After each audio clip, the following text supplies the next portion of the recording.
Download Revelation New World on App Store or Google Play now!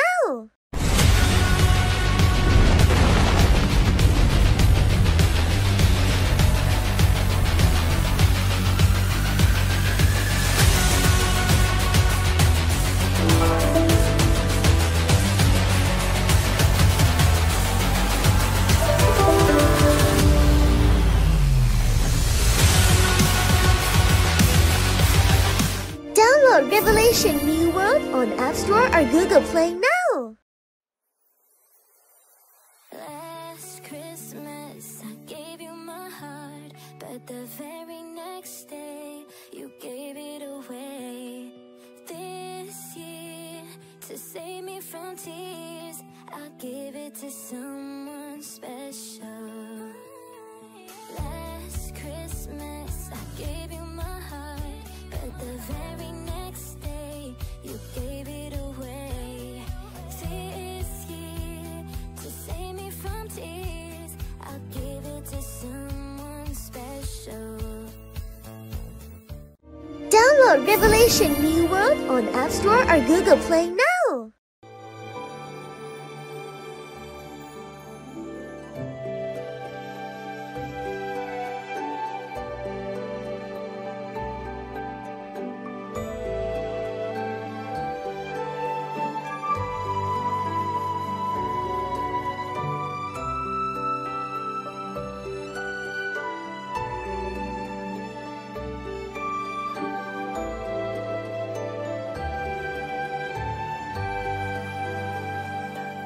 Download Revelation Infinite Journey on App Store or Google Play now!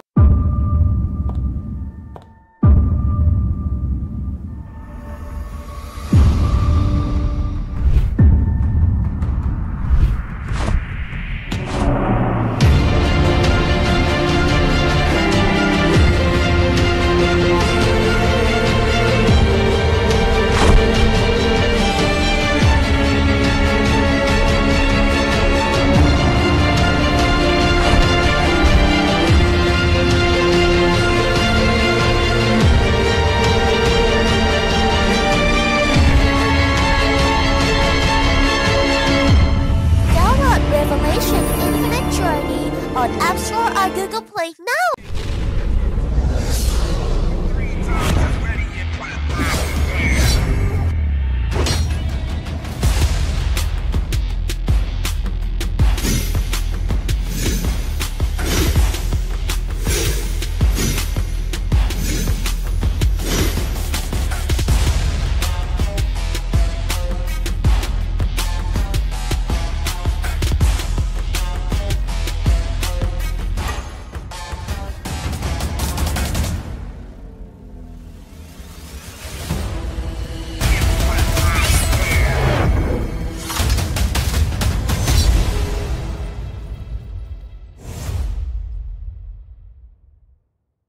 Download Revelation New World on App Store or Google Play now!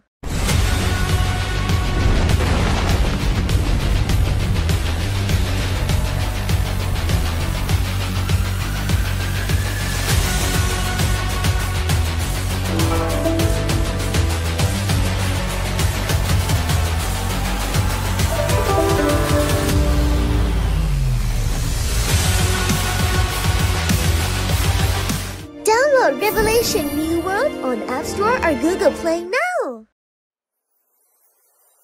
Last Christmas I gave you my heart, but the very next day you gave it away.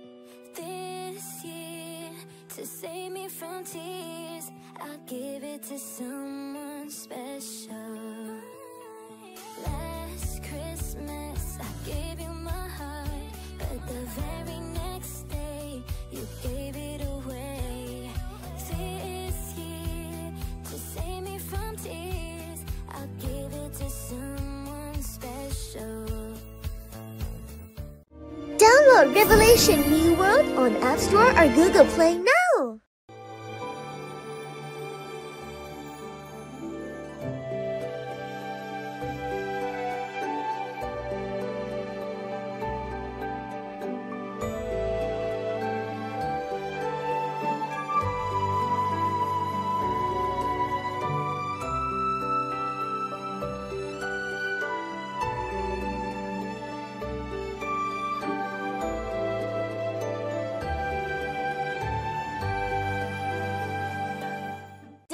Revelation Infinite Journey on App Store or Google Play now.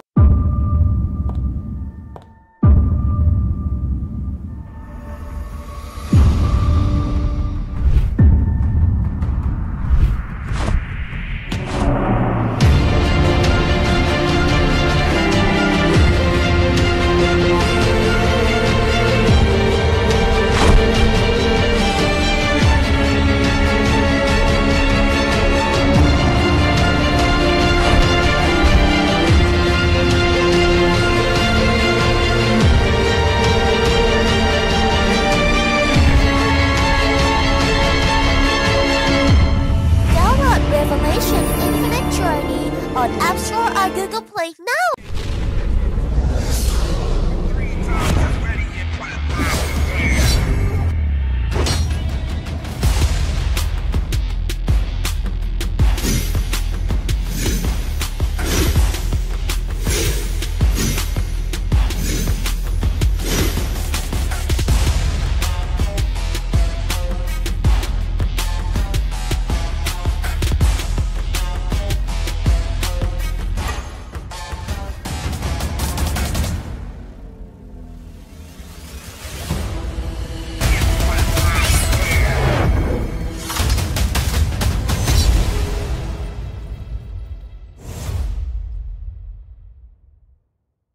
Download Revelation New World on App Store or Google Play now.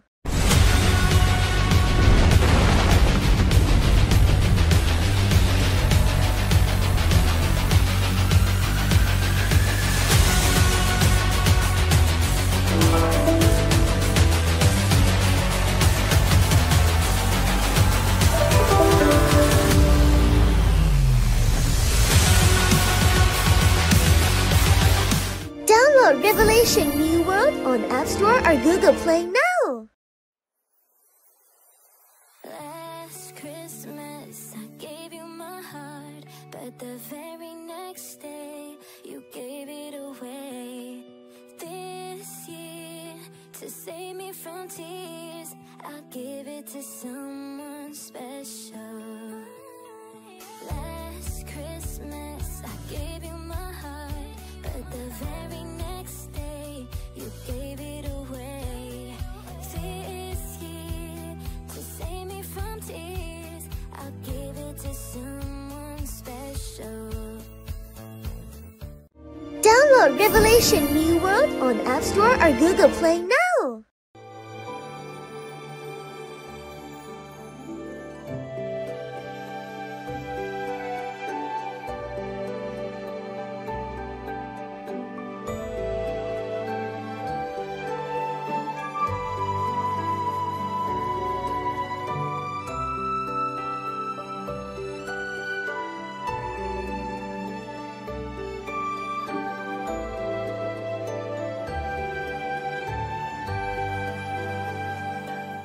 Download Revelation Infinite Journey on App Store or Google Play now.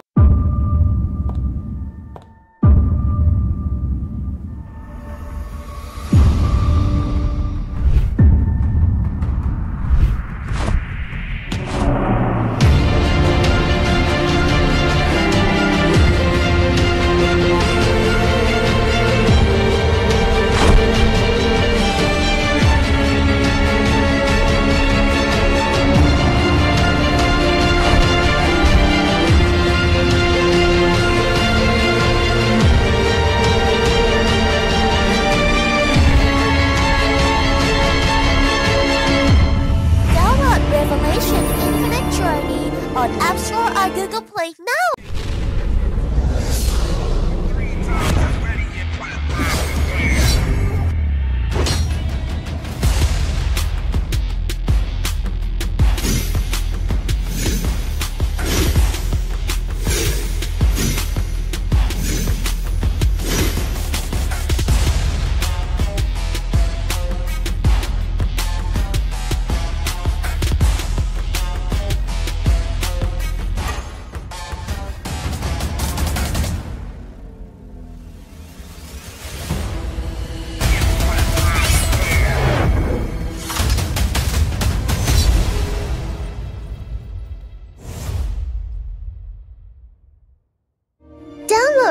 Revelation New World on App Store or Google Play now.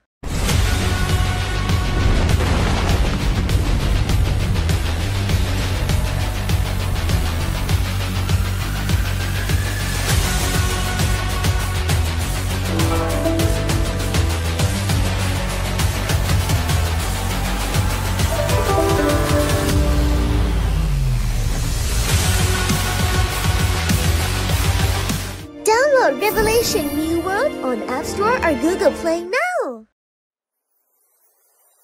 Last Christmas I gave you my heart, but the very next day you gave it away. This year, to save me from tears, I'll give it to someone special. Last Christmas I gave you my heart, but the very next day you gave it away. This year, to save me from tears, I'll give it to someone special. Download Revelation New World on App Store or Google Play now.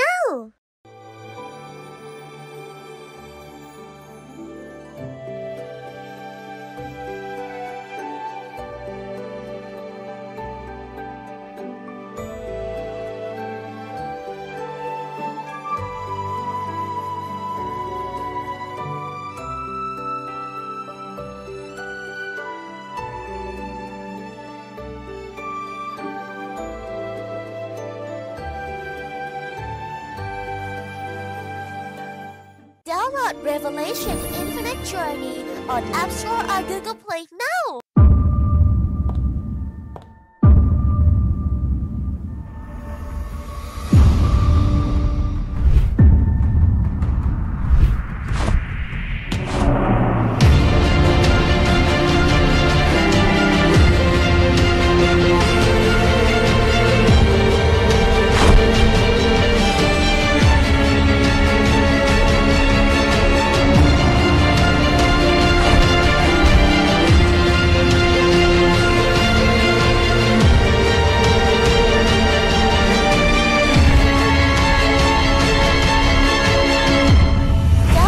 Revelation Infinite Journey on App Store or Google Play now.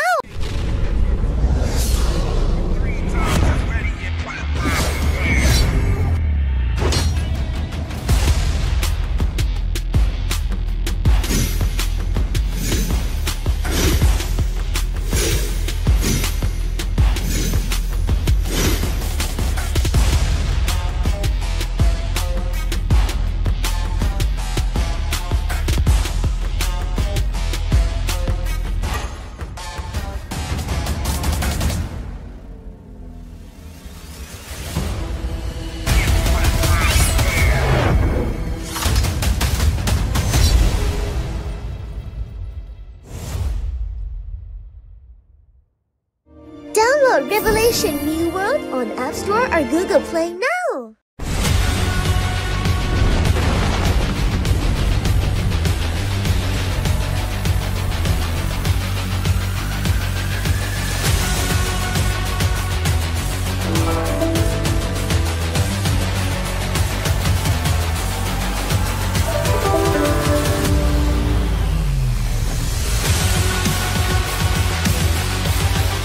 Download Revelation New World on App Store or Google Play now.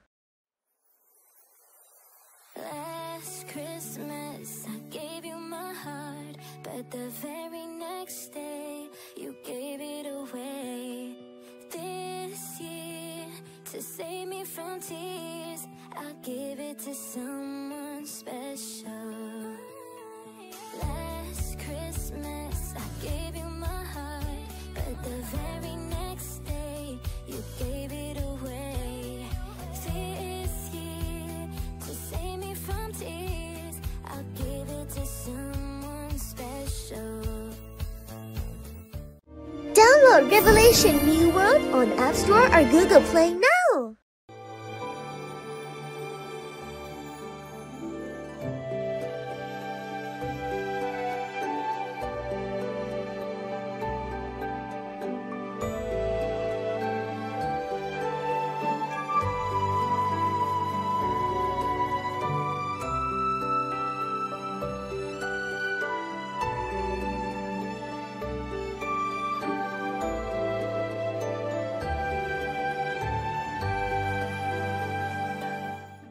Download Revelation Infinite Journey on App Store or Google Play now.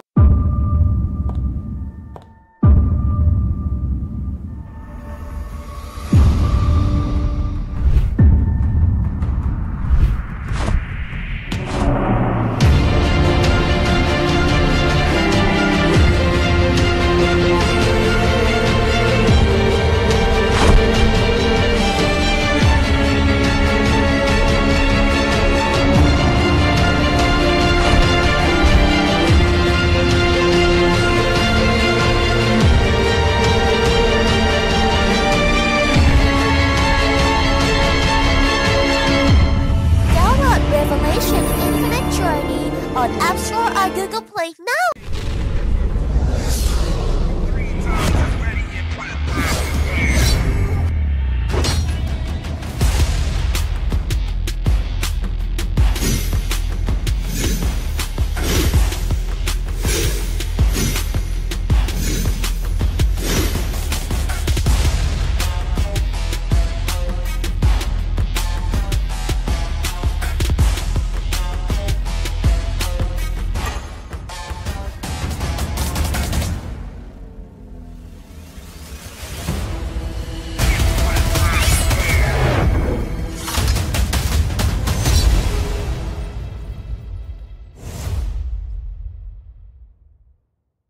Download Revelation New World on App Store or Google Play now.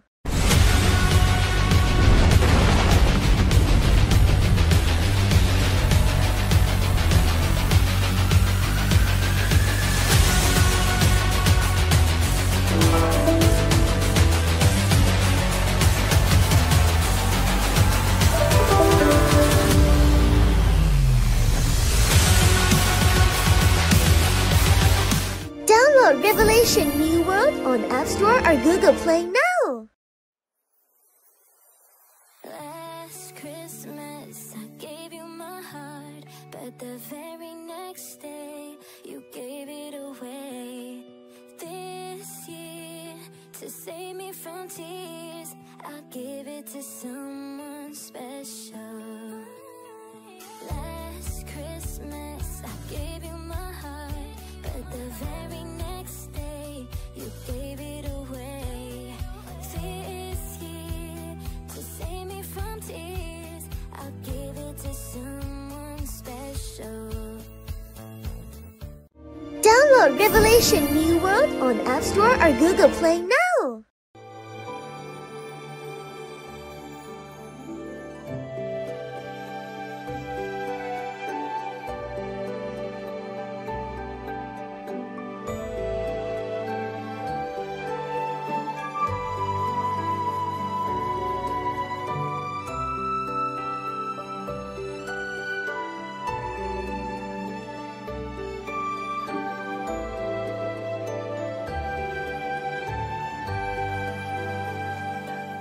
Download Revelation Infinite Journey on App Store or Google Play now.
Google Play now.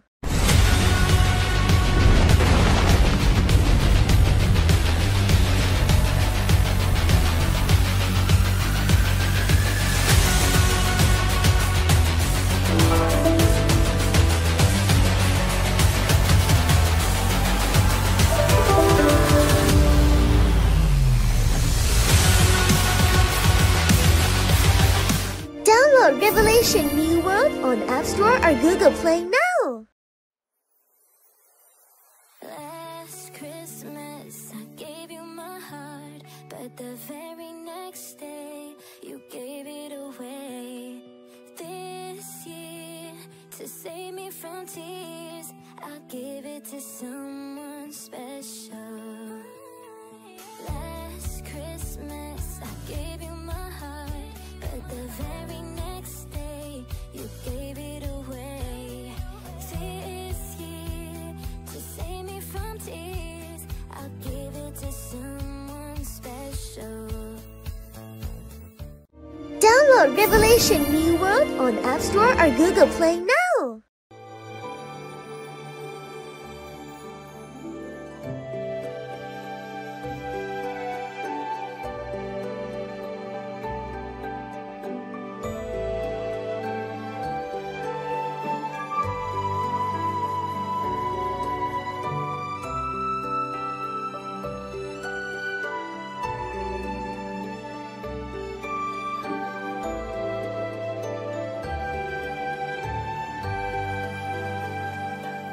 Download Revelation Infinite Journey on App Store or Google Play now.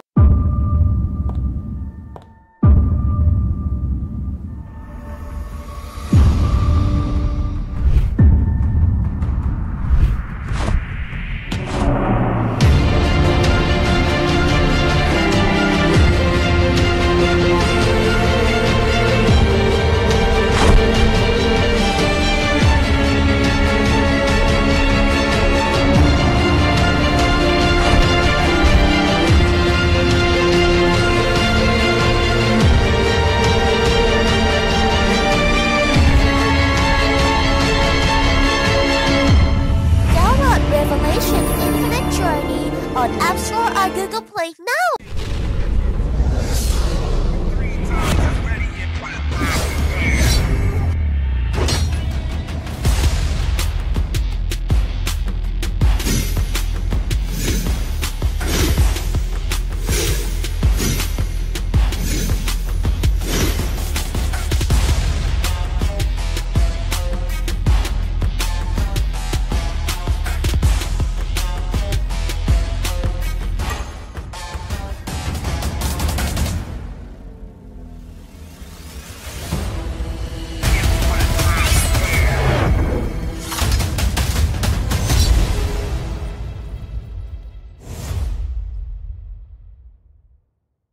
Download Revelation New World on App Store or Google Play now.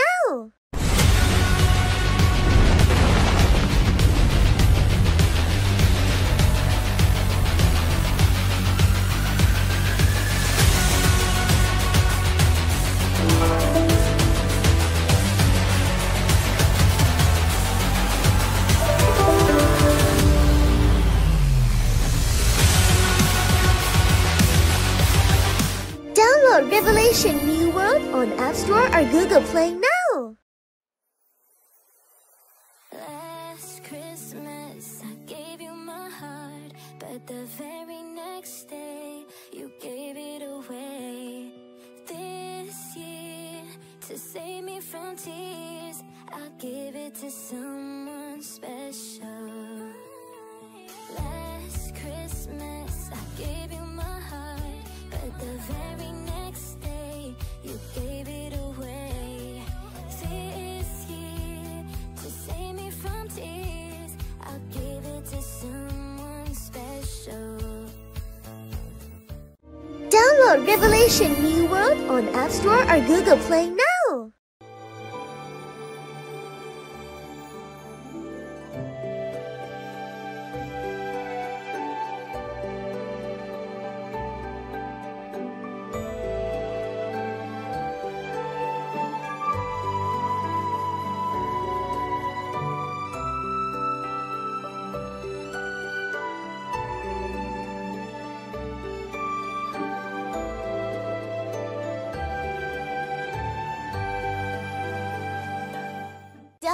Revelation Infinite Journey on App Store or Google Play now.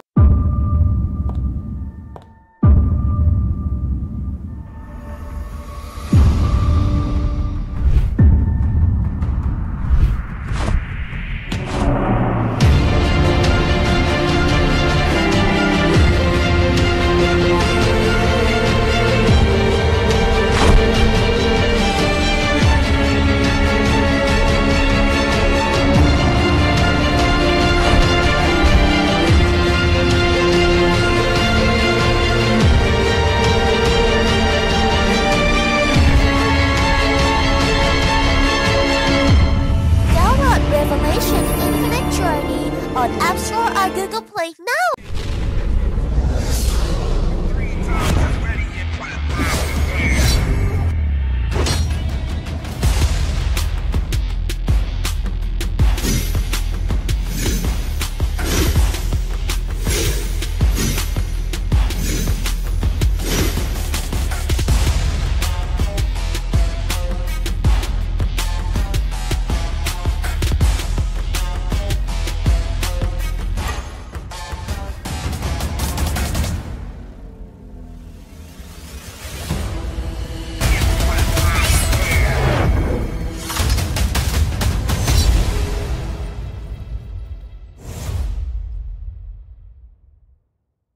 Download Revelation New World on App Store or Google Play now.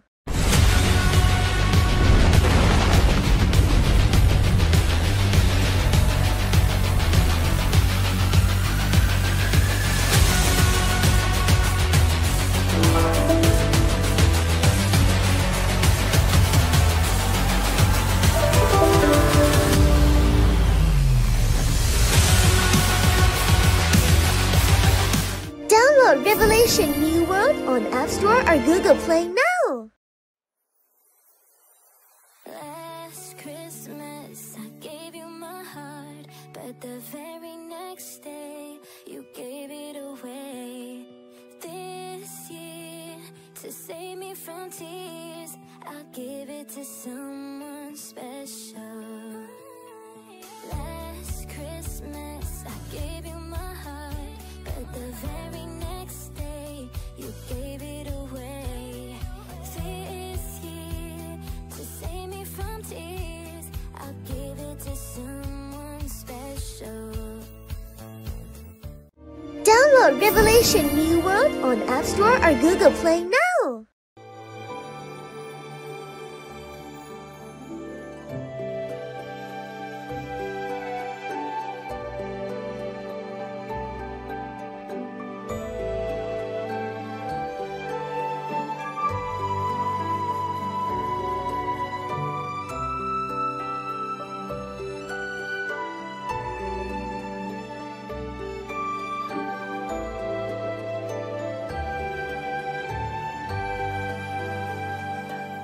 Download Revelation Infinite Journey on App Store or Google Play now.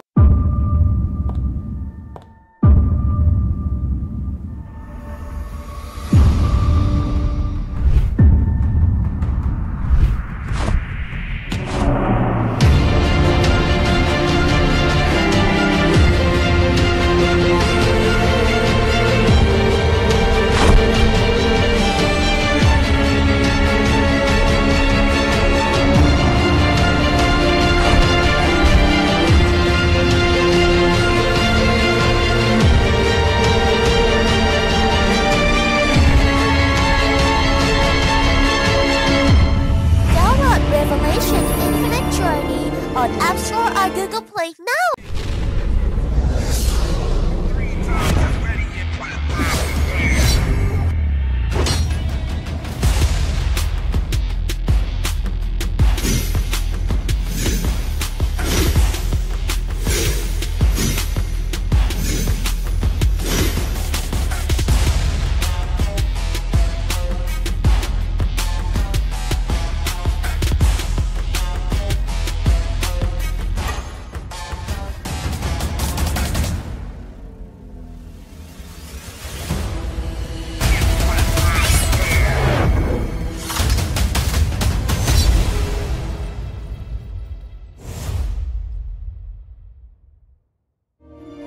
Download Revelation New World on App Store or Google Play now.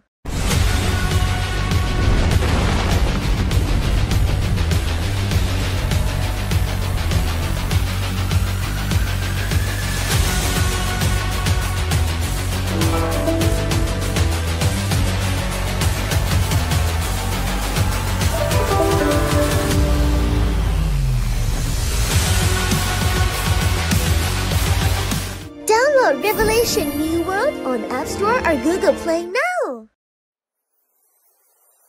Last Christmas I gave you my heart, but the very next day you gave it away.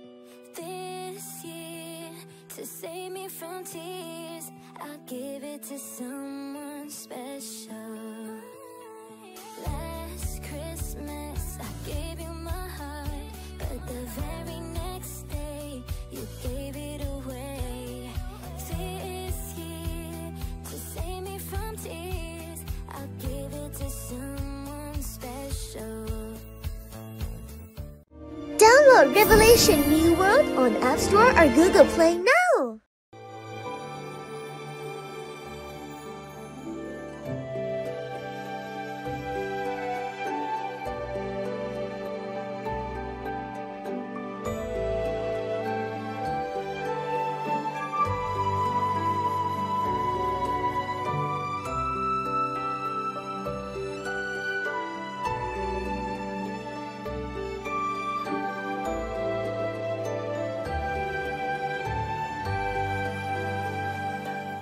Download Revelation Infinite Journey on App Store or Google Play now.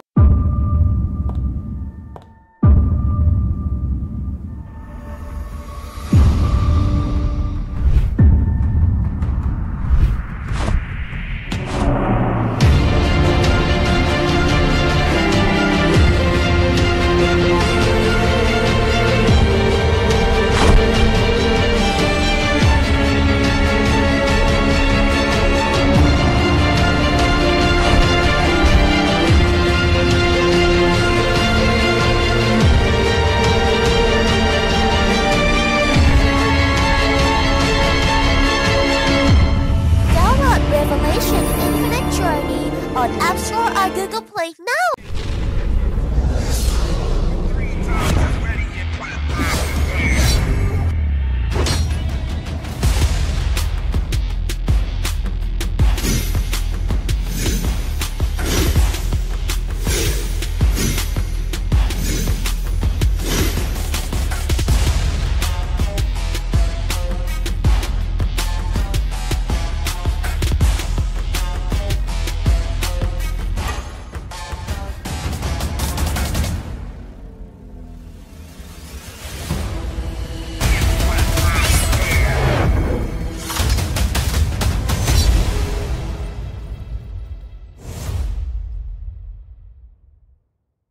Download Revelation New World on App Store or Google Play now.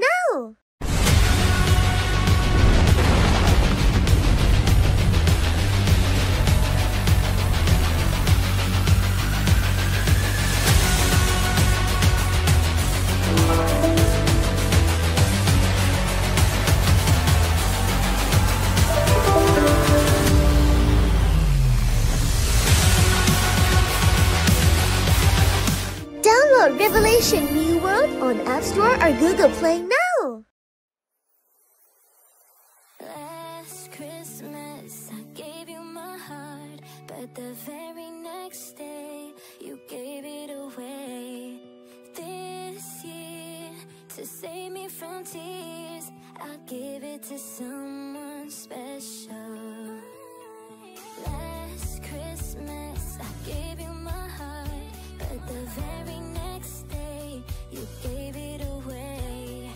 This year, to save me from tears, I'll give it to someone special. Download Revelation New World on App Store or Google Play now.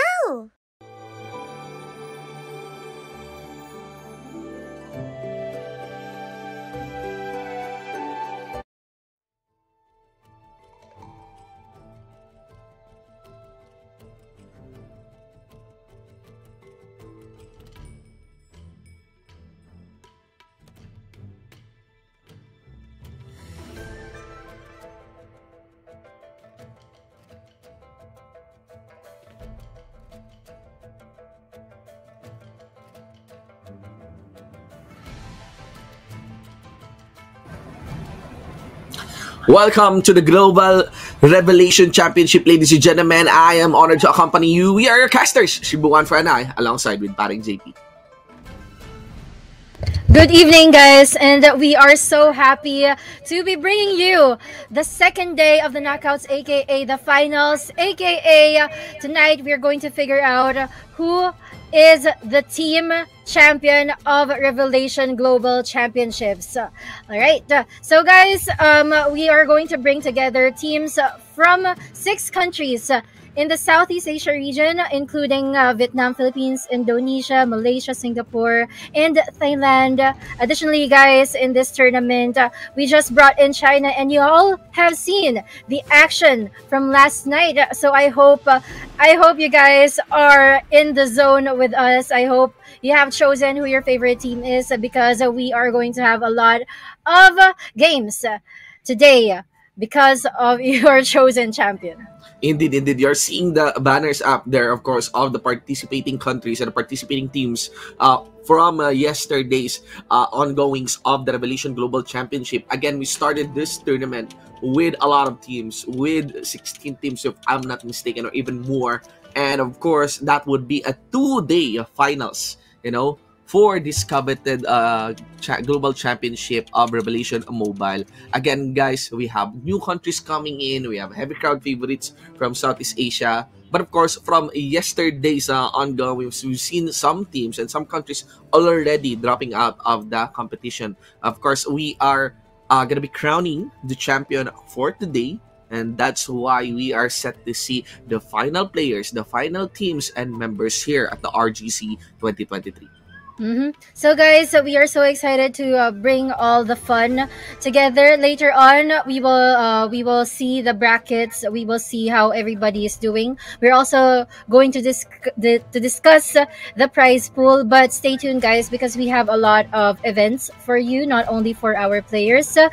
We may ask you to download this app so you can join the games, and everything else will follow. So yeah, that's what we were talking about, right? The 6 countries. But here goes the prize pool. The champion will receive gift show and the gift show and souvenirs. That's $11,000 per team, and in this RGC 2023 champion. And the first runner-up will of course receive $7,000. The second runner-up will receive $3,000. That will be a total of a $21,000 prize pool. So big, right? So yeah, these are the in-game gifts for different rankings in this tournament. We can mention in-game items like the exclusive avatar, title effect, RGC 2023, exotic title RGC 2023, the lucky money, and Weaver's ticket. So yeah, I hope tons of cool stuff.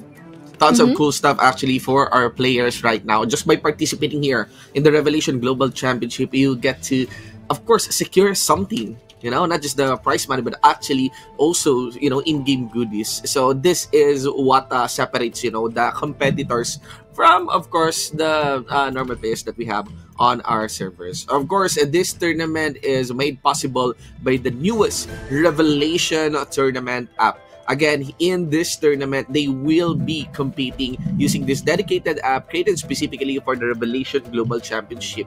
Again, BNG Games has collaborated with NetEase Games to create a dedicated app for the tournament.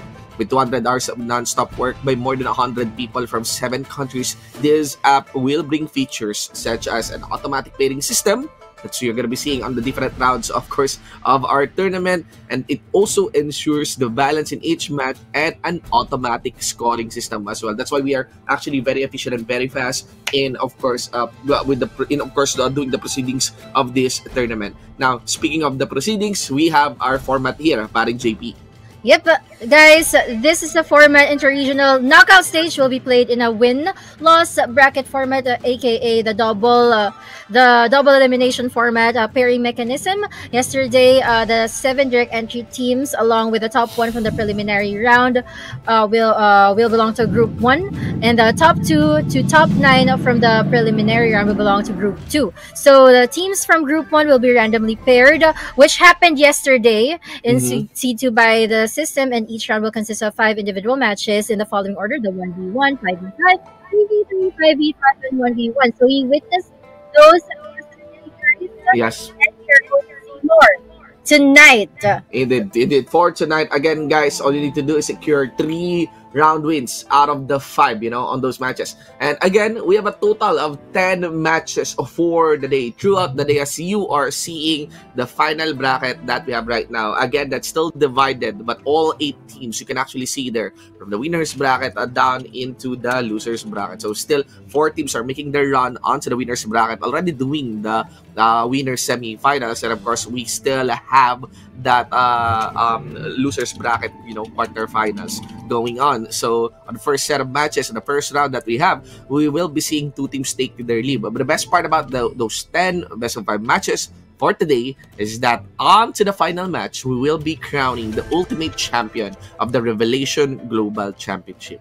Guys, yesterday a lot have been voting for HDT from Vietnam. Indeed. But we are happy to see many countries aside from Vietnam and China still in the ball game with us, specifically Avengers and Spades X. So Indeed. yeah, that's Thailand and Philippines. But of course, Vietnam and China right now are still an equally dominant force. Both of them have 3 teams each. If you look at the distribution of the countries for the 8 teams that we have right now in the Revelation Global Championship, that's a 3-3-2, or 3-3-1-1 distribution, with the 3 hailing from the 2 top countries competing in this tournament. And again, that is China, that is Vietnam. As you keep on mentioning Vietnam, again, they are favored to be the top contenders of this tournament, seeing their runs, their very successful runs on the Blaze of Glory or previous Blaze of Glory tournaments here in Revelation Mobile. Being the new country that is, we have China, which proves to be a very, very competitive contender, for this Revelation Global Championship, bringing in the guns with a meta that is quite unique for China, the Gunslinger 1, being preferred actually as the main damage source here for this tournament, compared to the other countries, which actually preference goes into the mage part of things. So we are really looking forward if there are going to be some adjustments, some counters being done right there. And as you mentioned, paring JP, there's still those wildcard teams, albeit they are staying. One of them would be dropped already onto this losers bracket, and that is Avengers and Spade X. But I think that is our third match for today. Actually, really looking forward for the matches that will come from Team Ice of China and also Team HDT as well of China. But really looking forward to the performance as well that will be done by Sui of Vietnam. Yeah, I totally agree with everything you said, and I just remembered how strong these teams were, and they were introducing new kinds of strategies yesterday. So we are also expecting new dynamics from tonight, and we may see surprise metas or surprise picks. Of course, some teams here have seen how the players played last night. So, of course, overnight, they would have to plan things out and look for ways to defeat how these to defeat the teams that have shown us rare strategies, like the gunslingers. Like, what would you use to defeat them? Would you use like 2 assassins in your 5v5, or something else that we do not know of yet? But here's the first match already. Indeed, ever so exciting.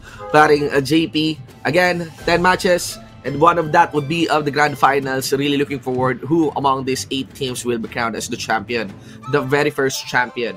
The global champion of Revelation Mobile. Now, for the first match, we have NSN of China versus Team Ice of China. You have our full stack team.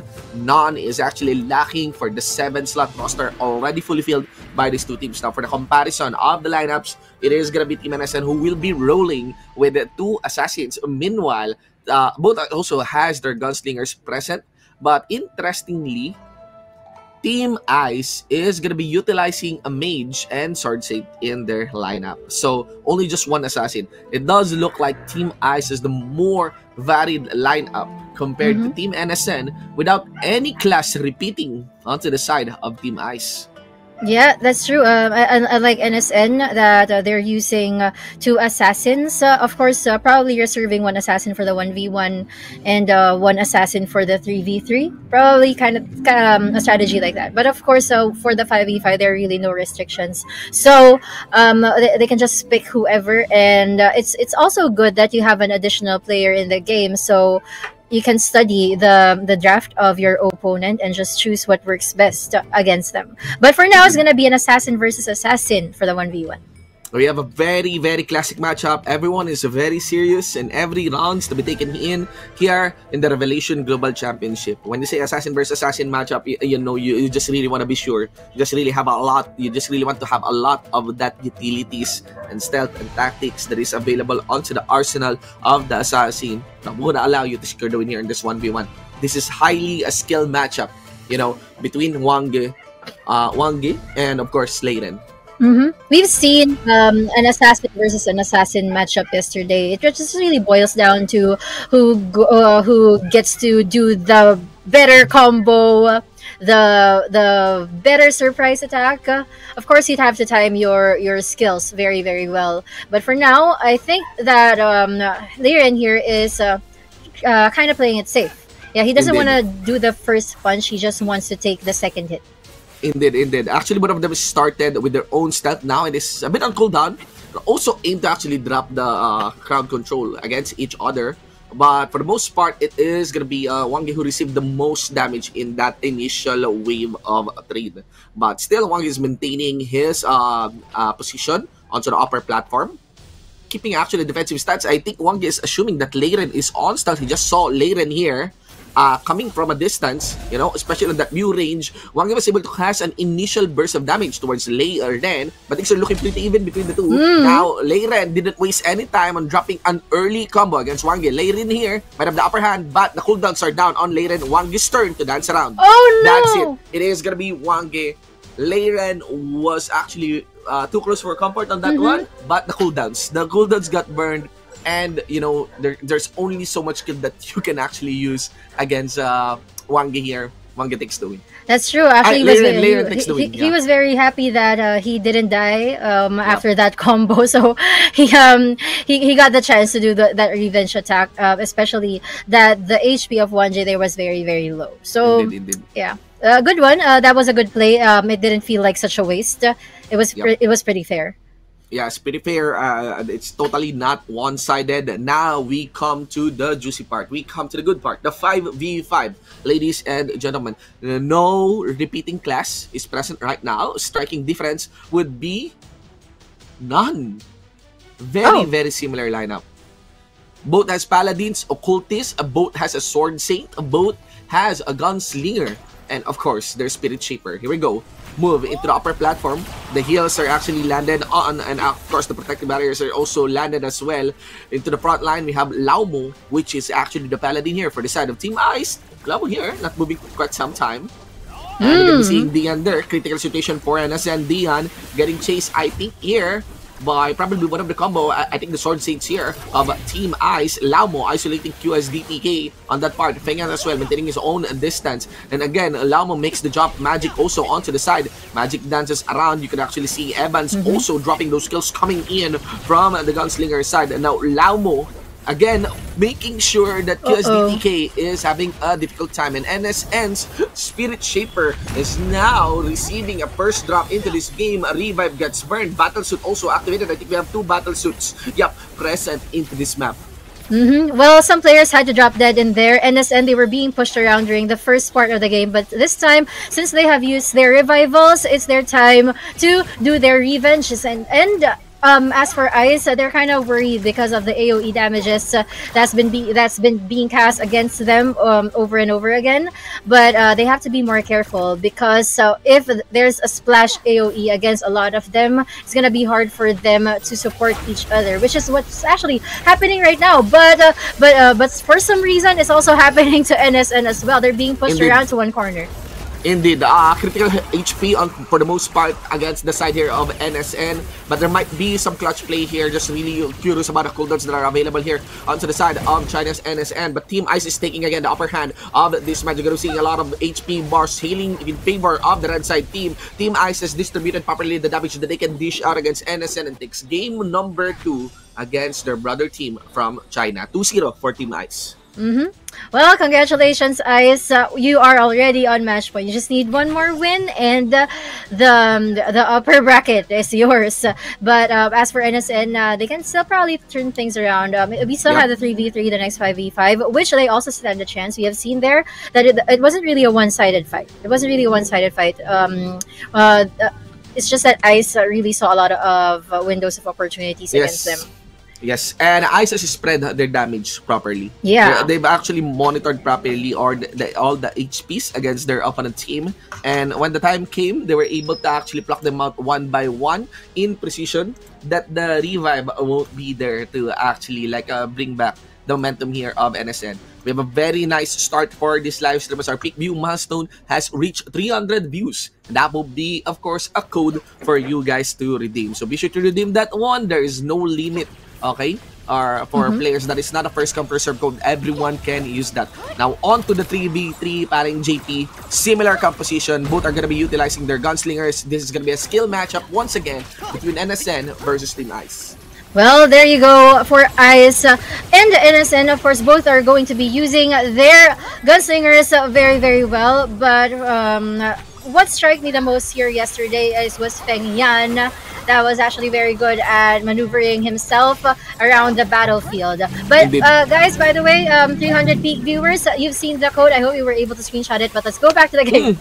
Indeed, Feng Yan actually got hold of that one. Good sustain coming in from the support of Feng Yan, and what they really want to control is to double down against Magic. This is actually a battle between the two gunslingers and the support coming in from the back line. It's going to be Feng Yan casting up the battle suit to be available again. Of course, fully collapsing against Magic here. Magic maintaining his own distance, and of course the battle suit gets burned quite easy. They still want to control Feng Yan. They're going to be seeing Magic again with his own battle suit up to no avail, but of course Feng Yan tries to drop the combo, and a battle suit of Feng Yan here, of Magic here, will be short-lived, similar almost to Feng Yan. So still no one is dropping, but Team Ice, they still have a different plan. They're dropping out consistent damage as well, not just actually against Magic, but also against the Occultist and also the Spirit Shaper here of Team NSN. Dian and kills maybe in a tough situation for the rest of the members of Team NSN as Feng Yan advances through, but still no kill are secured from the side here of Team Ice. Well, NSN, they must have been prepared for this since they're using the same kind of lineup. They should know how to maneuver themselves against Ice, but Ice may have practiced a lot for this. And yeah, the ultimate of Feng Yan, he just casted it, and here is suffering a great deal of a loss. Yes, the battle suit of Feng Yan actually hit and of course target its mark against QSDTK and also maybe even against Magic here, because it's gonna be Dian that is the only one remaining for this fight. QSDTK got revived, ladies and gentlemen, and Feng Yan of course switches attention. Maybe not, maybe he will just go for that Spirit Shaper, but that's it. QSDTK the only one remaining, and this series got swept by Team Ice, ladies and gentlemen. I can't believe things are happening so quick for the first series, but congratulations, Ice. You were just able to secure the next round here in the upper bracket. NSN will have to take a chance in the lower bracket later on. But of course, we still have one more match here in the upper bracket for this round. It's gonna be oh yeah, I just remembered that this is a China versus China match. No wonder they're using the same kind of strategy. Excellent play, you know, I must say, from the side here of Team Ice. It's well done. Totally well done, you know. They've been superior when it comes to their control, especially with the 5v5s. It's just really allowing Feng Yan to really fly through the ranks of their enemy team and be as efficient and actually beastly when it comes to the damage that he can drop against their opponent. Again, that would allow Team Ice to move into the upper bracket finals now of this tournament, awaiting who will be winning between Team Suya and HDT. Now, if we're gonna be talking about, you know, chances of winning, clearly a lot of our players, a lot of our viewers are expecting HDT to actually win this tournament. Yep. Well, for HDT, they weren't really able to get a sweep yesterday, but they were so quick. They were so resilient. Yeah, that's what I noticed with them. When it comes to taking in damage, they really know how to do control, the crowd control, and the battlefield control. They know how to support themselves. So I think that's what other teams need to learn from them. While it's not yet too late, and this is actually also going to be an interesting matchup because Sui from Vietnam. One of the questions that we need to answer is RGC gonna crown Vietnam or China? But we still have our two underdog team countries. We still have Avengers and SpaceX. We still do not know what's going to come. Indeed. Of course, we are just rolling with the winners bracket.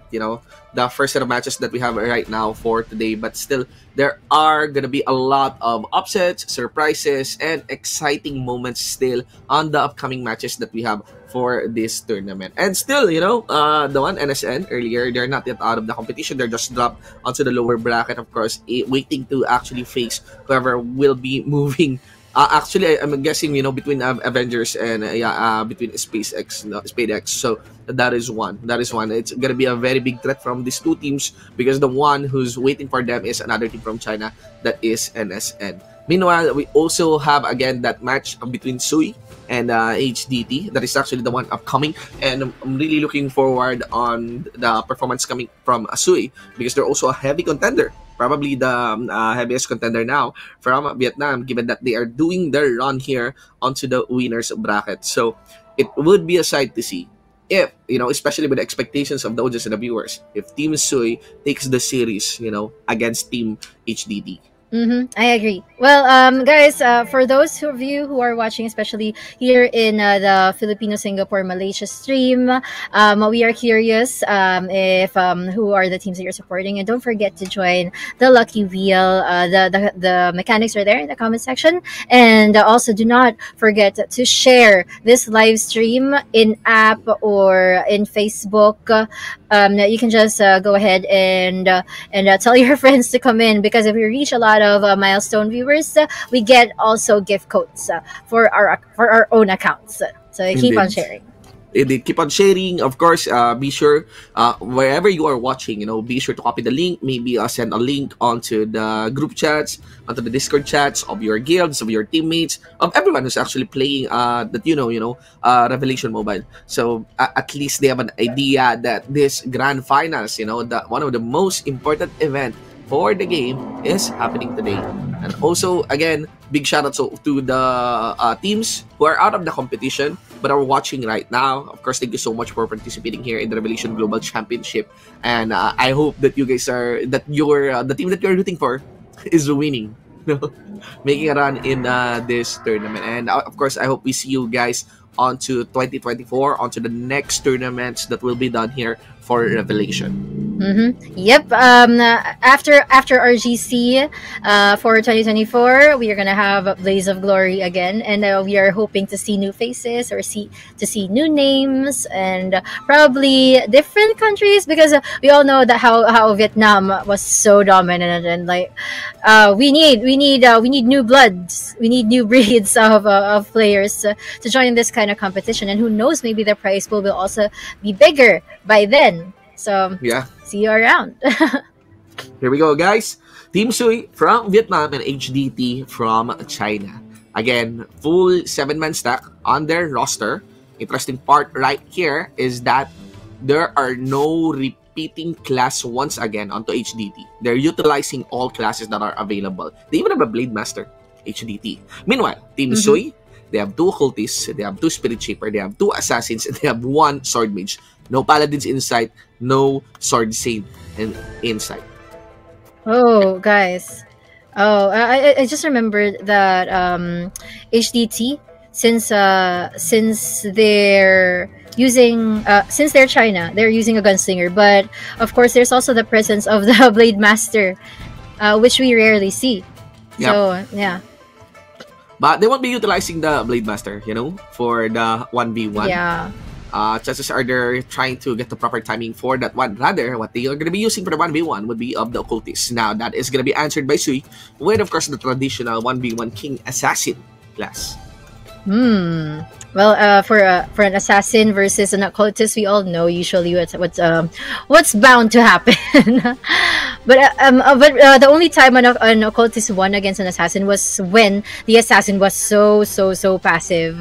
But I doubt that this is gonna happen this time. Especially that we both know how hot-blooded these two countries are, Sui and HCT from Vietnam and China respectively. But let's see what's about to come. Maybe HGT has a different plan. Indeed. Here we go. Members here of Team HDT just maintaining his distance, force Uchikakaka to actually be the aggressor of this fight. He did get the proper control here against this assassin. Nice combo onto the box, and also nice dodge as well onto the initial counter play here done by K Uchikakaka, making good command of this 1v1, parang JP. Yeah, and what Uchikakaka is doing here is it has no choice but to stay still in there because of the crowd control.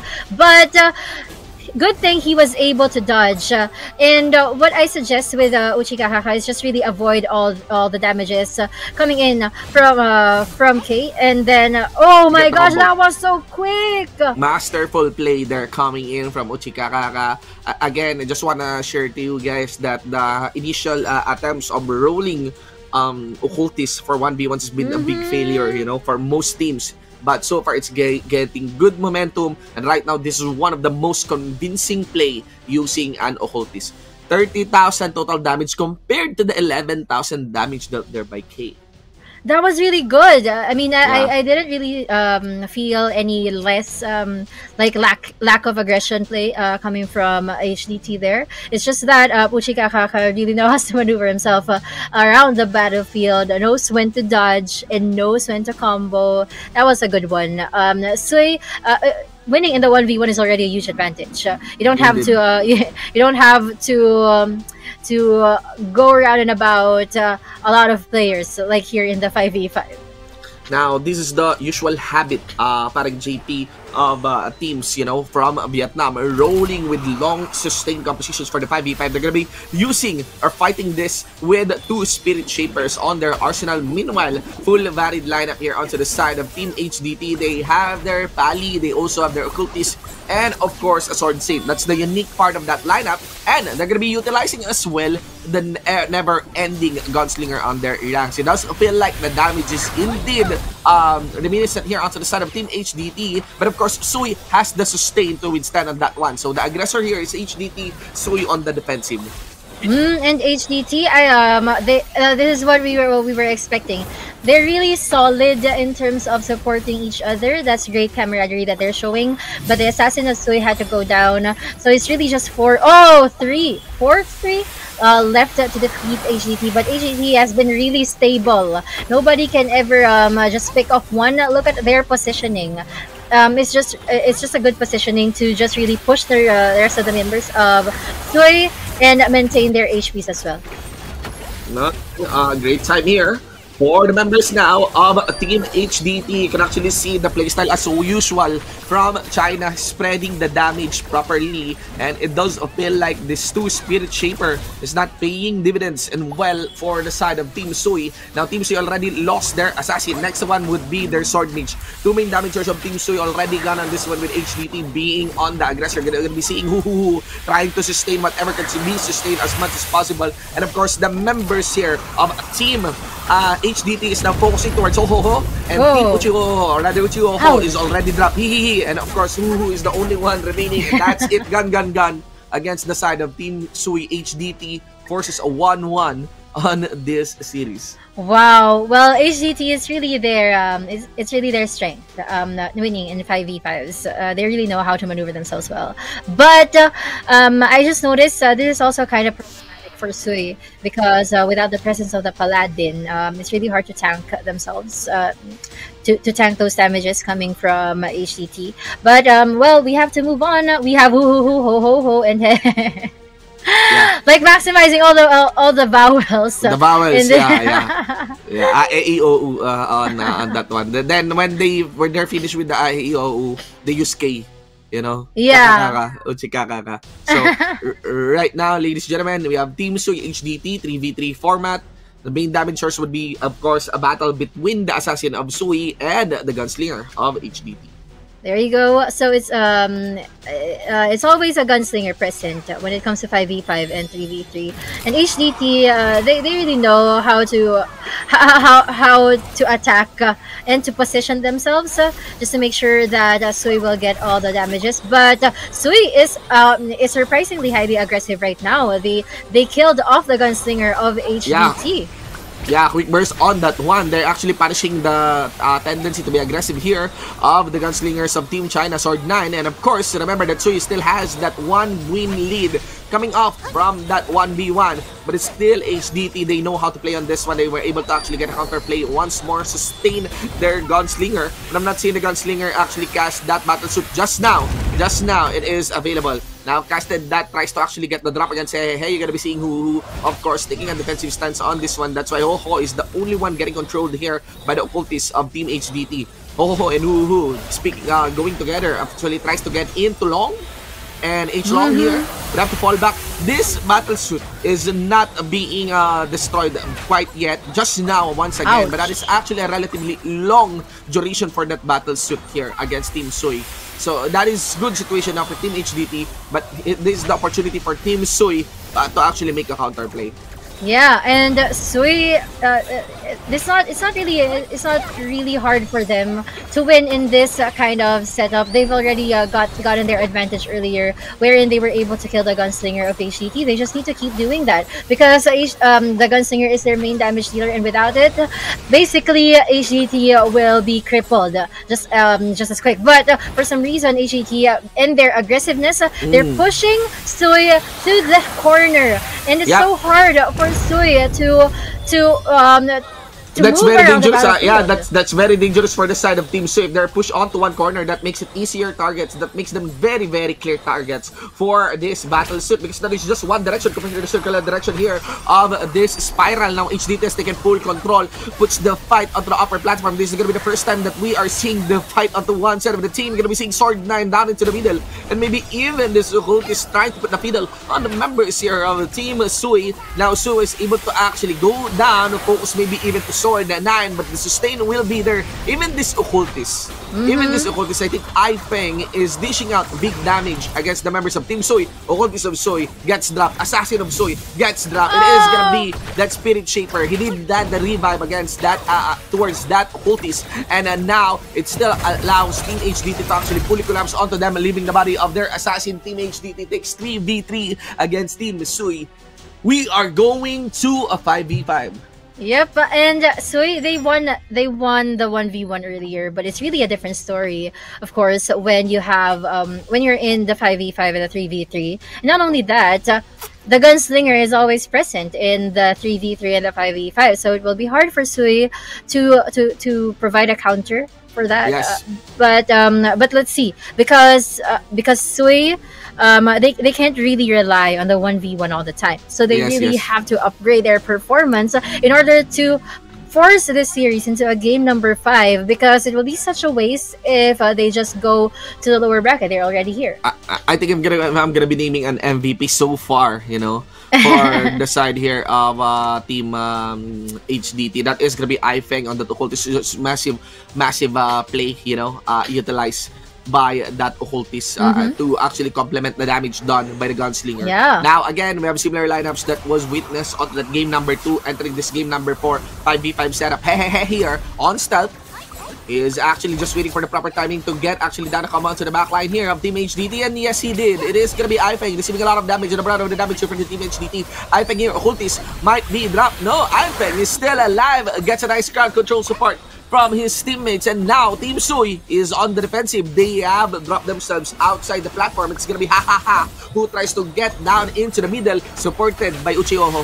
Yeah, and a lot of damages here coming in from HGT. What HGT is doing is they're actually forced in the center. Sui is the one on the outskirts, but they're finding a way to push Sui inside the circle, yes. the circle of the battlefield. But it's really hard right now.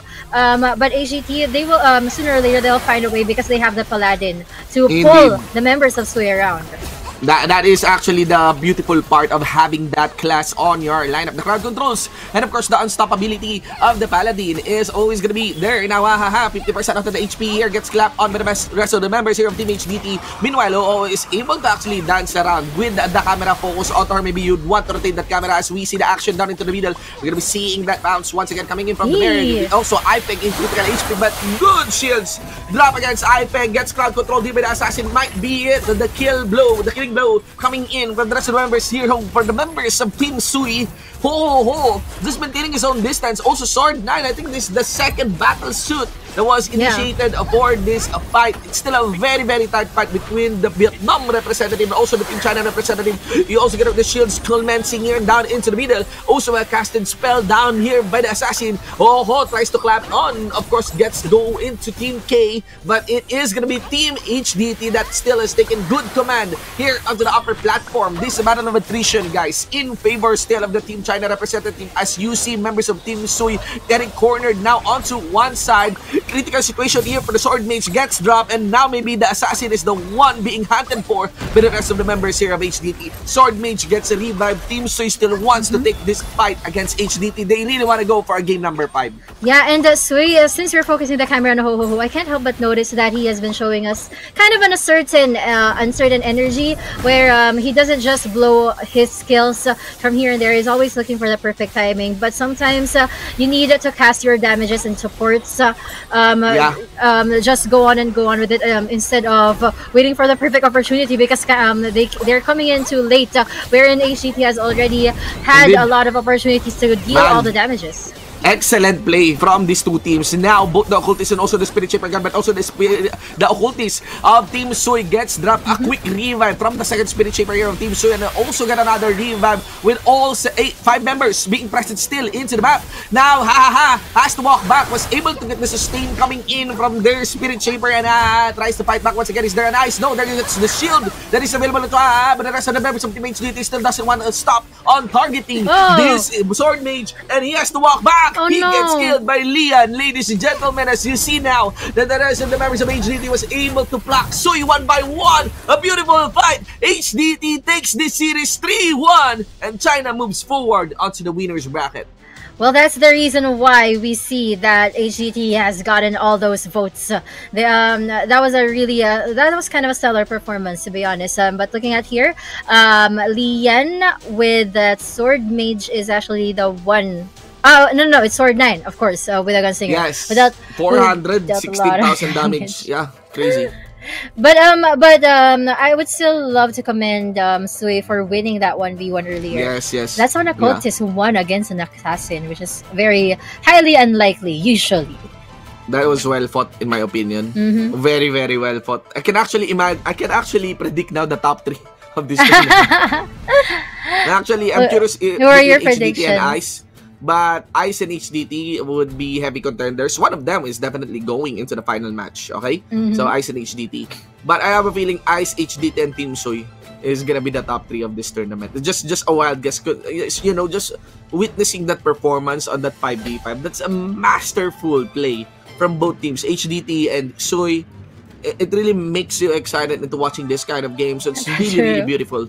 You know, between the one of the best battles witnessed here, probably the best one so far here in the Revelation Global Championship. That's Team China and Team Vietnam with their apex performance in the 5v5. That was really nice.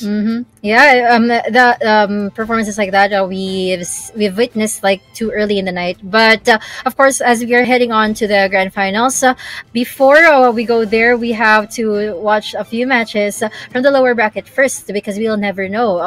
If you guys are here watching, do we still have viewers that are supporting SpaceX there in the comment section? Because I don't know, maybe you have already switched your hearts to HDT or something. Because a lot of our viewers are really supportive of HDT, which I will not question. I will not question. We've seen how great they can play.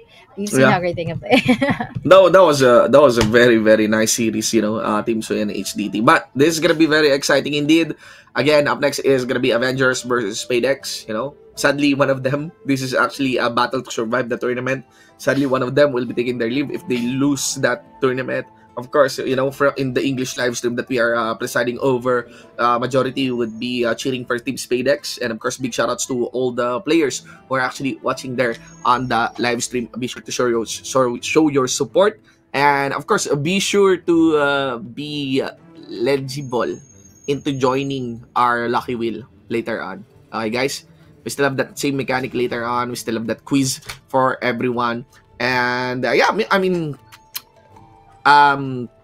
without any intro, I think I'd be cheering for SpadeX. I hope that SpadeX can actually continue, on this tournament.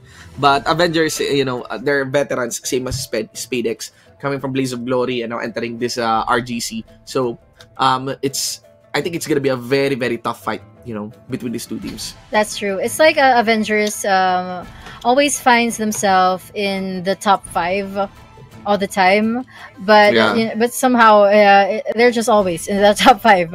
But it's nice that they're making a household name also in Revelation Infinite Journey. But of course, I'm also gonna side with SpaceX. I mean, for one, of course, there's a Filipino live stream and we're Filipinos and everything. But I'm pretty sure that there are no Thai viewers here in our live stream. So because there's a Thai broadcast as well. They have their own broadcast. There's also a Vietnamese broadcast, if I'm not mistaken. I think we also have the Indonesian broadcast. So there are 4 broadcasts happening right now, guys. And of course, big shout outs to all the viewers that are watching. That is actually why we are reaching the milestone viewership, because all broadcasts are combined. But of course, onto the English broadcast, be sure to actually share this live stream. In Facebook, make sure that you have your share badge. If you're watching on YouTube, make sure that you actually have the link. You have the link, share it on the group chat, so that in your group chats, in your guild Discord, so that everyone knows that this is happening. Now, here we go, guys. We won't be seeing the full 7-man stack between these two teams, but we are going to be seeing and going directly onto the 1v1 Avengers. Parang JP now using a gunslinger. I know, right? It's actually took us by surprise. A gunslinger for the 1v1? Like, really? No. Oh. SpadeX is the one. Okay, using the gunslinger. Oh yeah. Okay. SpaceX with a gunslinger. But why? Why in the 1v1? I would love to hear explanations or read explanations there in the comment section. Since this is a Filipino live stream, I can ask. For Avengers, I mean, it's no surprise, of course, that they're gonna use an assassin. It's very standard for a 1v1. Yep, early combo. But we do know how dangerous it is for this gunslinger. Should the assassin get close? Very nice, actually, defensive maneuver there from this gunslinger. Canyon tries to predict where Ali might be. Ali is not that aggressive. Ali is not super aggressive. He's actually timing his skills properly, not allowing the stealth to be broken just easily as well. The idea here is to actually land that poison as much as possible.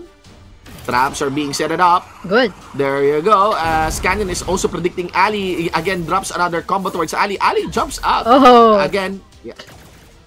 That was a bad pull. Of course, not in favor of Canyon. But Canyon here, when all else fails, I mean, if the timer runs out, he just needs to make sure that he dodges all attacks and deal a lot of damage. But that's a very painful crowd control against Canyon.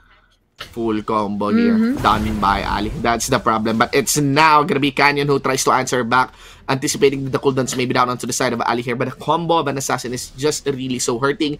It is gonna be Avengers with that play taking the first win of this series. Yeah, it was really surprising. Like, oh wait, what? Both 10-0, 20. But anyway, it was really surprising. Like, why would you use a gunslinger for the 1v1? Like, we all know that a lot of players here are using assassins, occultists, anything but that, right? The gunslinger, yeah. Yeah. I mean, so much for a 1-point advantage, but we still had a 5v5, 3v3, and another 5v5 for SpaceX supporters there. We do not lose hope. Indeed. All right, so they have a very, very similar lineup. Exact 1-to-1. Sword Mage on both sides, Assassin, Occultist, Paladin, and also a Spirit Shaper on both sides. This is gonna be a skill battle, a skill matchup between these two teams. No gunslingers. Interestingly, SpaceX did send their gunslinger for that 1v1. But here we go, guys. Let us see. I mean, Avengers would want, of course, to carry on to the momentum here. SpaceX tries to play it on to the defensive, aiming to actually witness or, of course, force Avengers to be fighting onto just one direction. They did land their protective spells as well initially for this fight, with all shields being present on both sides. We can actually see Avengers tunneling their vision and also dropping consistent damage onto the Sword Mage here of SpaceX. Of course, that Sword Mage won't be able to react properly, and you can actually see here at the camera blast just maintaining and sustaining all of his teammates as they want to double down with all the Tether done in by blast. They can actually fully and be aggressive against SpaceX. Yeah, and Avengers here, they're taking a lot of hits coming from SpaceX. Even if they push them, back them into a corner, SpaceX knows how to fight back. But they need to push Avengers forward as well, because a lot of AoEs are being taken in by them. Care of the Occultists and the Assassins, the Paladin as well of Avengers. A lot of damage here and there. And interestingly, there was some momentum there by SpaceX, but it was a good counterplay done in by the Avengers. Still, Avengers has the damage lead against them, but SpaceX, maybe they can still retaliate on this one. Their Sword Mage still has full HP stack. It's just that the damage are not yet manifesting, and there's still a good sustain coming out from Blast. Even Blast here, no one is actually disrupting her, you know? Onto the side here of Avengers, this support, the Spirit Shaper, is getting all the free time in the world, all that actually spells in the world to actually complement the aggression that his teammates is doing. And now you can actually see the members of Team Avengers cornering here, the members of Team SpaceX. That's gonna be blasted down into the middle. We got Demon also making sure that I think one member here of Team SpaceX is not allowed to move. Ladies and gentlemen, tough situation here for the rest of the members of Team SpaceX as they try to go down. Demon also not being allowed to move as well. Fox getting the attention of Demon. He can land the full combo. And that's a lot of damage there. That's a lot of damage, one member left for SpaceX. Their Spirit Shaper is the only one left. This will give Avengers the second point advantage already, and sets them as well to match point. But SpaceX, you guys really need to power up. We need to cheer them there in the comment section, guys. Yeah, they definitely need to take a breather on that one. Flux did get considerable amount of damage on this one, but Bunny Bait, you know, compared to the performance here, Bunny Bait is not being allowed, you know, to actually move in. And of course, unlike Blast, support his teammates, I do feel like Blast really had a lot of freedom for that matchup. Now, this is a very interesting matchup, Assassin Paladin. Alright, so Spirit Shaper, Occultist on both sides. It is gonna be the Assassin and Paladin that is gonna be the apex or tip of the offense here on both sides of the teams. But again, Team Avengers, they have only one win. They only need one win to actually secure this series. Quite the momentum that they have against SpaceX on this best of 5. Well, for SpaceX, since they don't have the Paladin, they need to be the sneaky as hell about this. Of course, with the presence of the Assassins and the absence of the Assassin in Avengers, they just really need to do the kinds of combos. Like, for example, like you're in the 1v1, just choose the Occultist or the Spirit Shaper first, so that the Paladin will not have anything left to defend. Indeed, man. Tough situation here. Still, you know, series-wise, but the fight is not yet over. You're gonna be seeing Gospel actually bringing the fight here, and what they want to focus on is maybe onto Varys. Now, there would be separate targets right there. You're gonna be seeing Gospel, I think, getting the attention here of a Blast Demon, focusing on towards Bunny Bait. It is the occultists that they really want to target. Although a bit squishy, occultists are quite mobile, and Bunny Bait is doing what he can to make his escape as much as possible, also maintaining his distance into the platform. And now, Demon shifted his focus towards Moniger, but again, reshifted it towards Bunny Bait. Yeah, Demon is actually good at maneuvering his skills. Like, he knows when to attack. Actually, he just keeps on attacking and attacking, just keeps on chasing for dealing damage against SpadeX, which is actually very effective because SpadeX cannot position themselves, which is what's happening right now. And mind you guys, it is already the knockout, so this is the last chance of SpadeX to get their point and remain in the competition, but with only Gospel left. Oops, that was a good one. Good revival. Now we can breathe. Maybe they can still turn this game around.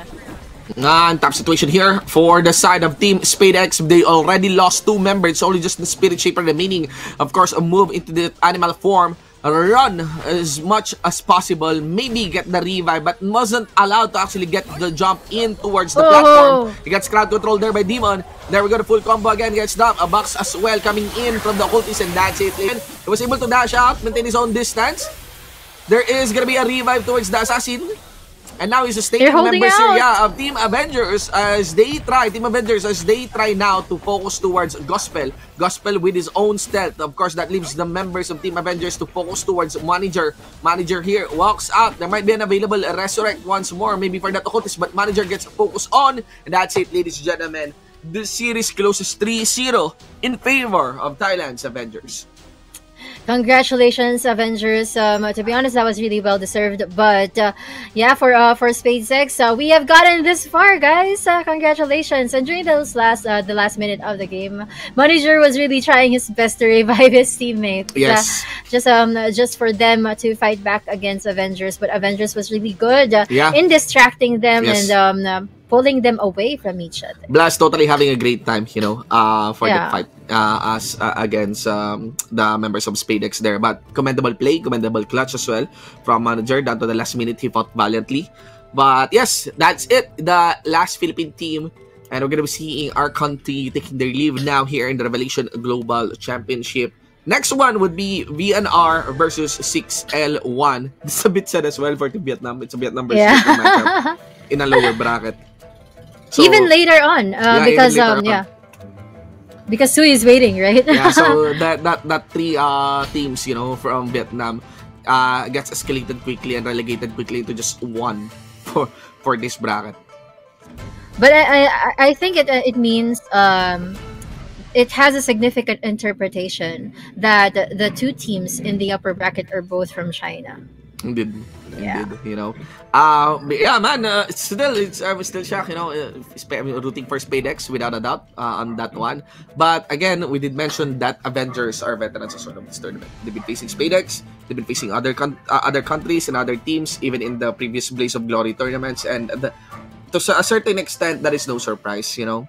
At their performance against Avengers. So, no good luck. They're going to be facing a heavy contender still here into that lower bracket.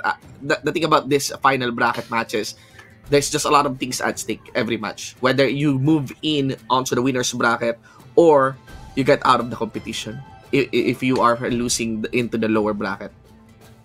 Yeah, that's true. So so prediction wise, for VNR and 6L1.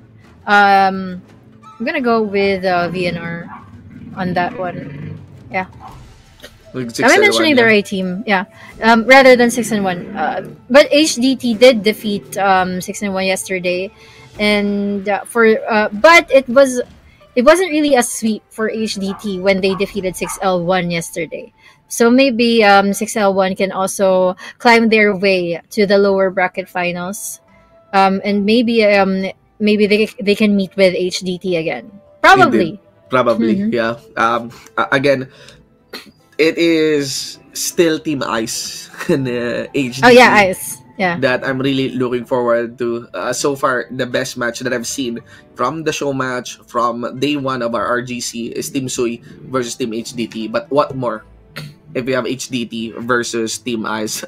I think, you know, even in the 1v1s, 3v3s, that's going to be a very, very tough match. Those two teams, they're preparing for each other already. I'm quite sure.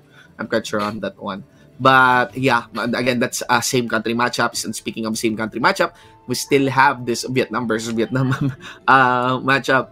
And again, it goes without saying that actually Vietnam has the most players, you know, for our tournament. Yes. I'm not sure actually. I'm just basing actually onto the chat wheel. But if it comes to Southeast Asia, I'm quite confident on that on that statement.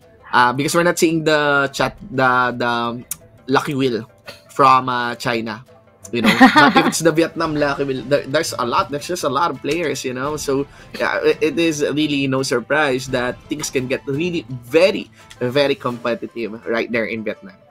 Honestly, I would recommend the Vietnamese viewers to try their luck in the lucky wheel here. No, I'm just kidding. I want if our English viewers want this exclusive, I respect that. And if our English viewers also want to try their luck in the lucky wheels of the other broadcasts, yeah, you can go ahead and maybe you can win. But different broadcasts actually have different prizes. Just like yesterday, like for Thai viewers, they get merchandise sets, and for Singapore and Malaysia, they get Razor Gold and things, you know.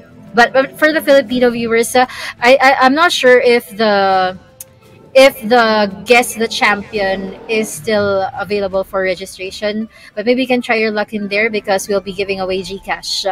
10 pieces of 300 peso GCash.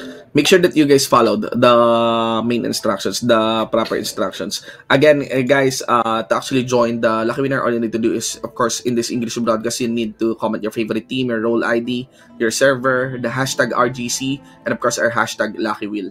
Ladies and gentlemen, 2812, if I'm not mistaken, you know, on that one. And of course, not just the Lucky Wheel, we also have our quiz, you know, later on.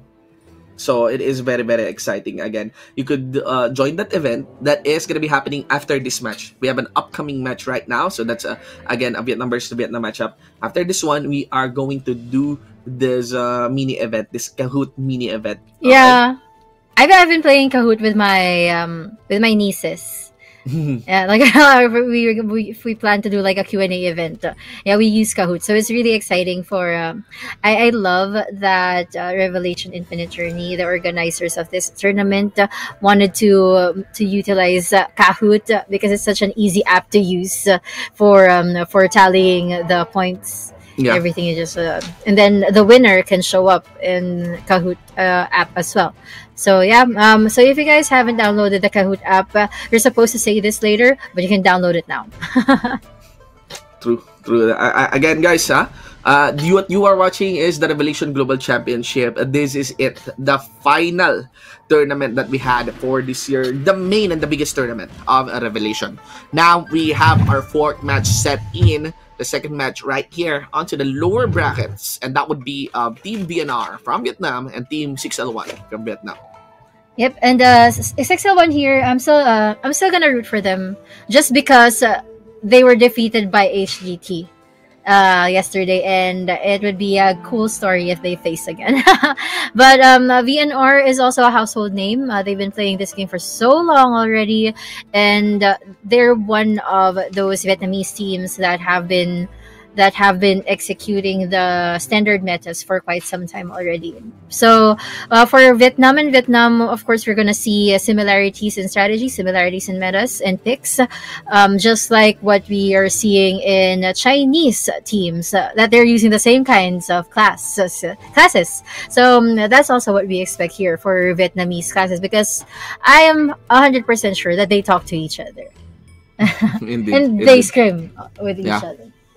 That's true. I did saw one comment that mentioning that the ones that they have difficulty on finding scrims with are the teams from China, you know, and I do sense, you know, the not really that lack of preparation, but the surprise factor that is delivered by Team China using this gunslinger. It's really proven to be very effective. The damage is just there, you know, and the DPS is just there from the China representative. But enough, of course, about them. We still have this Vietnam versus Vietnam matchup. Dao and Wu Fang. Ladies and gentlemen, game number 1 of this best of 5 series VNR. And of course, 6L1. Here we go. All right. So a sword mage and an occultist, both magic damage mains and range AOE mains. But 700 views. The code is DAL Final 700. Make use of this, guys. Take a screenshot of it, just so you do not lose it, and you can also share it with others. But sword mage is actually mainly used for DPS as well, and 1v1 kinds of plays. So I'm gonna side with the sword mage on this one rather than the occultist. The occultists just really have a lot of utility, you know. Yes. It's a bit difficult to master, honestly, as it described for the class overall. But if there's one thing I know about the occultist, the mobility is there, you know, onto the occultist. But into the sword mage, if it comes down to the damage, you could definitely rely onto that sword mage when it comes to the damage. The danger is that the utility. If there's just one utility for the side of the sword mage, on top of some of their crowd controls and heavy hitting skills, they have their eyes in that one, you know, which allows them to actually sustain and at least get some little outplays and burn some cooldowns against their opponent. But you can actually see the kite back there by the sword mage. Yeah, by the occultist.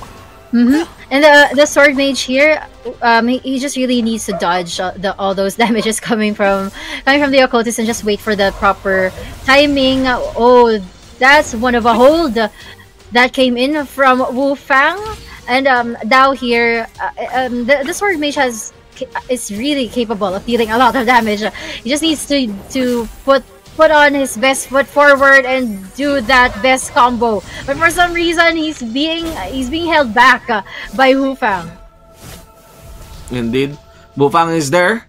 He gets dropped, ladies and gentlemen, and again, I mean Dao gets dropped, and that is gonna be one win in favor for the side of 6L1. Well done for Wu Fang.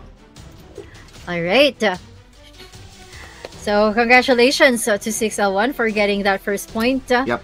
Well, occultism against a sword mage, yeah, kind of a fair even battle. Yeah, it's a skill battle, I would say. You know, fighting within range, not really within melee. Making sure that you, as much as possible, land your spells right. Here we go. Again, VNR going for that meta in Vietnam with 2 Spirit Shapers. It's a different story though for 6L1. Instead of 2 Spirit Shapers, they have 2 assassins in the ranks. You know, a sword mage and 2 assassins. And of course, occultists on both ranks. Yeah. Yeah. Okay, so now I'm curious, how is this gonna play out? 6L1 with 2 assassins. I think both of them are gonna target 1 Spirit Shaper each. Yeah, it's possible, or maybe even try to burst down the occultists. The enemy, because you know they're relatively squishy, and even maybe this sword mage. It really boils down where these 2 stealth guys are coming, and they're gonna go for 1 kill. So what they are interesting, they're targeting actually the paladin. Okay, but that's kind of hard because of course the paladin will be very, very tanky when it comes to dealing damage. But if you're gonna do crowd control so that the paladin cannot use crowd control, that would be a good strategy as well. Yes. Not really enough onto the burst of that one, and now let us see where these 2 assassins might be, because members here of Team VNR, like for example, you have Dao. There is fully focusing, you know, onto one of the assassins right there. And now, let's see here, as 6L1, Yato was able to actually get the drop against Rui 1. Rui 1 walks away. Still onto our camera, we have Dao kiting back continuously against the members here of Team 6L1. Oh, 6L1 is very, very healthy right now, but as well as VNR, it just really boils down to the positioning and the timing of the skills. But focusing on Dao, it's actually nice that he just wants to position himself in a very, very safe space where he's not going to be vulnerable to any damage being dealt by 6L1. And also a good place to be supported by his fellow VNR teammates. Now he was able to burst down the first assassin of 6L1. Things are looking pretty here for the side of Team VNR. As again, that assassin just got his revive now, but there will be some clear momentum here for the side of Team VNR. Until members of 6L1, they are actually losing one of their Spirit Shaper. And as she tries to run away, and yep, she gets dropped, ladies and gentlemen, with Pibu completing that kill as well as with 1 kill. Resurrect once more is used onto the side of 6L1, but they did lose their occultists. Things are again only steadily in favor of the side of Team VNR. Yeah, that's true. Well, 6L1, they only have 2 members left, but they still are hoping for a revive depending on the positioning of their Spirit Shapers. But VNR here, totally healthy. Now left with only 1 member from 6L1 to kill. And that's already hard for Toto to survive. He just wants to back away and escape, but there's really nowhere to go. He's back into a corner, and thus giving VNR 1 point. Congratulations here to Team VNR. Again, we are going to be moving now to a 3v3 format. That was well fought between these two teams. I still think that is a pretty close fight. But it does feel like 1 kill here is ever so efficient with his own damage. And Dao is also receiving free reign with the damage of this mage towards the ranks here, on the ranks here of Team VNR. Okay. Ooh. 3v3. 2 Spirit Shapers and 1 Occultist. VNR. That's a very VNR thing to do. Yeah, yeah, they've been doing that since the start of time. Double Spirit Shaper is their meta, their answer here for the gunslingers of Team China. But of course, they're facing a team from the same country, Vietnam, and 6L1 is delivering an assassin instead of a Spirit Shaper. So let's see. Ideally, the damage would be in favor of 6L1, but it's actually just 50-50. It really depends. 6L1 with momentum here. Yeah, and 6L1, since they only have Spirit Shapers, when it comes to the damage lead, of course, we'll give that to 6L1. And look at that, the Spirit Shaper of VNR is already half-life. But VNR, since they have 2 Spirit Shapers, they're also capable of healing themselves back. But it's just going to be a play of damage versus sustain. So VNR, they don't really have to worry a lot about taking in a lot of damage, as long as they have their skills budgeted well, timed well. But for 6L1, it's going to be frustrating for them to deal a lot of damage, but at the same time watch VNR to heal them back. Oh, that's a lot of damage. That's a lot of AoE that came in from the Occultist. Almost dead for the 3 members of VNR. Moving towards Fibu on that one. They're going to be looking towards Amy right now. 6L1 again. They're fully capitalizing on the fact that they have more damage that can be landed on, especially at the hands here of their assassin, that is Yato. Members here of Team VNR on the defensive now, running for their life. Example would be of Annie here, getting caught right there. But of course, she has the sustain available, so Yato ignores him. And they will try to set their targets maybe onto a different member here of Team VNR. 6L1 once more. They want to target onto Annie. They get the crowd control once again. But you have to take note here that the revives are still available for the side of Team VNR, albeit on cooldown. HP is still in favor for the rest of the members here of 6L1. 2 members gone, make that the last one, which is Annie. Maybe the last one that will be standing against Team 6L1, and that's it. 1-2, as we are witnessing 6L1's damage is there to take this win. That was a good one. But of course, we have to move on, and we go back to the 5v5 again. Probably a VNR thing to do, even with their meta earlier and with their burst down against 6L1. But 6L1 here can also close the series just as quick if they're gonna show us some surprise plays in the 5v5. Indeed. So this is gonna be the Vietnam meta shift, to the earlier composition. This time, it's not just 6L1's 2 assassins. They're gonna be swapping their sword mage for a spirit shaper. Okay. So 6L1 has 2 spirit shapers, both sides, spirit shapers as well. But VNR, instead of having an assassin extra, they won't be utilizing that. Their damage source would come onto this paladin and sword mage. So let's see if the 2 assassins from 6L1 forces this to a 3-1, or VNR forces a game 5. Ooh, VNR! Look at the damage, the burst damage that came in for 6L1. But the downside of that is they're gonna have their skills on cooldown for quite some time, and will leave them kind of vulnerable for VNR to deal a lot of damage against them. But thankfully, they know how to balance their skills and their HPs, so it's really too early to tell who has the upper hand here. Maintain still steady distance once more. Okay, members here of Team VNR staying onto the upper platform, but maybe not for the case here of Dao. Still trying to get the proper timing here onto the side of VNR, but a bit slow on that one. Spirit Shaper is already lost against the ranks here of Team VNR, and 6L1 has that clear momentum. You're gonna be seeing Rimuru here receiving some clear crowd controls as well. On to the side here of Team BNR, but up to no avail. Team 6L1 still has the better command in terms of the damage rate that they have right now, but both of these two teams are sustaining each other properly. So it is still a mystery who gets the first jump against each other. It is very probable though that it is the mana that will be the problem here for the side of BNR, as one of their Spirit Shapers is already below that key mana point. You actually see on that one, their Sword Mage's already dropped. Yeah, and that's a huge drop actually. Even the Occultist is very much in trouble. But the good thing about having two Spirit Shapers, of course, is they have like unlimited revive sometimes and unlimited healing. But 6L1 here, they also have that as well. They're just better at going about it. So VNR here with only 3 members left, they have to be very careful and wait for the next revive. But I don't think that's gonna happen anymore. That is a collapse. This is already a collapse. Ryu 1-on-1 platform just got isolated there by Yato. These two assassins are paying so well for the side of Team 6L1. But the problem here, this is a lower bracket one. BNR takes their lead. 6L1 punishes them 3-1 for that victory.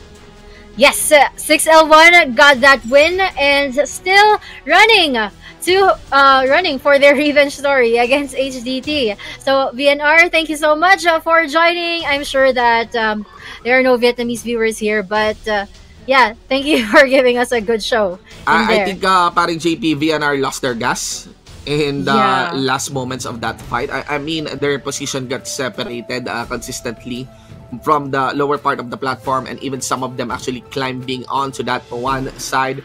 The sad story here is that 6L1 will be facing Sui still, you know? So their run still into this lower bracket has always been against Vietnam. But that's it. 8 teams, ladies and gentlemen, now down to the last 6 teams. And we are not even halfway of our tournament.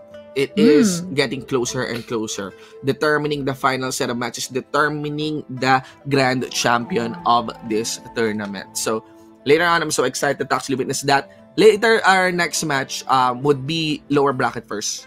Avengers NSN, then we have 6L1 versus Sui. Then our last match for that next one, or rather the match 27 will be Team Ice and Team HDT. It's actually one of the matches that I'm really looking forward the most.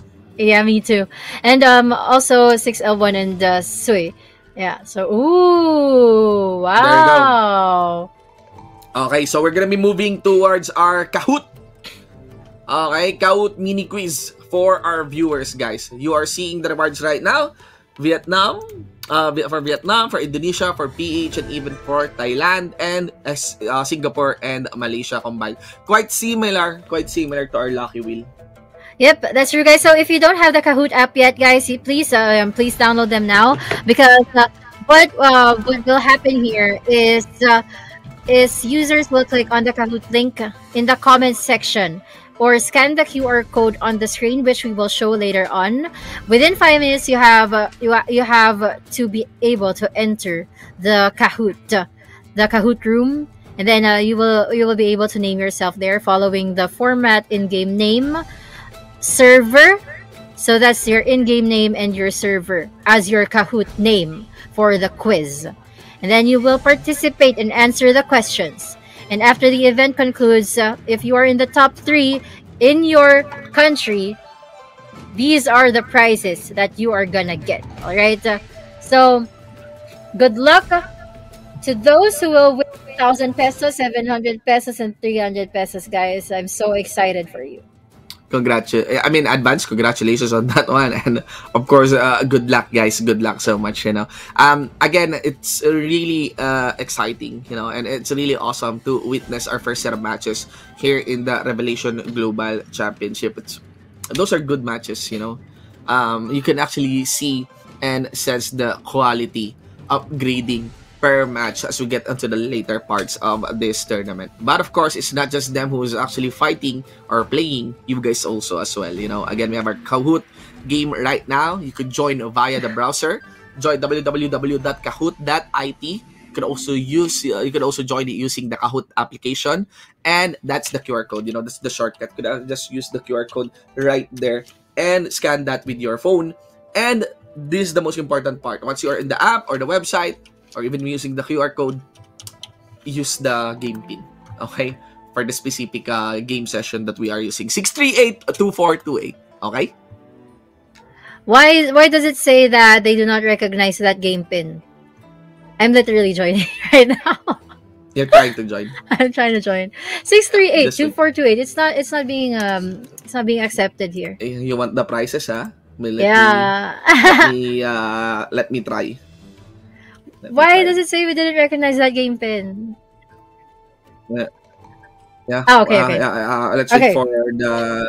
We're waiting for the new update, but we're gonna be having a new update on that one. Okay, guys. So again, we want to make sure that we have something for you guys here in the Revelation Global Championship, especially on the idea that again, this is not just a tournament, a grand finals for all the teams that are competing here in Revelation Mobile, but also a culmination, a big event, an activity for everyone, not just to watch, but to actually get something, Again, we have viewership milestones, we have this quiz, we also have the lucky wheel later on. Yes, so a lot of prizes are coming in, not only for our players, but also for our viewers. So thank you guys so much for being with us tonight. So let's just wait for the game pin.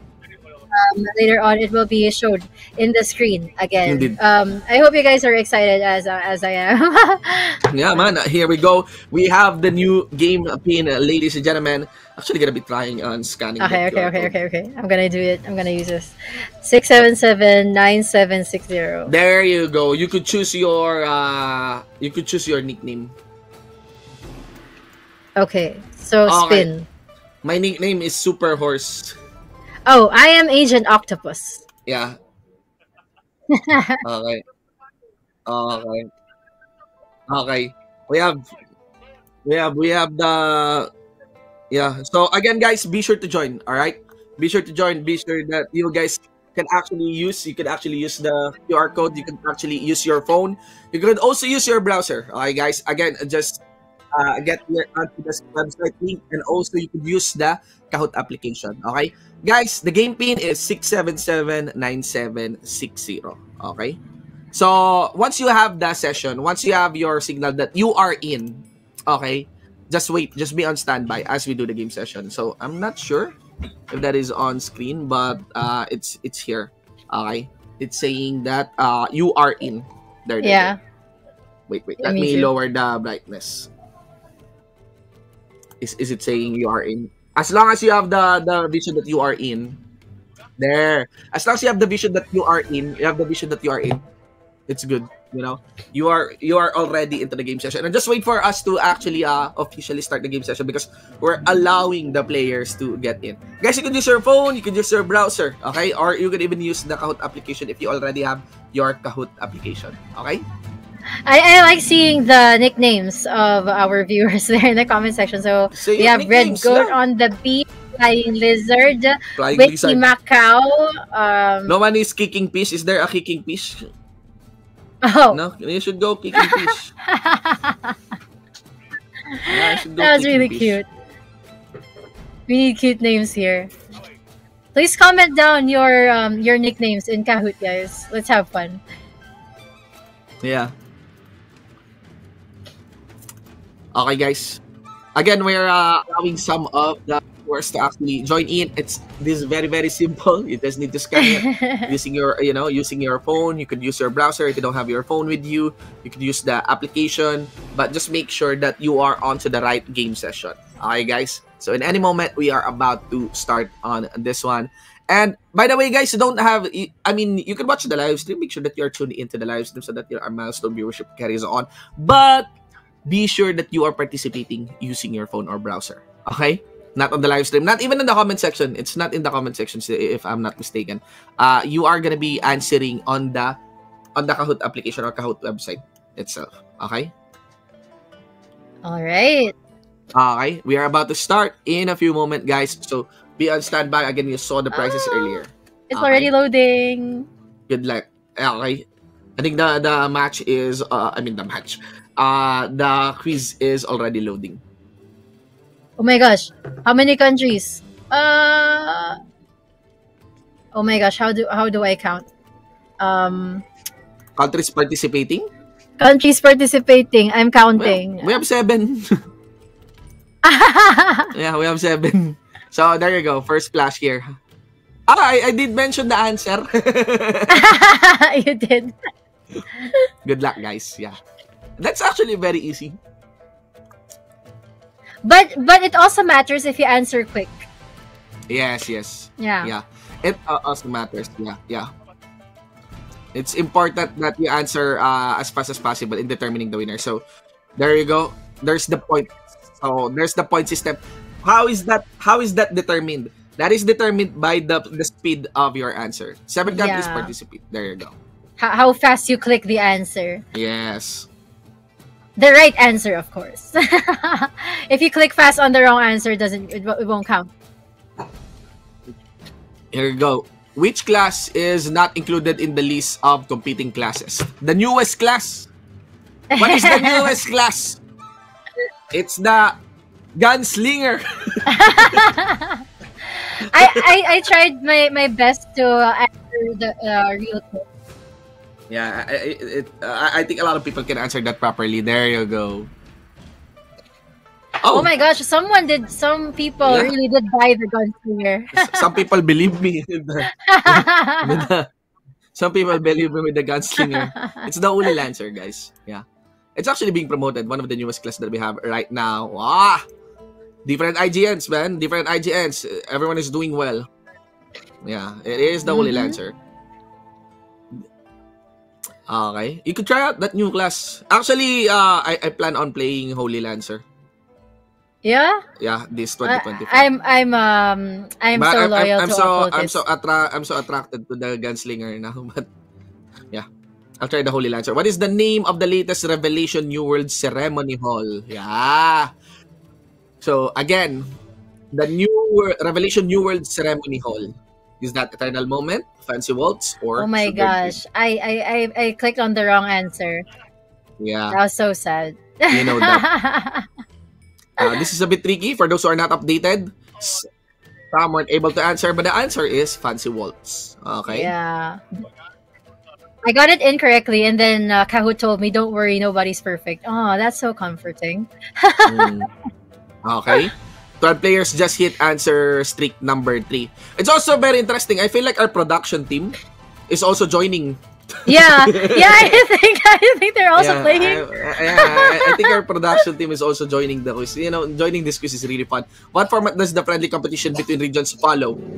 What format? How long are matches? Okay, that one we'd be answer correctly. We've been doing it for 2 nights already, even in the show match.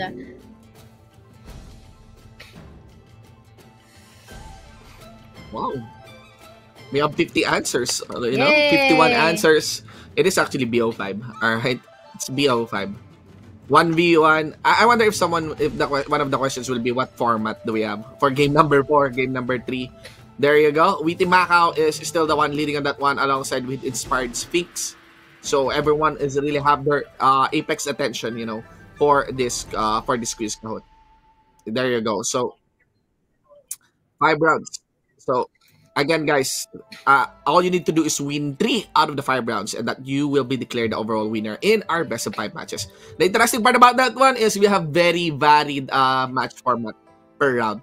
Number 5, what are the conditions to become a direct qualifier for the Southeast Asia region? Now that is a bit. Oh, okay. Yeah, that was I'm sure that I was able to answer that one correctly.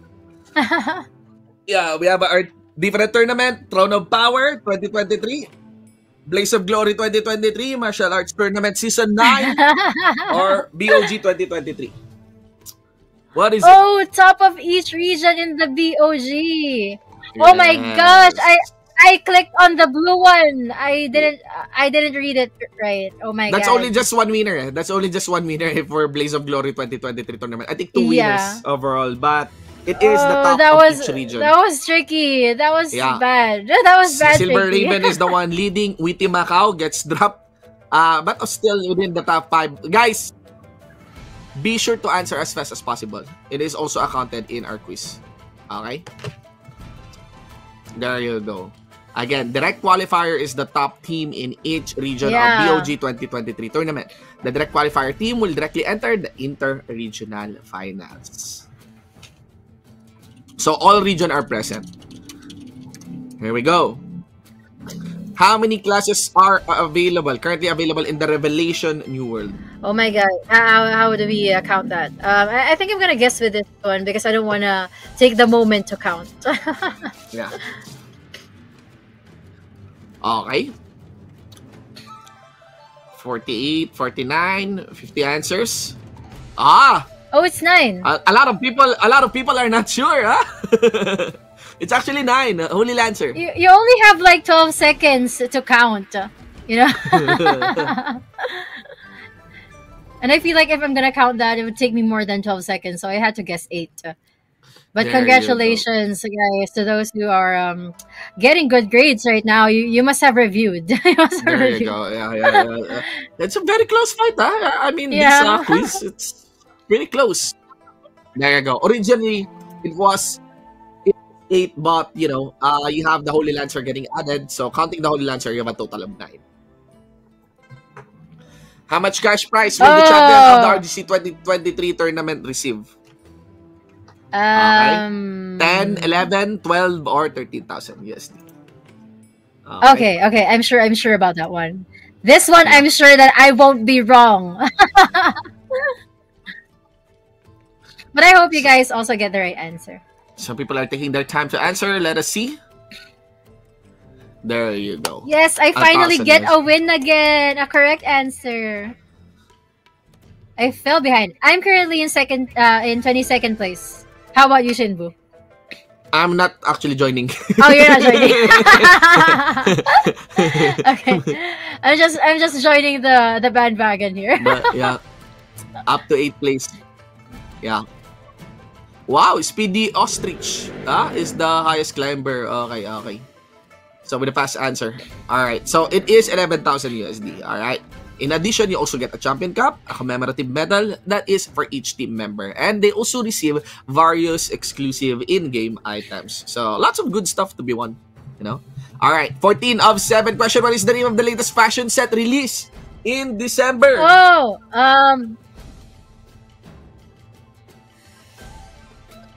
What is it? Is it a Bard, Christmas I don't festivities, know. Peach Blossom, or the Night Carnival? You can actually look for it in the Facebook page, you know? You can look for it on the Facebook page of Revelation Global. It is Christmas festivities. That is the did I correct get that answer. right? Oh, I'm correct. Yeah, Yay. six people answered Bard. Why? Night Carnival is also a good pick. Yes. Witty Macau is back onto the top 5. We have Inspired Spinks. Yeah. Getting some good win on that one. We have question number 15, if I'm not mistaken. We're very, very close, huh? Just, 15 questions plus 2, total of 17. How many chapters does the Jade Killen Return have? How many chapters? 2, 3, 4, 5. Oh my god. Why do we always have counting questions? Who counts things? All right. Oh, There I you got go. it right. Pretty varied on Yes. that one. But the correct answer is 4. 4, guys. Okay. That was a wild guess. Yeah, and that's 6 players who guess it right. Silver Raven.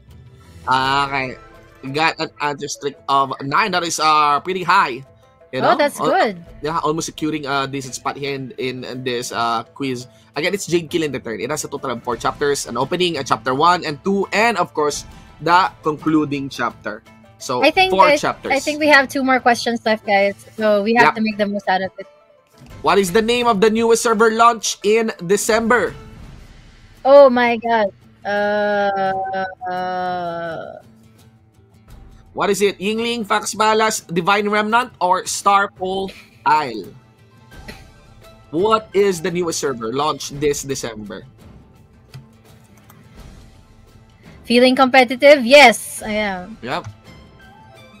Oh, the answer is Divine Divine Remnant. Remnant. And we have a lot of players actually playing onto the newest server. Again, that is Divine Remnant. Guys, let's look and see our top 5 for this tournament. For this quiz.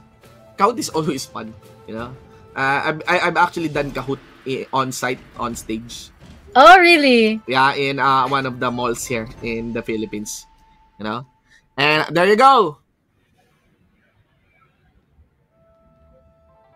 Oh, we Okay. have our top 3. Oh, it's not Inspired Things. It is who? Silver Silver Raven. Raven. Oh, okay. Okay.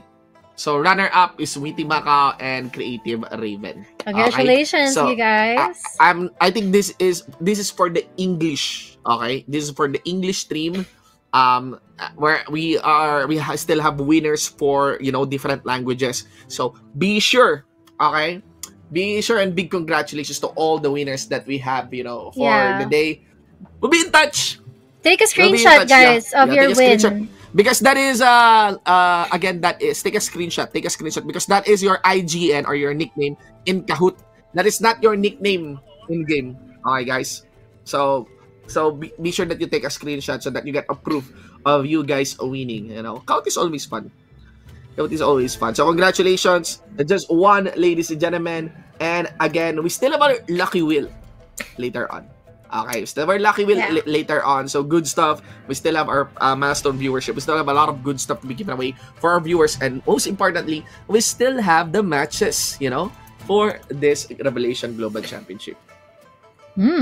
So guys, that was a fun segment for us. So we're just gonna take a short break. I'm sure you are all excited to witness the next matches, but we'll be back as the games are being prepared.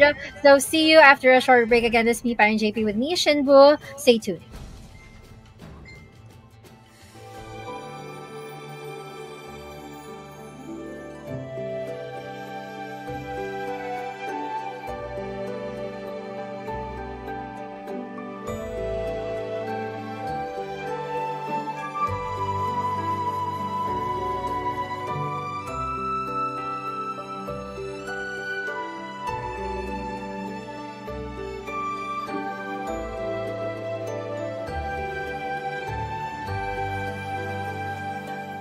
Download Revelation Infinite Journey on App Store or Google Play now.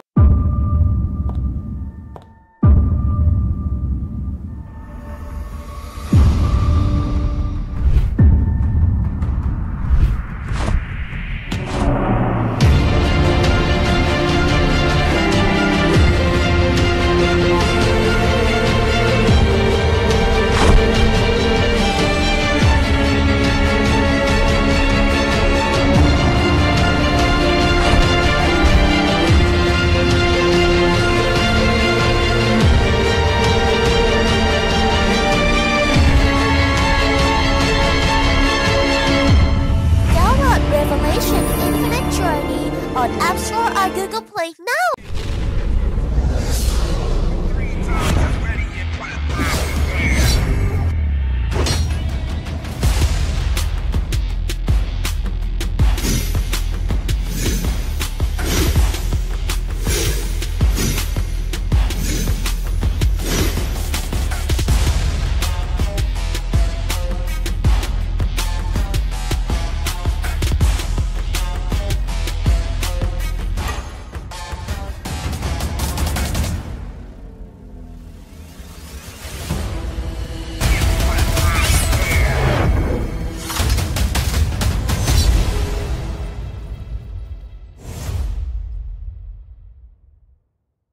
Download Revelation New World on App Store or Google Play now.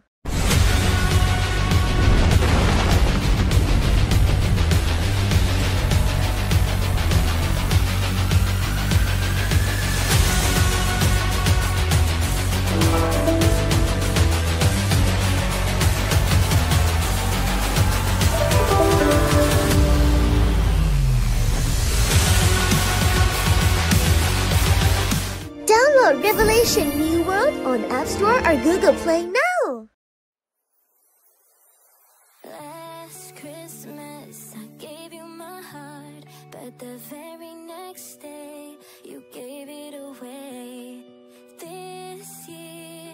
to save me from tears. I'll give it to someone special. Last Christmas I gave you my heart, but the very next day you gave it away. This year, to save me from tears, I'll give it to someone special. Download Revelation New World on App Store or Google Play now.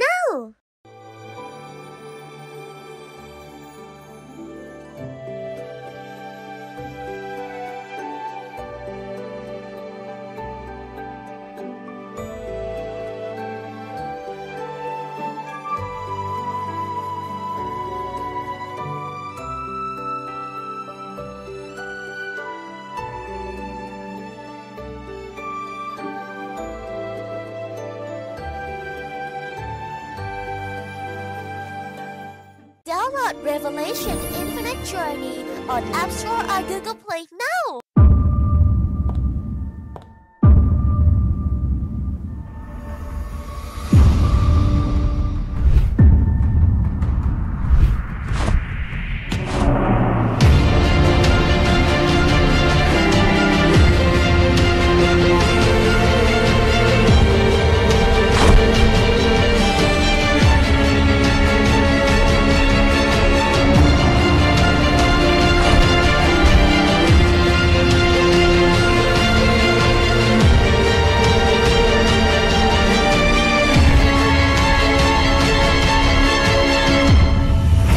Revelation Infinite Journey on App Store or Google Play now.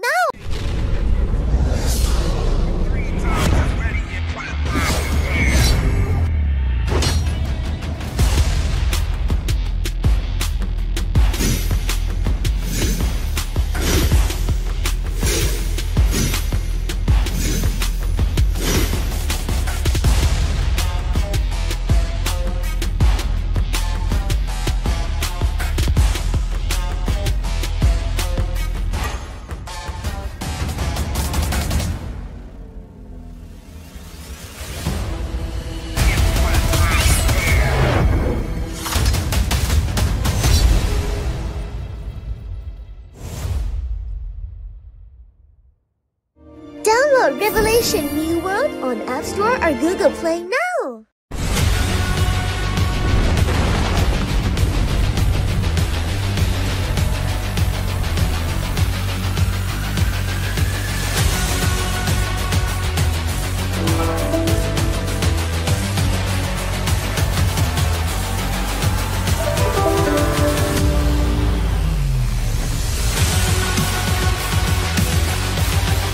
Download Revelation New World on App Store or Google Play now.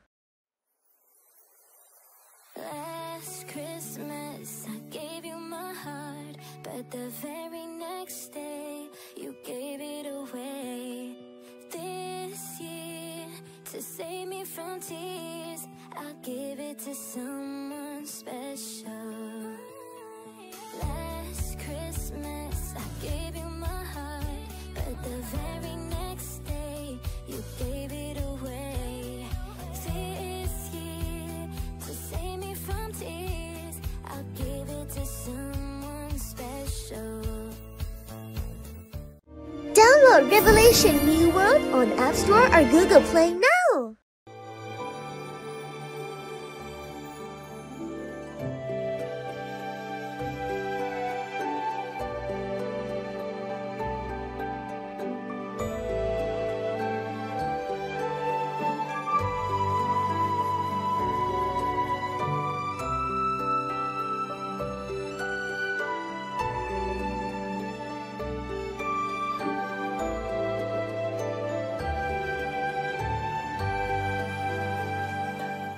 Download Revelation Infinite Journey on App Store or Google Play now.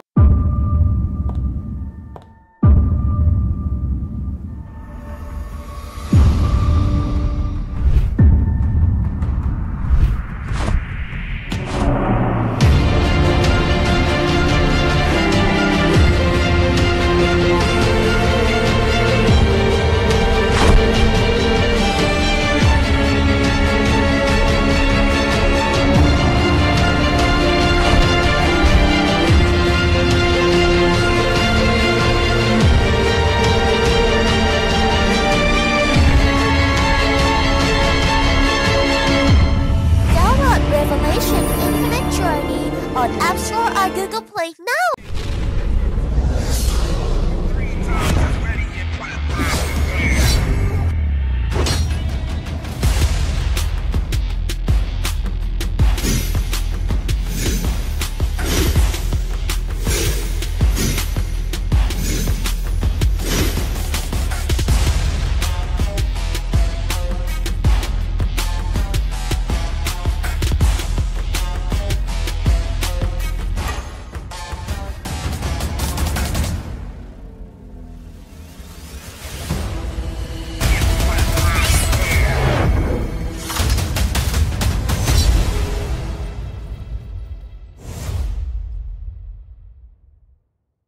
Download Revelation New World on App Store or Google Play now.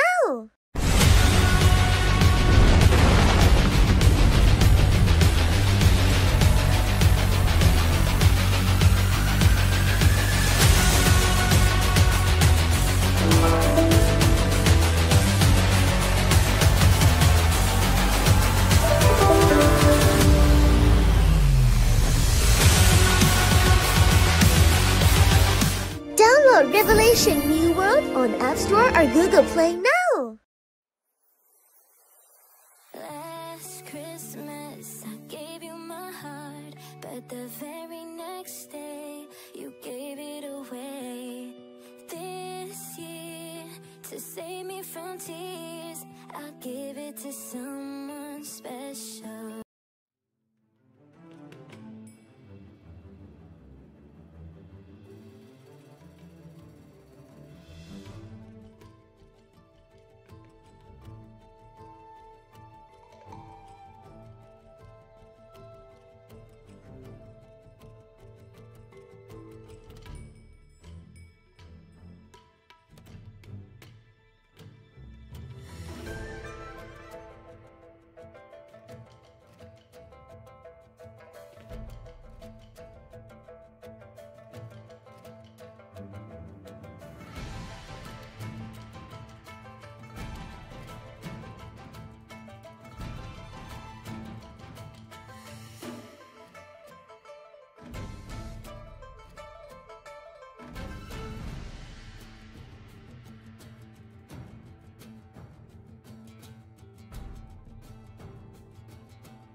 Ladies and gentlemen, welcome back here in the Revelation Global Championship. We are onto the day 2, the final day of our Global Grand Finals. And we're casters, Shinbuan for an eye, paring JP.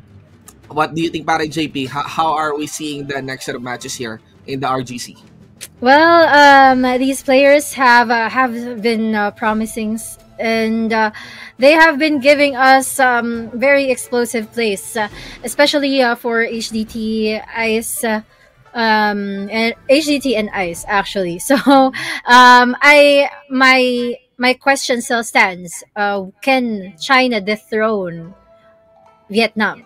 Yeah, Well, because you know, if we're just gonna talk about C, Vietnam is the most dominant force. But now this is a global championship, and China came in with us.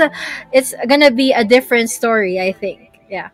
yeah, as things goes, you know, coming in from a show match from day number 1, it does look like China is trying to dethrone Vietnam. They have 2 teams who's actually still gonna be fighting here onto the upper bracket, you know, finals. Vietnam, their only chances are they will only have 1 team, you know, after this set of matches, because their 2 remaining teams are facing each other into the lower bracket. And if we're not just accounting for the bracket, we're accounting for the performances, for the meta that is being delivered here, and even onto the momentum, grittiness, and playstyle, it all pinpoints, you know, in favor of China. So the question here now is that gonna be evident, you know, until the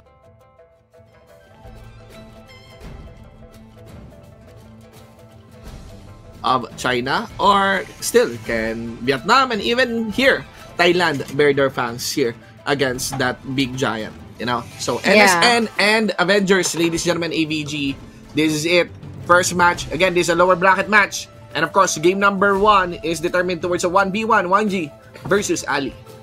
Well, there you go. So, Assassins for our first round. There's actually no surprise. Assassins are always present in 1v1s. 1v1s, but I'm just really glad that it's not an occultist anymore against an assassin, because it's like they happen most of the time.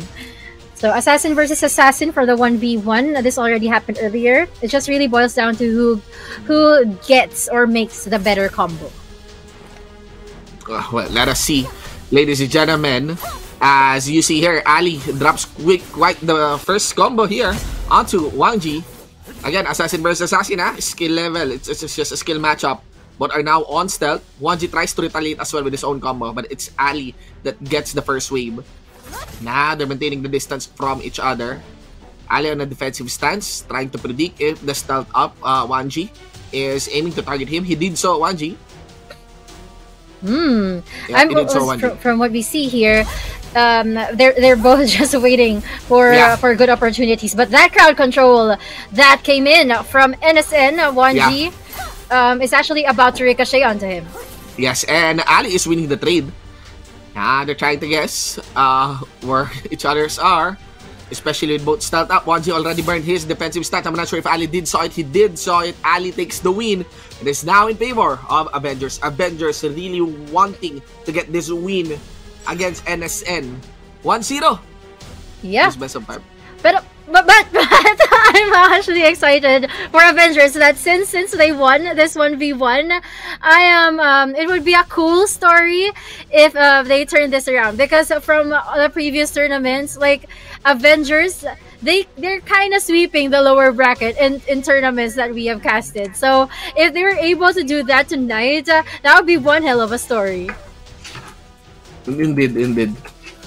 And again, it is a very convincing 1v1 right there, delivered for by Ali. But it is not yet the gunslinger play that is ever so popular and effective as well for China. So it's still anybody's game right here. NSN could still push this towards a 1-1. Avengers now, if they have the momentum of getting the win here against NSN on this 5v5, I'm quite certain, I'm actually pushing that they might win the 3v3 as well. Full platform fight between these two teams.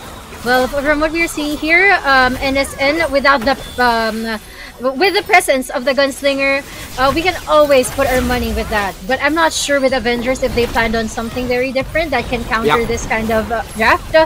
But of course, it still depends on the performance, because right now Avengers has been taking in a lot of. Is dealing a lot of damage actually against the gunslinger.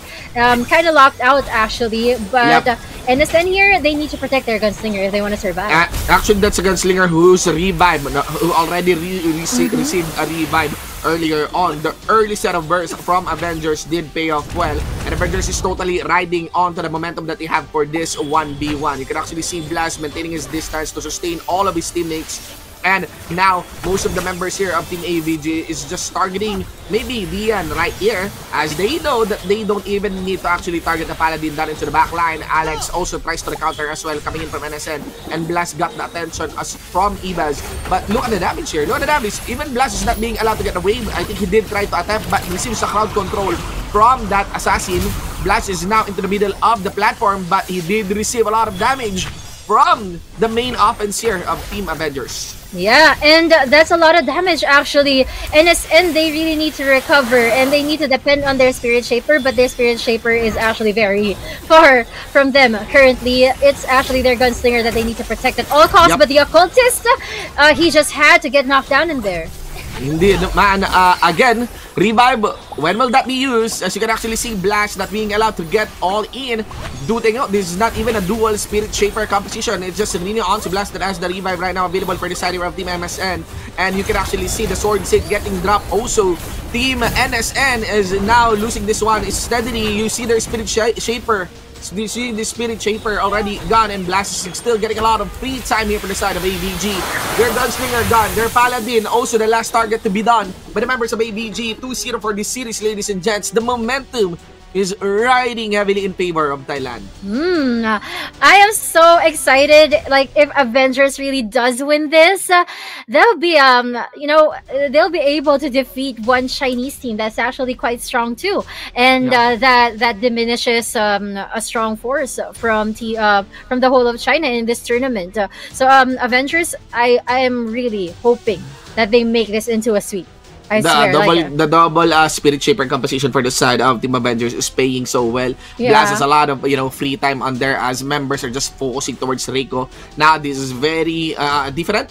We have the 3v3 format, both Spirit Shaper Occultist combination, but Gunslinger is the chosen arsenal here of NSN, and it will be a Paladin for the side of Avengers. Now, can Avengers secure the 3-0 sweep? Probably the rare occasion that a team from China gets swept by a non-Vietnamese and non-Chinese team. Well, let's see. I am so hoping for Avengers to win this one. I mean, they always have this lower bracket story in all tournaments, Avengers. Yeah.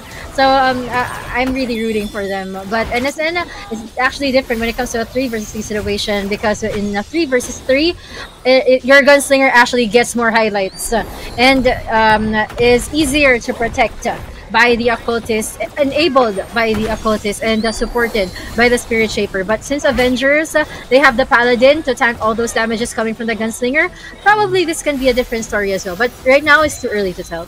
Too early to tell, ladies and gentlemen. Again, Magic here on the battle suit. So lots of damage can be dropped here. Can actually see it getting dropped against the Spirit Shaper and as well as the Paladin of the Avengers. Now, the Avengers squad tries to regroup, tries to actually get attention here, and the rest of the members of Team NSN get some good sustain with Blast also racking up the damage available for Demon, and now they go for the recounter as they know the cooldowns are down against the members here of Team NSN. Blast is still getting some free time. Members here of Team Avengers now focusing on to DTK.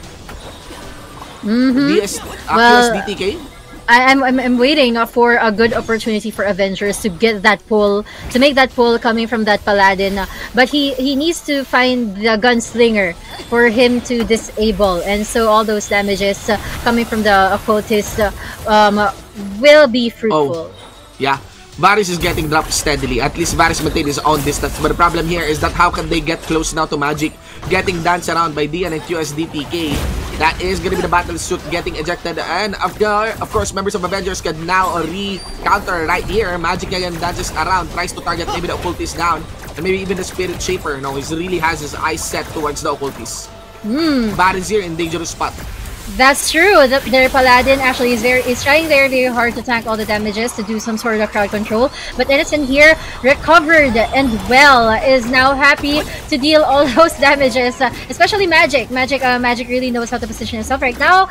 He's not vulnerable to any damages coming from Avengers. Third battle suit, ultimate. Yeah, third battle suit here for the side of Team NSN. Team Avengers actually lost their Paladin. I'm not so sure, of course, if there is a Resurrect available, but they also lost already their Occultist. Paladin Resurrect, ladies and gentlemen, but of course, Blast here getting the attention of Magic. Magic now looking forward towards Demon here, the Paladin, who's also trying to target QSDTK. And will there be a Resurrect again to the Occultist? No, it's not. 2v1 against the Occultist here of Team NSN. Gets his barrier up, so still be surviving. And of course, there's enough cooldown now to get the kill against that Paladin. All down to the Spirit Shaper, running for his life against the side of Avengers. Magic is on the chase alongside with QSDTK, but that's it. Game number 3 goes on to the side of NSN. Oh no, Avengers, they had their chance, but I mean, it's not yet over. It ain't over till it's over, guys. Avengers can still win this. I mean, I swear, Avengers is really my bias. I mean, maybe just because there are already a lot of Chinese teams in the upper bracket. We need few more members from Southeast Asia. Also, Avengers, I want to see them thrive. I really want to see them thrive. So with the next 5v5, which they won earlier, maybe they can win again. Using the same strategy, using the same draft. Indeed. Let's look at NSN here. Again, grouping, NSN will be using their 5v5 format in a very varied sense. Team Avengers here is still gonna be rolling with that 2 Spirit Shaper, but no mage, no assassin. No, they got the assassin, no mage on that one, and they also have the Paladin. So let's look if can NSN ride this momentum. They're gonna be facing Avengers off a win on this one. Avengers really still just need one win to secure this series. This is actually the goal of Avengers right now. But Magic, learning from the mistakes of the earlier 5v5 and having that momentum from the 3v3, he actually wants to just go all out right now and probably make a reverse sweep in this series. Look at that, with that ultimate skill that he has, he's actually more invincible in that form. That's why Avengers will find it really hard to deal damages, and thus they're just backing away while waiting for perfect timings. Maintaining some good distance there. Paring JP Magic did receive some damage, dropping him below 50% onto the HP, but still want to dish out considerable damage to the rest of the members of Team Avengers. That is the Paladin receiving the Resurrect, and NS10 is now really manifesting the momentum that they have off that game number 3. But still, Avengers, they know that they have won the latest 5v5. It won't be that hard, you know, to at least repeat that again against NSN here in game number 4. That's true. Well, for NSN, they're having a lot of trouble here supporting themselves. It's actually a lot of damage being taken in, especially by the occultists. They need to position themselves better. So as for Avengers, they're not really having a lot of trouble taking in damage. Their Paladin is actually doing a good job in protecting them.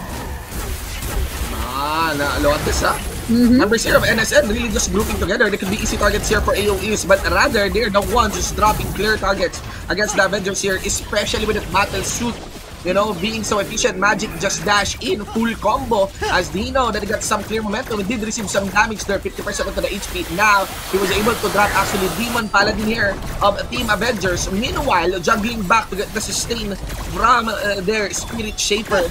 There's enough Resurrect here for the side of the Avengers, but the damage is quite lacking. Their Assassin now tries to get some landing combo, sustain towards the Assassin, but that leaves Magic with a lot of pre-hit here for the side of NSN. And you can actually see NSN taking full control of this upper platform. Oh, that's another ultimate skill coming from Magic, and thus doing that ricochet attack against the Paladin of Avengers. Now they are more vulnerable to damages. With having 2 Spirit Shapers, it's still hard for them to survive, and now their Assassin is also in trouble. The Occultist is next. They cannot disperse anymore. They cannot even catch up to their dead teammates so that they can revive them. There's already a 5 versus 2 situation. Now a 5 versus 2. I think we are really running for a reverse sweep on this series, guys. There is, you know, NSN. Again, they just came up a momentum from that 3v3. Things are looking very tricky here for this 5v5. Again, the 2 Spirit Shapers, they're lacking a lot of damage. They did lost one of their Spirit Shapers. I think this one is in the bag already for Team NSN as the second Spirit Shaper is done. And also that Occult is gone. 2-2 on this series. NSN forces a game 5. It all comes down to this 1 versus 1. Oh no, this is the hardest part. Like, you know, just when you thought that 1v1 would be very easy and like giving you a 1-point advantage. No, it's not. It's hard when it's your last draw. Because you have to choose your... It's hard to pick one player out of 6 or 7. And it's hard to predict what the class your opponent is going to bring in. But we already have our answers. Again, it's gonna be an Assassin against an Occultist again. All right, okay.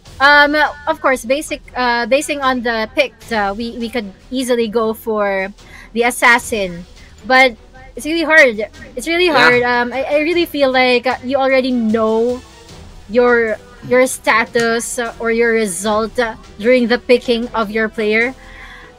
Well, let's see. The tough situation here is that, you know, there's a lot of pressure between these 2 players, Wendy and even Shoko both, because they're fighting on a lower bracket, 1v1. That's you know? true. All that effort in the tournament, all that effort, all that run even before the qualifiers is decided. Totally decided by this 1v1. Combo by Wendy onto Shoko. He's actually casting spells under the platform. My gosh. By the way, I just want to remind these 2 players, time is very short. The timer is very short on a 1v1 format. Oh yeah, and you have to deal all the damage as possible. As possible, well, that's what Shoko is trying to do. He's trying to avoid, and when you know that NSN, like Wendy here, is already on stealth and probably setting you up for a combo. Yep. I honestly don't know how to avoid that. But we did see some winners of Occultists winning against Assassins earlier. But probably that was just probably the Assassin's fault. Well, let's see. Now he's in for a combo. He did drop the first combo. Wendy knows he now has the damage advantage. That's the problem. Shoko, I'm not sure if he has an idea of the timer, but he also needs to answer against back to Wendy. He's now on the offensive. It's a bit predictable. Get the box in. Again, if you play too safe on this one, you will lose the timer battle. Wendy now on the defensive. Shoko needs to at least even out the damage trade. Man, NSN is now on the driver's seat of this match. Combo to Wendy. Did he catch it? Get the stealth. Timer is very close. You need your damage. Oh no. Yep. Okay, he was able to dodge. Crowd control onto Wendy. Oh, didn't get the first combo. Wendy uses his final dash on that one. That was a good teleport. Yeah, I'm not sure now who has the better combo, but the timer is very, very close. Wendy! Oh, oh my god, that was clutch! That was clutch! Shoko was well within kill range. And Wendy's HP was very low. Cooldowns are burned because he does know that the dash is not available. That's Shoko true. takes the win. Shoko takes the win, and that's NSN getting dropped out of this competition. He was also able to predict the teleport, like where he's going to position himself. That was really good. I am so happy that Avengers advanced. But I am sorry for NSN. But yeah, NSN, thank you so much for joining. But your journey ends here. Avengers is able to move on here in the lower bracket. Oh my gosh, this is so nostalgic. Wow, just wow. That was really clutch. Winning in a 1v1, like that was the first max out series of the day, of the night. Very big clutch on that one. Avengers is still in this competition now, removing one of the three first, qualifying Chinese teams here, heavy contenders for this tournament. Now we have our Vietnam versus Vietnam matchup. Again, there's a lot to be said on this when it comes to Vietnam. They're the strongest country, here in Southeast Asia. And definitely, as much as possible, the Vietnamese fans, they want to cheer or root for, their competing teams. So, the question there is, it's sad to see, who is more deserving between the two teams that are fighting now on this lower bracket. That's true. Oh my gosh, I can't even tell you guys how the previous match was actually so breathtaking for me. But of course, we need to move on to the next one. On to the next one is the Vietnamese match. We have we have Sui and 6L1. Yeah, one match to watch out for. I would still root for 6L1 just because of the revenge story against HDT. I really want to see them. Apart from Avengers sweeping the lower bracket, I also want to see 6L1 take their revenge against HDT. I want to see them meet again because it was actually one of the matches yesterday that was so tricky for me, and but 6L1 really did stand a chance against HDT. But of course, the upper bracket Ice versus HDT is also the match to watch out for later on because one of them will be going to the lower bracket, and that's actually what makes things more exciting. Lots of cool stuff, lots of exciting stuff really for our tournament as you actually determine, one by one. Again, we only have 5 teams remaining right now in this tournament. So after this one, we will only have the top 4, and after the top 4, we will easily get the, I think we will get the top 3, before we head on to a break later on. So that's really it. We are actually plucking these teams one by one. And again, it's only the top 3 that get the prizes, especially the cash prizes. So they're really competing their eyes out in at least getting that podium finish. Well, at least, the 2 in the upper bracket finals has already the, I think, top 3 secured.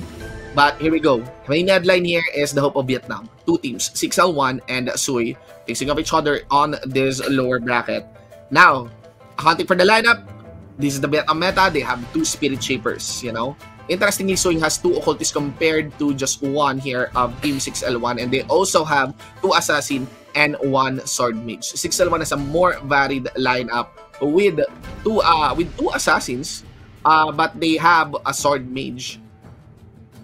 Yeah, they have a Sword Mage and 2 Occultists. Okay, this is Sui, with a ha ha ha he he he he he ho ho ho ho.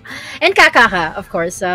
Wu Fang, representing 6L1 with the Occultist. Kind of classic matchup, with the Occultist versus the Sword Mage.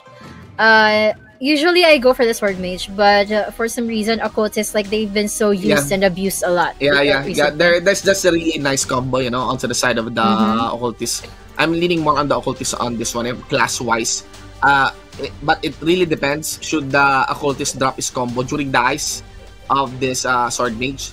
Let us look, ladies and gents. Again, we have our cameras onto Wu Fang, the Occultist right here. Quick burst earlier onto the Sword Mage. He did use his ice just for the counter here of Wu Fang. And that was really good onto that counter. Dash out. Maintain his own distance. Oh. No sword drop. There you go. And ice onto Wu Fang. Gets dash out as well.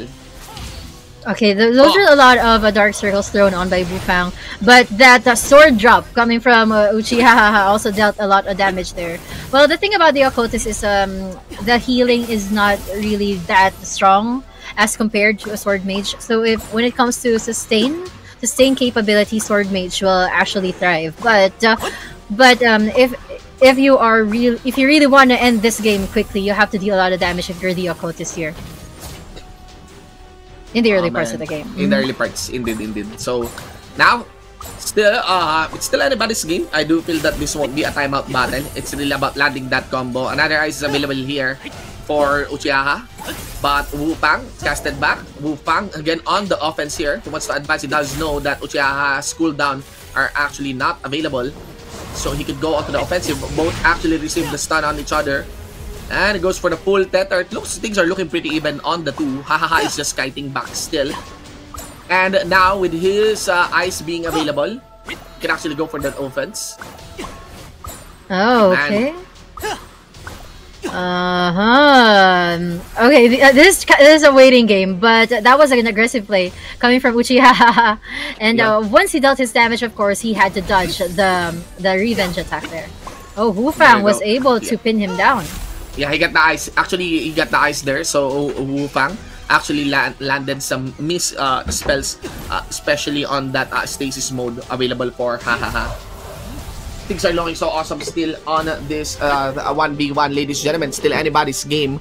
As you can actually see how these two are just min-maxing each other's out. But it is going to be 6L1 who won the DPS or the damage that count, especially after the timeout. And that's it. Oh. It's a 6,000 lead by Wu Fang. That's not really much of a difference, to be honest. Yeah. I mean, it can only take like 1 to 2 skills from Uchiha to even that out. but of course, if Occultist actually has generally shorter cooldowns, so as expected. Well, 6L1 just got their first point. Of course, we move on to the 5v5. Well, for this way, usually they are using Sui and 6L1. Since they're both from Vietnam, if China uses gunslingers, Sui and Vietnam actually uses 2 spirit shapers quite often. But this time, no paladins present in both teams. Alright. Indeed, ladies and gentlemen. Okay. All into the upper platform, ladies and gents. Now, members here of Team Soya on the defensive, they're actually circling around this upper platform and not fully committing on the platform fight. Okay, now we have it. Oh, the Assassin of 601 was so in trouble there. That's gonna be an early revive for 601. So here is starting to get so aggressive. There's a lot of damage being taken in by 6L1. Where are they positioned? And who is the one dealing the most damage from Sui here? Okay, we see them jumping around. Oh no, there was that box skill coming from 6L1, thus turning the game around to a disadvantage against Sui. So now that is still going on, Uchiha is clearly in trouble. He just went down. 4 members remaining for Sui, but that's good because he just got revived. 6L1 here still complete even after the fall down of their assassin earlier. They still have their momentum back. Now they just need to be consistent about it. Having two assassins, actually, they need to be more careful about where they position themselves. And also, once they deal a flashing hit into Sui, they need to make sure that they don't have a chance at survival. 4 members left for Sui here, and still complete for 6L1. 6L1 here is standing more chances against Sui, just because Sui is always in the verge of death. But I think it's gonna be a different story now. 4 versus 3. We can now sense the heaviness of this battle. Take note, guys. This is just the first 5v5 of this match, with only the Spirit Shaper of Sui left. 6L1 will have nowhere to go but get a second point. Indeed, man. 6L1 already riding on the momentum, you know. That's great, if you actually. look at it, again, when you are in this kind of tournament, especially in the lower bracket, momentum is so important now, JP. Yeah. Right? Yeah. It's about the mindset. Earlier, we did saw that onto the some of the matches that we witnessed here into the lower bracket. And right now, 6L1, especially in that very, very tricky 1v1, especially in that very, very tricky 1v1, they're funneling, they're funneling the confidence out of those wins, and all the more that it gets better as they have won the 5v5. Now we get a 3v3 where things have reset up, reduced its being chaotic from the 5v5, and we have a very similar lineup, assassin versus assassin. That's true. Well, for the 3v3, I'm gonna go with 6L1 on this one. I just think that their momentum is so good at this point. After winning that battle in the 5v5, which is actually so hard to win because it was they were like playing tug of war earlier, but this time it's gonna be a different story, I guess. But having the same kinds of classes here in the battlefield, and well, this is just exactly what happened with 6L1 and Sui earlier. Like, Sui was highly aggressive in the earlier parts of the game, but somehow 6L1, since they're playing it safe, they're not being so impulsive when it comes to dealing damage. They were able to turn things around. Okay, camera eyes onto Yato here. Tries to go for the backline actually, which is kill range.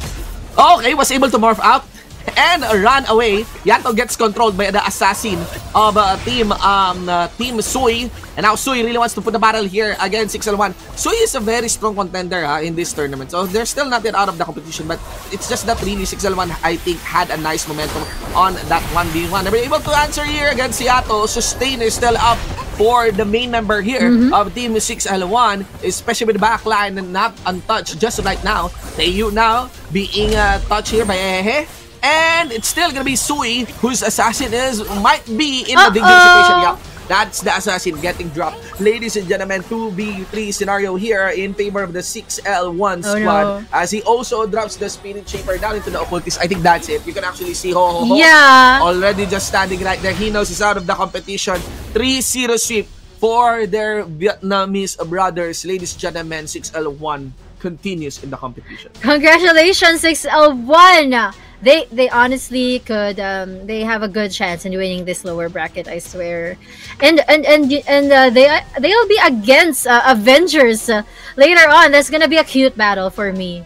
I mean, the underdog versus the one being eliminated by the star-studded team in the first round of yesterday's matches. My gosh. We are now left to our 4 players, Shinbu. We present you our top 4: Ice, HDT, Avengers, and 6L1. So we have 2 from Southeast Asia and 2 from China, guys. This just shows that Revelation Infinite Journey, like, the Chinese community is also a dominant force, and veering away from the Southeast Asia tournaments.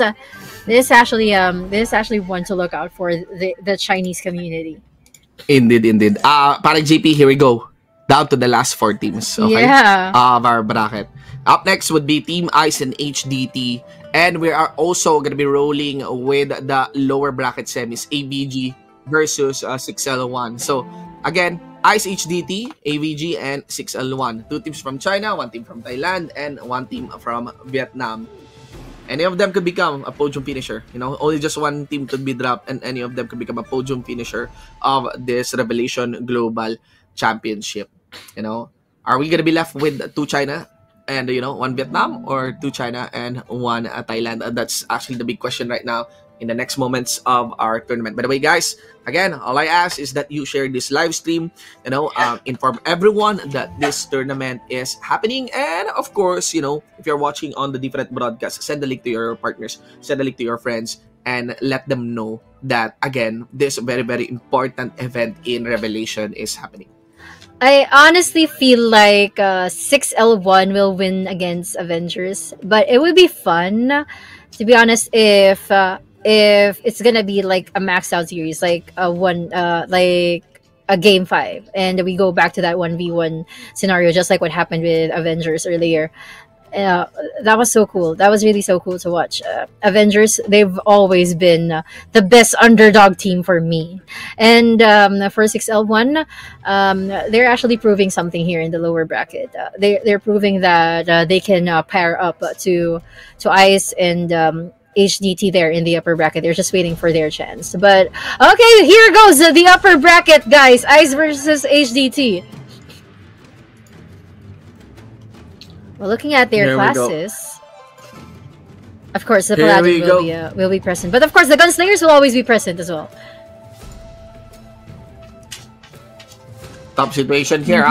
Again, this is it. The most important fight of, I mean, one of the most tight fight of our tournament. Okay, you get the 7-7 format. I'm curious. I feel like it would be Assassin on the 1v1, but let's see if my guess is right. Blade Master. Oh, you decided to go for the Blade Master. All right. Yeah. We rarely see Blade Masters, but the Blade Master is the best counter for Assassin. Being the rare melee hero here in Revelation Infinite Journey with high damages and also great sustains, I'd really go for HDT on this one. I really go for HDT on this one. HDT, the combo, right? Yeah. Yeah. But Leiren, you know, he has the capacity to go in and out as well. Oh, that's true. That's true. I'm so excited for this matchup because we haven't seen like, we've always watched Assassins and Occultists in 1v1s. I even missed the Paladin already in 1v1s. But I'm just glad that for now we are gonna see something different, especially this already the upper bracket finals. Yeah, yeah, and again, if you've observed the patterns from our lower bracket matches earlier, it's all about the momentum. And back then, you know, there is little consideration to these 1v1s, but right now this 1v1 sets up the momentum as its purpose should serve. For this best of 5 series. Camera onto Leiren, ladies and gentlemen. And again, the offense is coming from the Blade Master here of Team HDT. Leiren goes for the dash. There goes the stealth. Tries to land an initial combo onto Pipa. Pipa is very, very aggressive. He's just really dashing in. Tries to go for an initial counter against Leiren. Goes for the stealth. Did not move. Yeah. Yeah. The damage didn't hit. That was a kind of a waste of a skill. Yep. And again, Leiren still has the upper hand. Pipa really is coming in very hot on this. But he does know that he lands one combo against Leiren. That's it. You know, that's all that he needs. He did get it. Onto Leiren. Full combo again. Layers that one. Leiren was able to walk away. Didn't land the initial crowd control. But Pipa again goes for the counter. Both of these two are just dancing around. Leiren with his final dash on that one. Gets his own crowd control against Pipa. Another combo maybe. Leiren has to walk back. No dash is still available. Pipa. Cooldown is also available. But of course that initial dash won't be. Leiren onto the stealth. Pipa maintaining his own distance. Tries to guess. Let's start probably onto Leiren. Oh! Critical HP onto Leiren. Pipa getting into the middle. And he casts another spell. One less guess. Sudden death. First hit wins. First hit. Who's gonna do it? First hit wins. Oh, okay.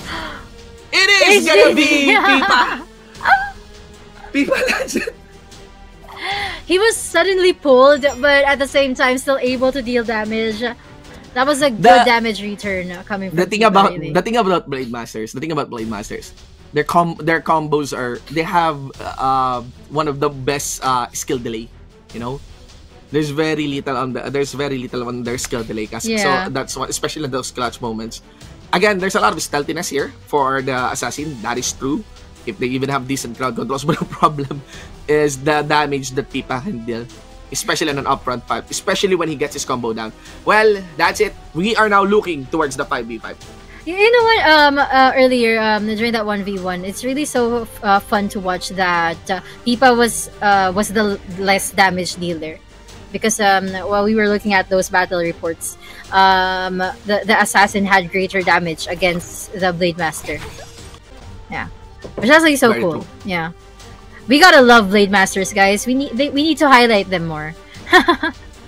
Upper bracket match. Upper bracket match. Here we go, guys. Game number 2, 1-0 in favor of China's HDT. They're gonna be the first team who will go into the grand finals. Look at this.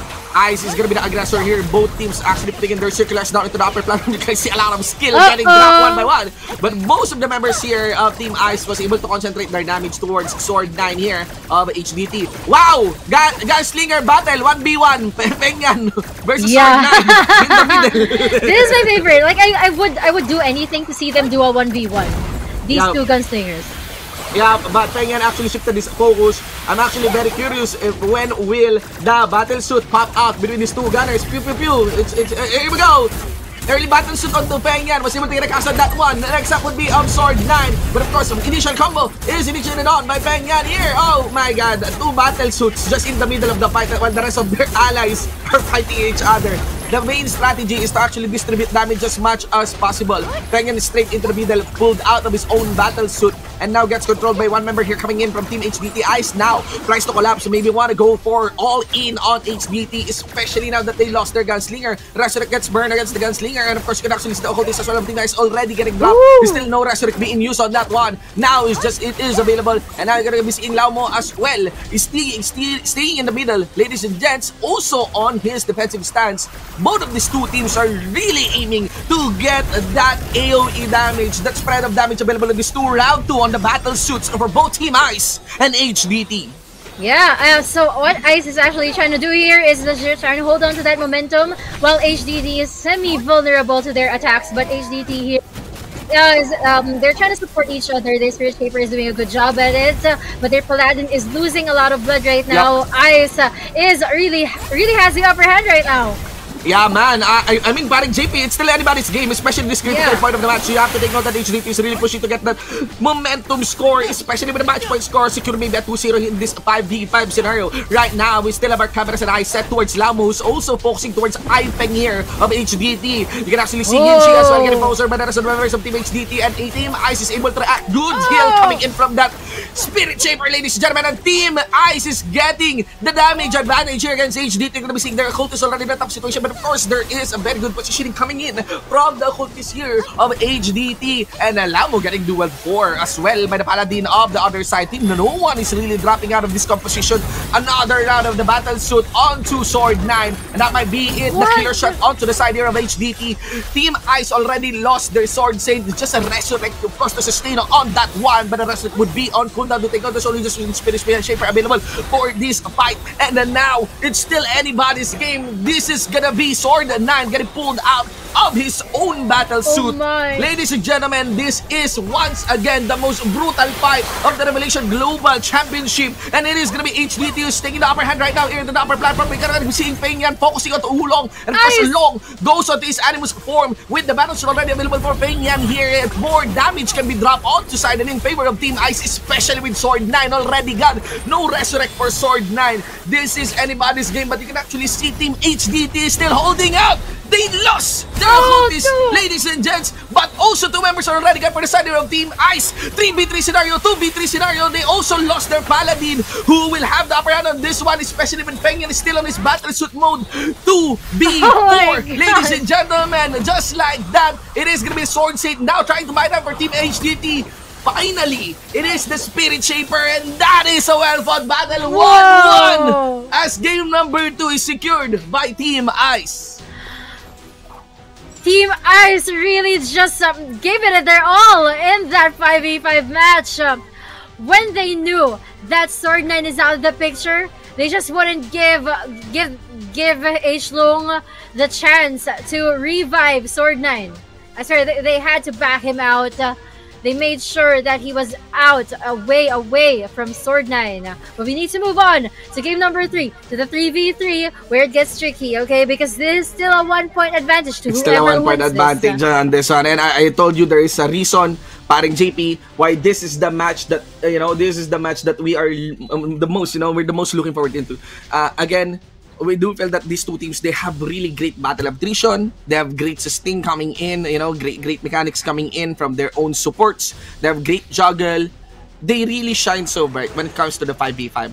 And like you said, it is now a tricky situation, 3v3. It's anybody's game for this 3v3. That's true. Well, let's see. Both gunslingers are always present when it comes to 5v5 and 3v3, but I would always put my money on Ifeng. I don't know. Something about his positioning and his dexterity makes me want to root for him.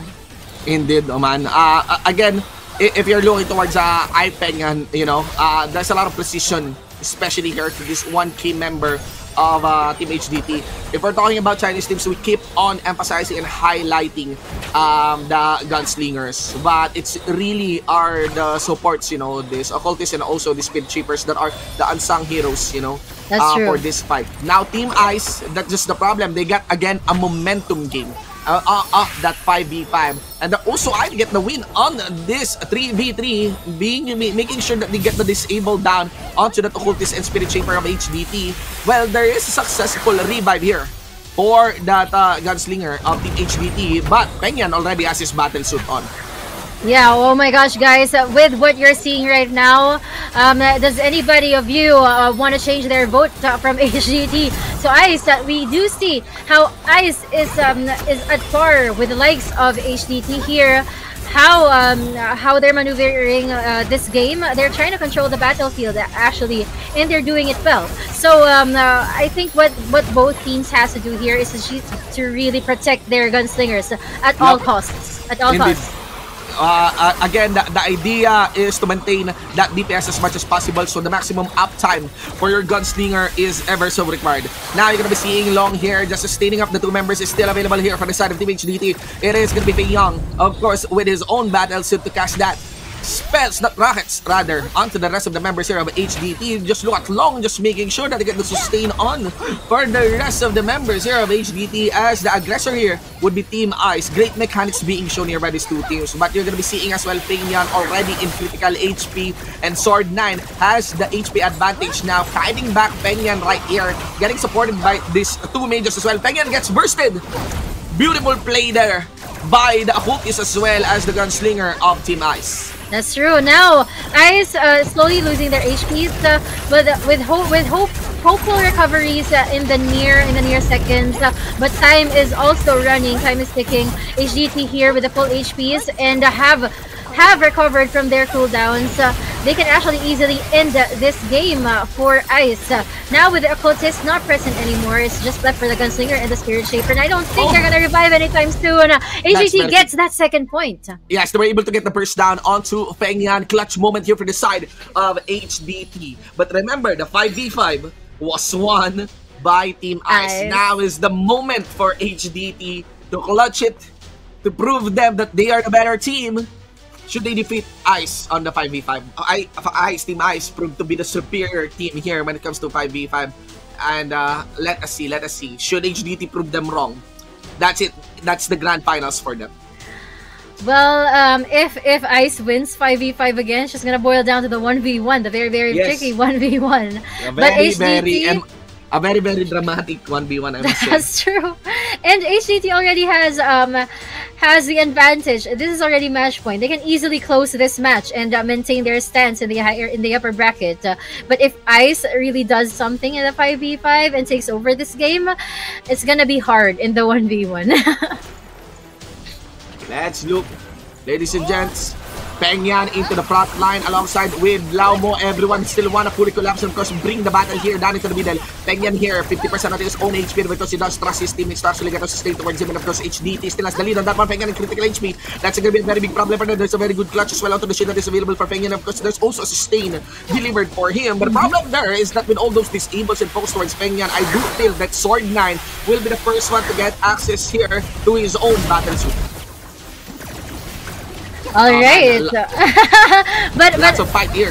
But HDT here, with the momentum that's going. Oh, nice! Two ultimates casted by both the gunslingers. It's just really a matter of positioning. Well, Feng Yan, he has to be protected by the members of ICE because look at how he's been chasing around. Yeah, he's actually walking off. Yeah, he's actually walking off, making sure that he has the most use for his own battle suit. Two battle suits are actually fighting each other. And of course, we're going to be seeing Feng Yan here being more wise and of course, being more calculating when it comes to his own positioning as the gunslinger. And now we are going to be seeing those two eject out of their own battle suit, ladies and gentlemen. And yeah, HDT is dropping consistently on that one, especially on the side of their paladin, whose HP is now 50%. But of course, members here, the sustain for the side here of HDT is just, they're just being very efficient. They're just making sure that everything is monitored properly as the battle of attrition is still sets in and is still tight closely between ICE and HDT. But again, ICE is the one fighting this battle with their backs against the wall. Look at Feng Yan here getting a lot of free hits now. Sword9 with his own battle suit. Feng Yan can also cast his own battle suit, but he doesn't want to burn Sword9's battle suit first. He casted his own battle suit, cast the combo, battle suit down for Sword9. Oh my gosh, almost. A lot of HP's lost from HDT. And two man down. We have the Paladin, the Occultist, and the Spirit Shaper. Okay, they were able to revive. But not their HP's. Their HP's are so low to survive in this kind of battle. ICE is winning this battle, clear as day, ladies and gentlemen. You can actually see the HP bars dropping steadily, and that is all in favor of Team ICE, putting this team on thin ice. Ladies and gentlemen, the Sword Save getting dropped. It's also the Occultist on critical HP, as well as the Spirit Shaper. Only two DPS classes remaining from the side of HDT. We have a 2-2 game number 5 between these two Chinese teams is decided by a 1 versus 1. Okay, I can't believe that we're getting a game 5 on this one. I mean, of course, it's not really much of a surprise, but it's just really hard to admit to ourselves, like that whoever wins in the 1v1, like everything boils down to the 1v1. I mean, it's just left for one player of each team to maintain their stance in the upper bracket. Oh. Paladin and Assassin. Very interesting. Sword Saint. Oh, Sword Saint rather. Sword Saint. Very interesting. No Blade Master. Not an Occultist. HDT, instead of sending their Blade Master, they're going to be sending their Assassin. And ICE decided to use a Sword Saint. It's been a while. I haven't seen a Sword Saint being used for the 1v1. But let us look closely, man. But how so exciting. How about HDT on this one? Like, it's an assassin. Like, do they get the upper hand? Usually they do have the upper hand against Sword Saint, right? The thing here is that this is a 1v1 that determines who gets into the grand finals. My gosh. Okay. Control onto Yinshi. Gladys on combo. Assassin gets close in. There's, of course, a stun to Yinshi. Early use of a dash for K. Yinshi lands some combo here. ICE fights. K here, of course, with his own defensive stance, tries to drop some crowd control. Lots of damage actually here for this Sword Saint. He's trying to guess where the assassin might be. If the poison is actually gets sustained up. Okay, that's a lot of damage. Yeah, but he did land some combo. Cooldowns are down for Yinshi. And of course, K still has one more dash to actually escape on this one. There you go. Oh, I think it is one hit to one hit. Oh, one hit! That's it! Ice won! I am so happy that those who voted for HDT, I mean, I know it's not yet over, but they went down to the lower bracket. And it's gonna be HDT versus Avengers or 6L1. A difference of 300. A difference of 200 damage, 200 plus damage between these two. It's crazy. That is so close. That is so close. A very, very close fight. That is gonna be Team ICE from China securing the first slot of our grand finals. They also secured the second place. If you're able to actually get into the grand finals, as early as now, that is second. Your runner-up place secured already. Now they're eyeing to get that championship. HDT is not yet out of the competition. They're gonna be securing a slot onto the lower bracket finals. Wow, what a fight between ICE and HDT. All right, so as expected, paring JP. That's true. I'm so admiring ICE for defeating HDT, just because HDT has a lot of fans and Ice has been proving a lot of viewers wrong. Yeah, so that's why I'm such in awe, right? So in awe right now. But two dreams are still alive. The dream of Avengers to like sweep the lower bracket, which they usually do, and the other dream is the rematch dream for 6L1 to revenge themselves against HDT from yesterday because they lost in round number 1. Yeah. But it's gonna be hard because it's not like it's the grand finals kind of rematch. It's the lower bracket finals kind of rematch. It's the lower bracket finals now. I just wanna say, HDT is very strong. Yeah. Team Ice and HDT, like they're playing Revelation on a totally different level, I must say, compared to other teams. Definitely should 6L1 and even Avengers continue their run here.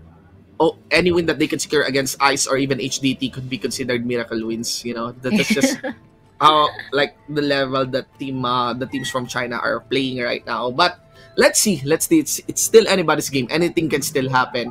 We are now witnessing, game number 5's series getting concluded by 1 versus 1s. I agree. You know what, guys? I am just so happy that these 4 teams are really doing their best. They're really showing us stellar performances, like global championship performances. Like, everything's just so intense right now for us. And I'm so glad that a lot of viewers are enjoying this with us. So please, while you still have a chance to join the Lucky Wheel, all right? Just comment down your favorite team, and then your role ID, and then your server, and then the hashtags RGC Championship and hashtags oh my gosh, something with a 2912. Yeah. Lucky Wheel 2812. Oh yeah, Lucky Wheel. Okay, right. On that one. So again, guys, there's still that Lucky Wheel. Make sure that you have that one. And again, I'm very, very thankful to all the teams that actually participated in this Revelation Global Championship. This is it. We are nearing the conclusion of this competition. It is so exciting to actually witness the quality of the matches in the final moments here at the RGC. Here is the full roster: Avengers of Thailand and 6L1 of the Vietnam, the last 2 teams from Southeast Asia. All right. Last 2 teams of Southeast Asia. I'm glad you mentioned that because this is actually the last hope of Southeast Asian fans. We know who's gonna be the king of Southeast Asia when it comes to this global championships. Will it be Avengers or 6L1? Now, the question also stands here because if Vietnam is the king of C, once they lose this, Avengers can also be called the king of C. I mean, right? Because Vietnam usually is the king of C for Revelation Infinite Journey. But if Avengers can defeat Vietnam here, the last man standing from Vietnam, with both these teams are from Southeast Asia, we can consider whoever wins this match the new king of C. Right? So Ali always is the representative for the first 1v1 for Avengers, but Wu Fang here is going to represent 6L1 as an occultist. A standard matchup, we should say that assassin versus occultist.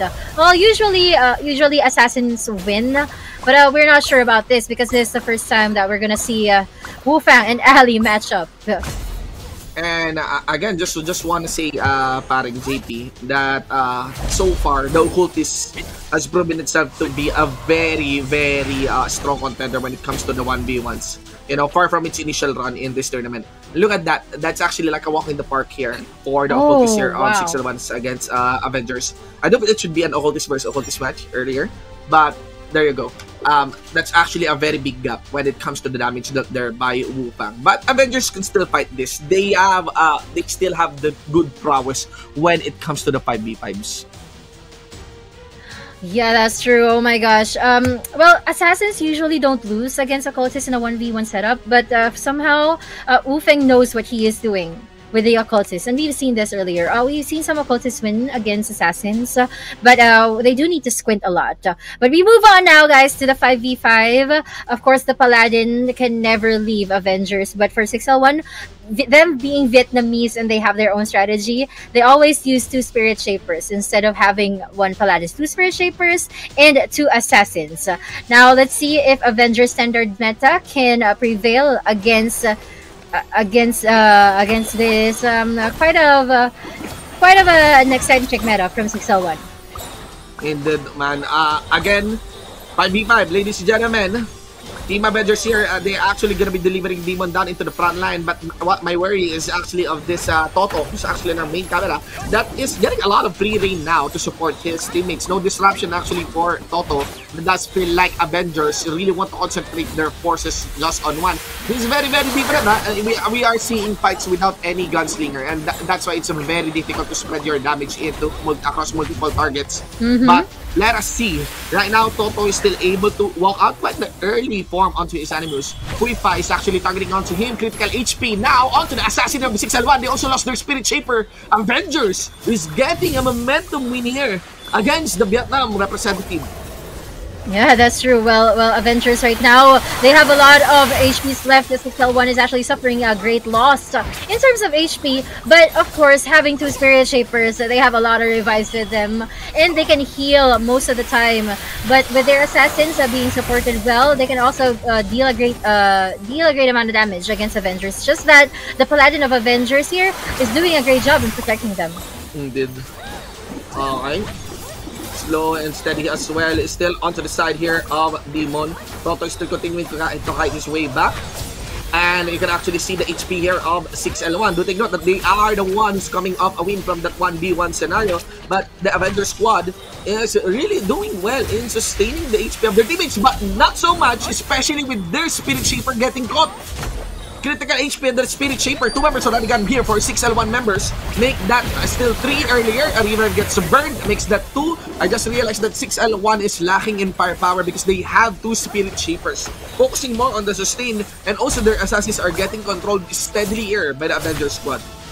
That's true. Well, for Avengers, they're actually doing well. And 6L1, with only the Spirit Shaper and the Occultist left, they're actually quite backed into a corner right now. And with Toto is much ganked right now. The only one remaining here gets caught by the Paladin. That's it. 1-1, and Avenger still takes this game number 2. We're gonna be heading to the 3v3 round 3.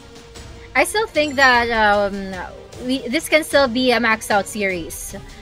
Like going back to the 1v1 again later on, but let's see. It depends on the 3v3 and the 5v5.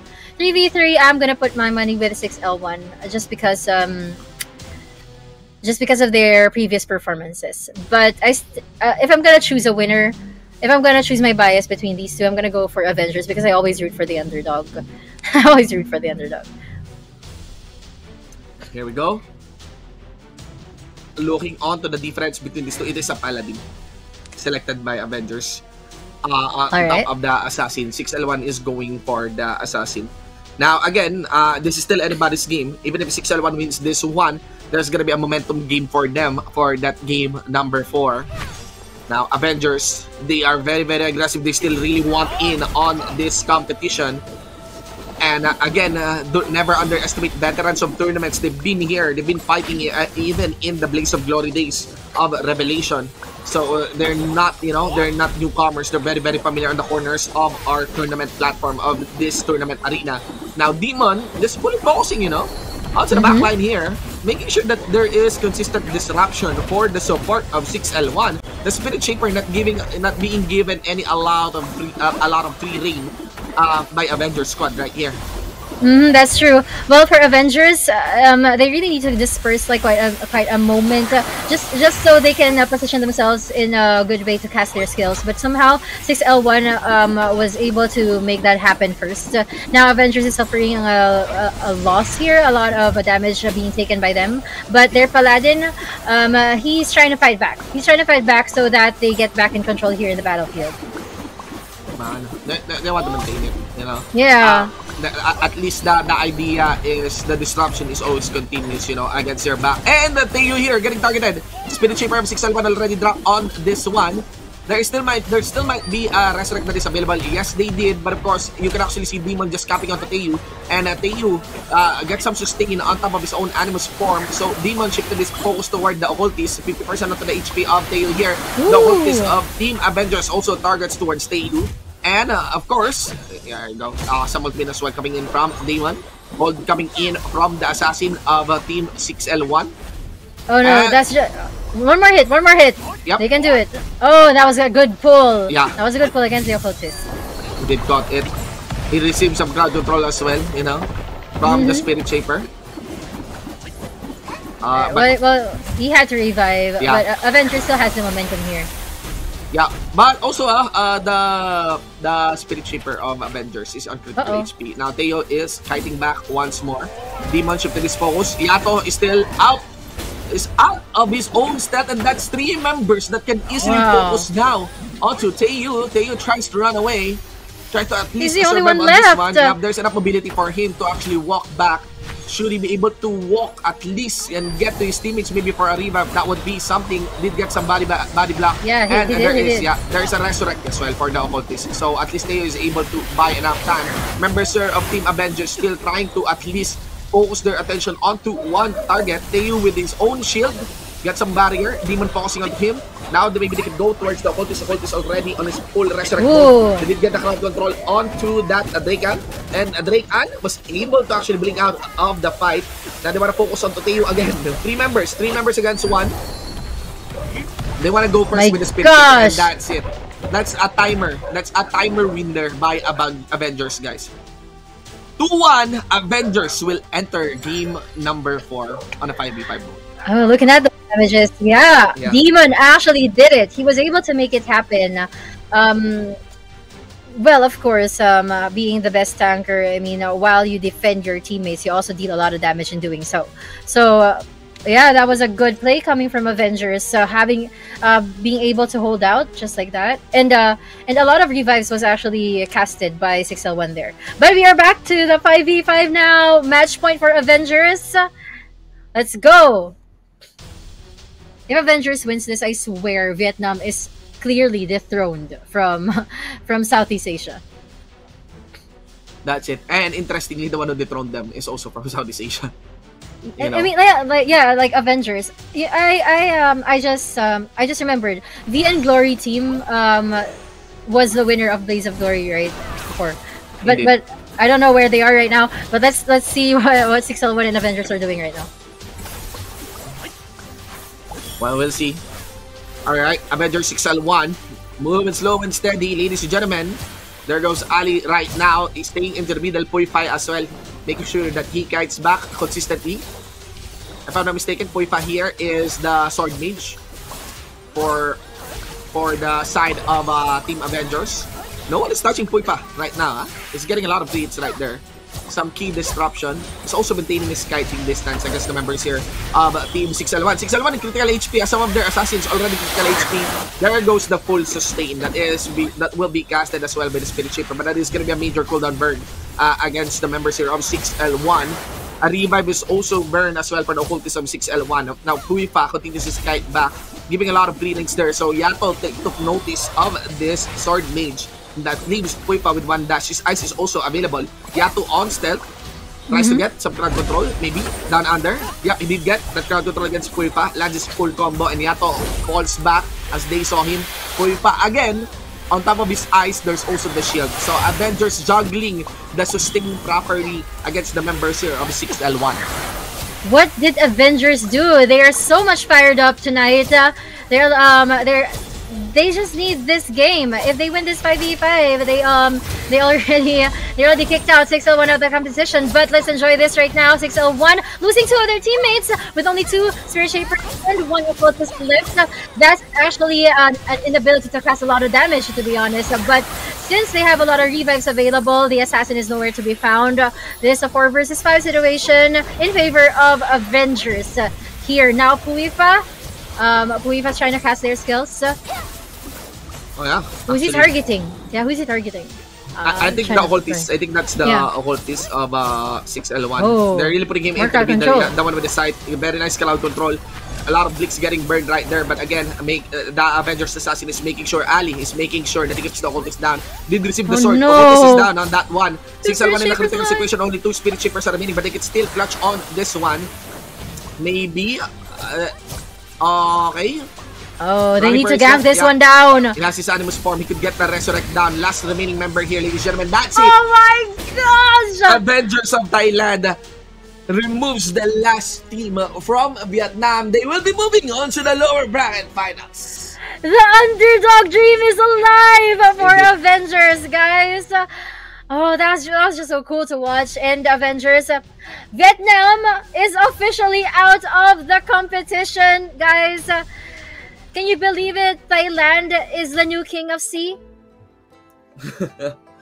The last remaining country in Southeast Asia. Yeah.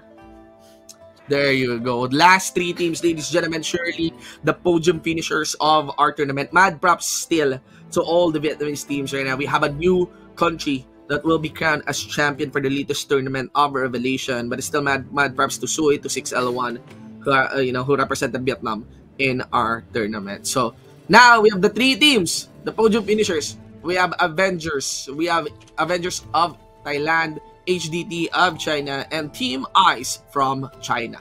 Surely now all of them are now on the top 3 of this tournament. Actually, these 2 teams, Avengers and HDT, they have already secured the 3rd place prize. Yeah, portion of the prize pool. Yeah. Yeah. Oh my gosh. That's also a lot already.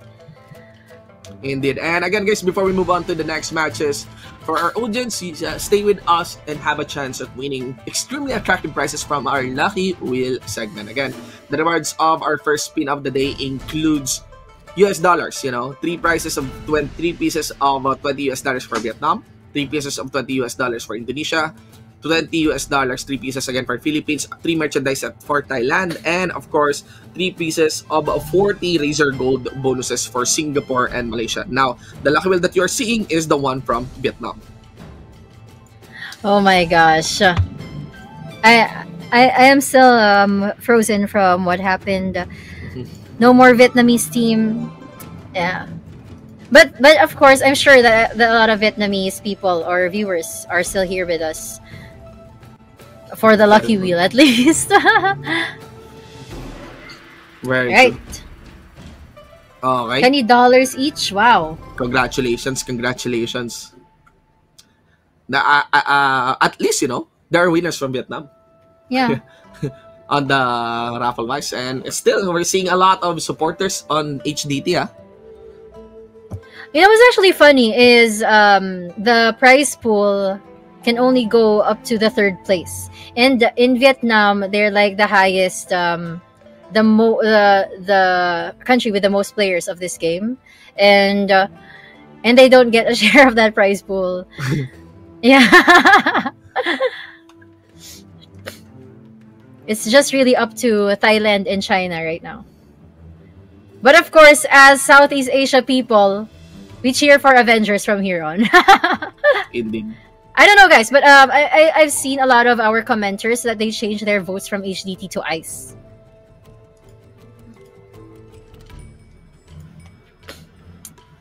Congratulations to these HDT and ICE voters. One from Grace Hall, Sulan County, and Lost Garden.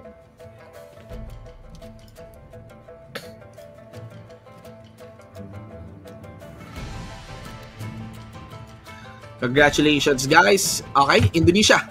We're gonna go for Indonesia. 3 winners of $20 prize pool each.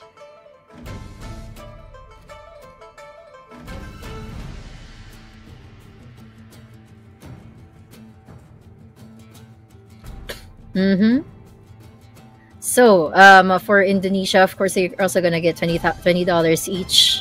I hope you guys have plugged in your entries there in the lucky wheel, because I think they've already fixed their they've already closed the applicants for the lucky wheel. Very true.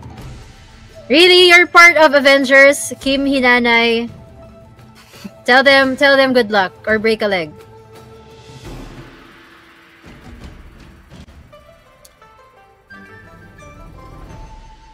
But also, I'm just happy that that match didn't go to the 5th game, to the 1v1. That would be totally intense. when the matches, the thing about this format, what's so dramatic about the format that we have right now, is that things can escalate so quick. You start with a 1v1, like for the game number 1. Then you get a heated game number 2. Then you get 3v3. Then another 5v5. To decide that to go for a game, to push for a game number 5. Then the game number 5 ironically becomes a 1v1. It really just comes down to one player. That's what's dramatic. The game number 5 becomes a 1v1. That's true. There's a segment in basketball where they only choose one player to do the free hits. Yeah.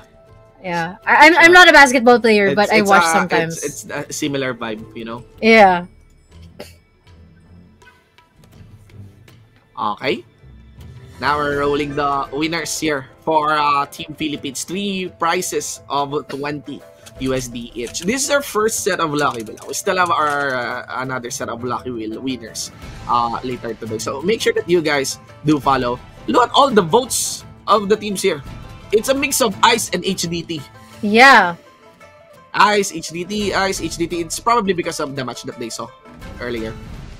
I'd switch my vote to Ice anytime, but I'm still rooting for Avengers, to be honest. Yeah, I'm rooting for Avengers. If it comes to 5v5, I would definitely vote for Ice.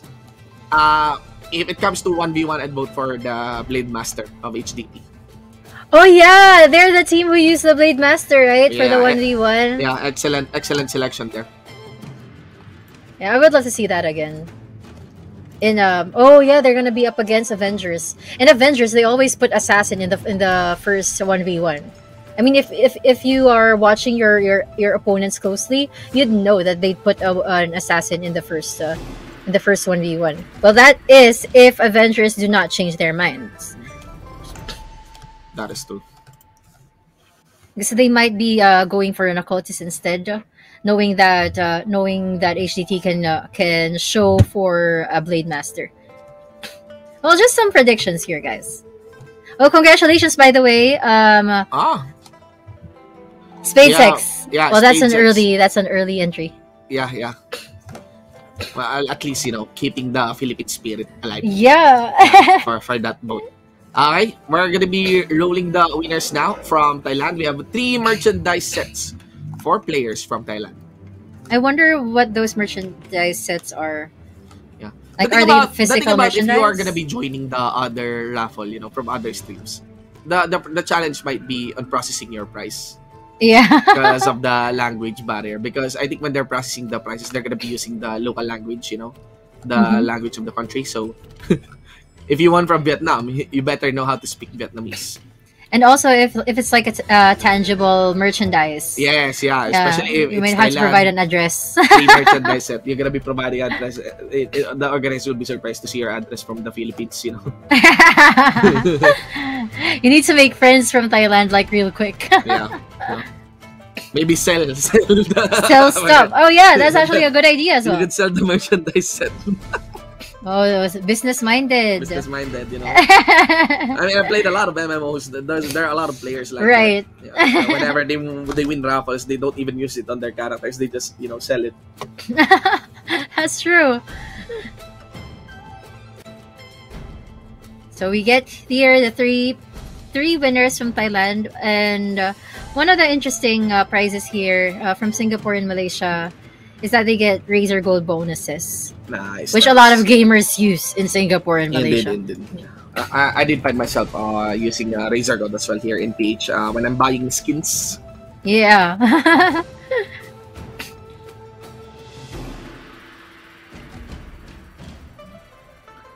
Okay.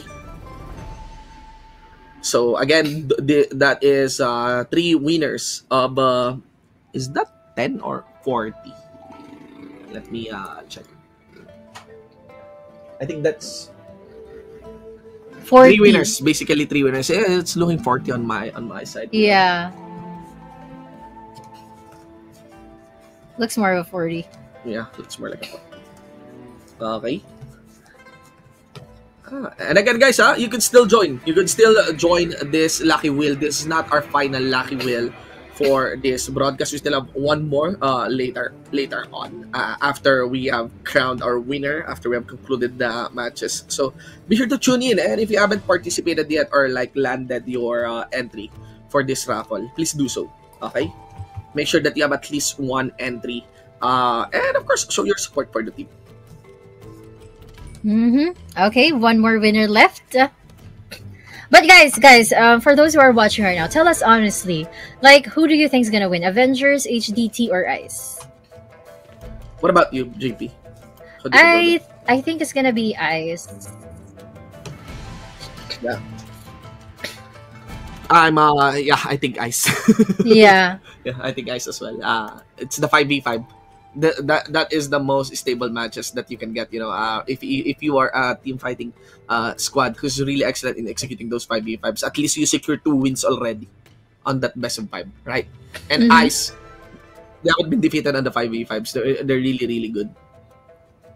You know? That's true. And well, earlier it was a battle of a 1v1 that sealed the deal for Ice. I don't know if we're gonna go back to that kind of situation later on. If HDT defeats Avengers in the next, and it would be a miracle run, you know, if Avengers, you know, face off Team Ice. Anyway, guys, that's it. We are nearing the conclusion of this tournament. Last 2 matches, guys. Last 2 matches before crowning the ultimate champion here in the Revelation Global Championship. I am Shinbo with the one for alongside with Parin JP. We'll be having a very short break. RGC will return. See ya. Last Christmas, I gave you my heart, but the very next day, you gave it away. This year, to save me from tears, I'll give it to someone special. Last Christmas, I gave you my heart, but the very next day, you gave it away. This year, to save me from tears, I'll give it to someone special. Download Revelation New World on App Store or Google Play now.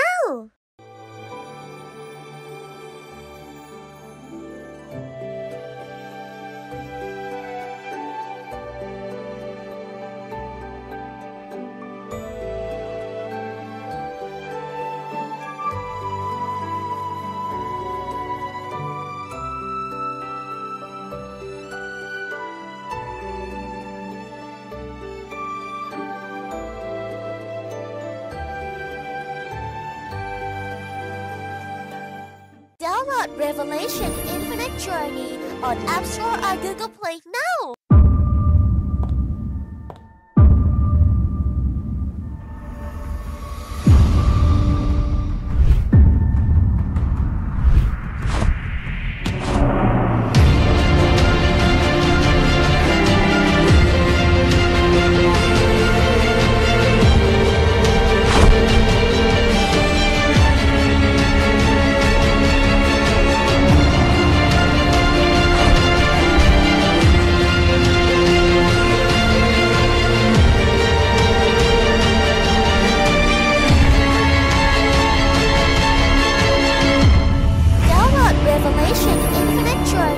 On App Store or Google Play now.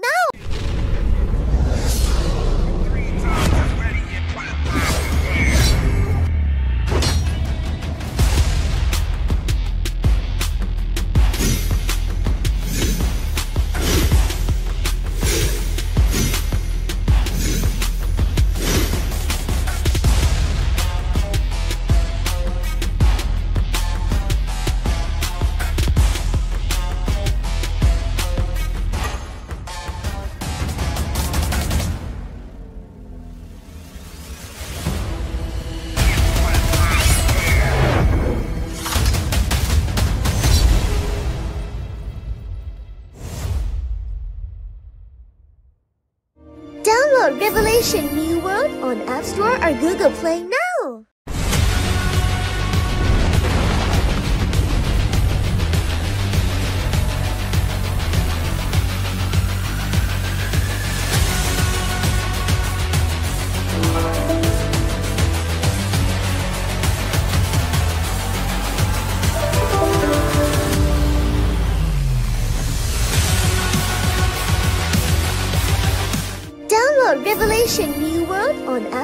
our Google Play now.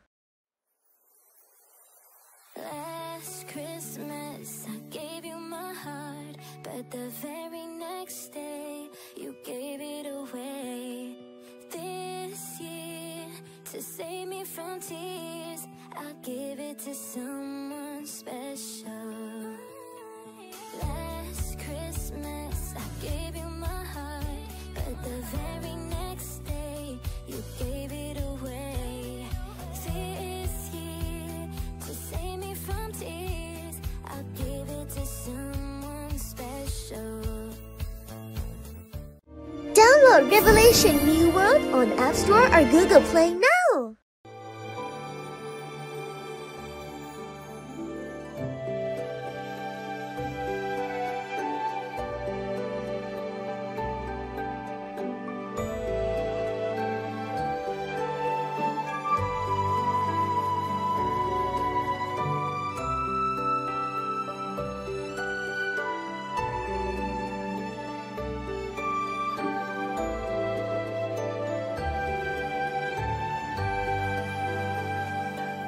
Download Revelation Infinite Journey on App Store or Google Play now.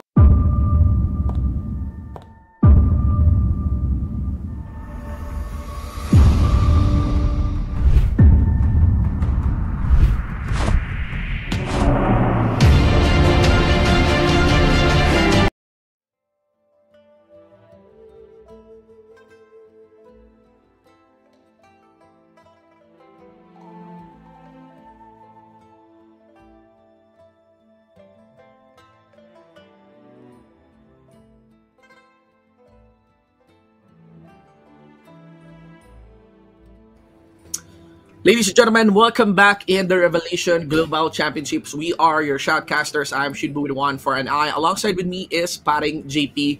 We are now on to the lower bracket finals and also the grand finals. Last two match in crowning the ultimate champion of our tournament. Just look at our bracket. So much has happened, Paring JP, ever since our day one. I honestly wouldn't have expected this. I've always known that Avengers has this underdog energy, but after watching all the battles yesterday, I honestly didn't think that they would come this far. They always have this surprising factor for all the viewers, Avengers, but somehow they have surprised us again, defeating the last Vietnamese team in the competition. But for HDT, now representing China, there's a new battle for them. Since they have a lot of fans, of course they want to prove themselves to be worthy of the grand champion title. Yes. Carrying their full roster right here. One of my favorite IGNs right now, especially with the performance that was shown on the crucial 1v1s of this tournament, is Pipa.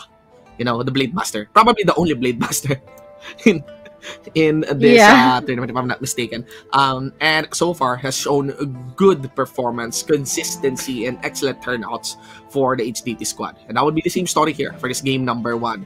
It is still going to be the Blade Master Pipa who will be sent as the vanguard of the Chinese team HDT. Avengers, it is going to be up to Ali, their assassin. Oh, as always. They're always putting Ali first. But Ali honestly rarely wins in the 1v1. So, well, I don't know. Let's see. And of course, one of the strongest contender of 1v1 is Pipa. Yeah. Look at Pipa. He's actually waiting for the hurting to actually move up. He really wants to get close as much as possible to Ali. Aggressive. Well, that's how you get your advantage there. Yep. Wow, he's burning all his cooldowns as soon as possible. Tries to actually predict where Ali might be. And of course, there's still that second cast onto Pipa. Oh! Critical! You see that damage? What the heck? Oh my god! Was that luck? Was that luck or what? It was a crit. Oh my god! That's crazy. I mean, of all the times that Ali lost and then Ali was placed in the 1v1, this is the time where he gets that critical against Pipa the Blade Master. I think he pressed something. He mispressed the 1v1.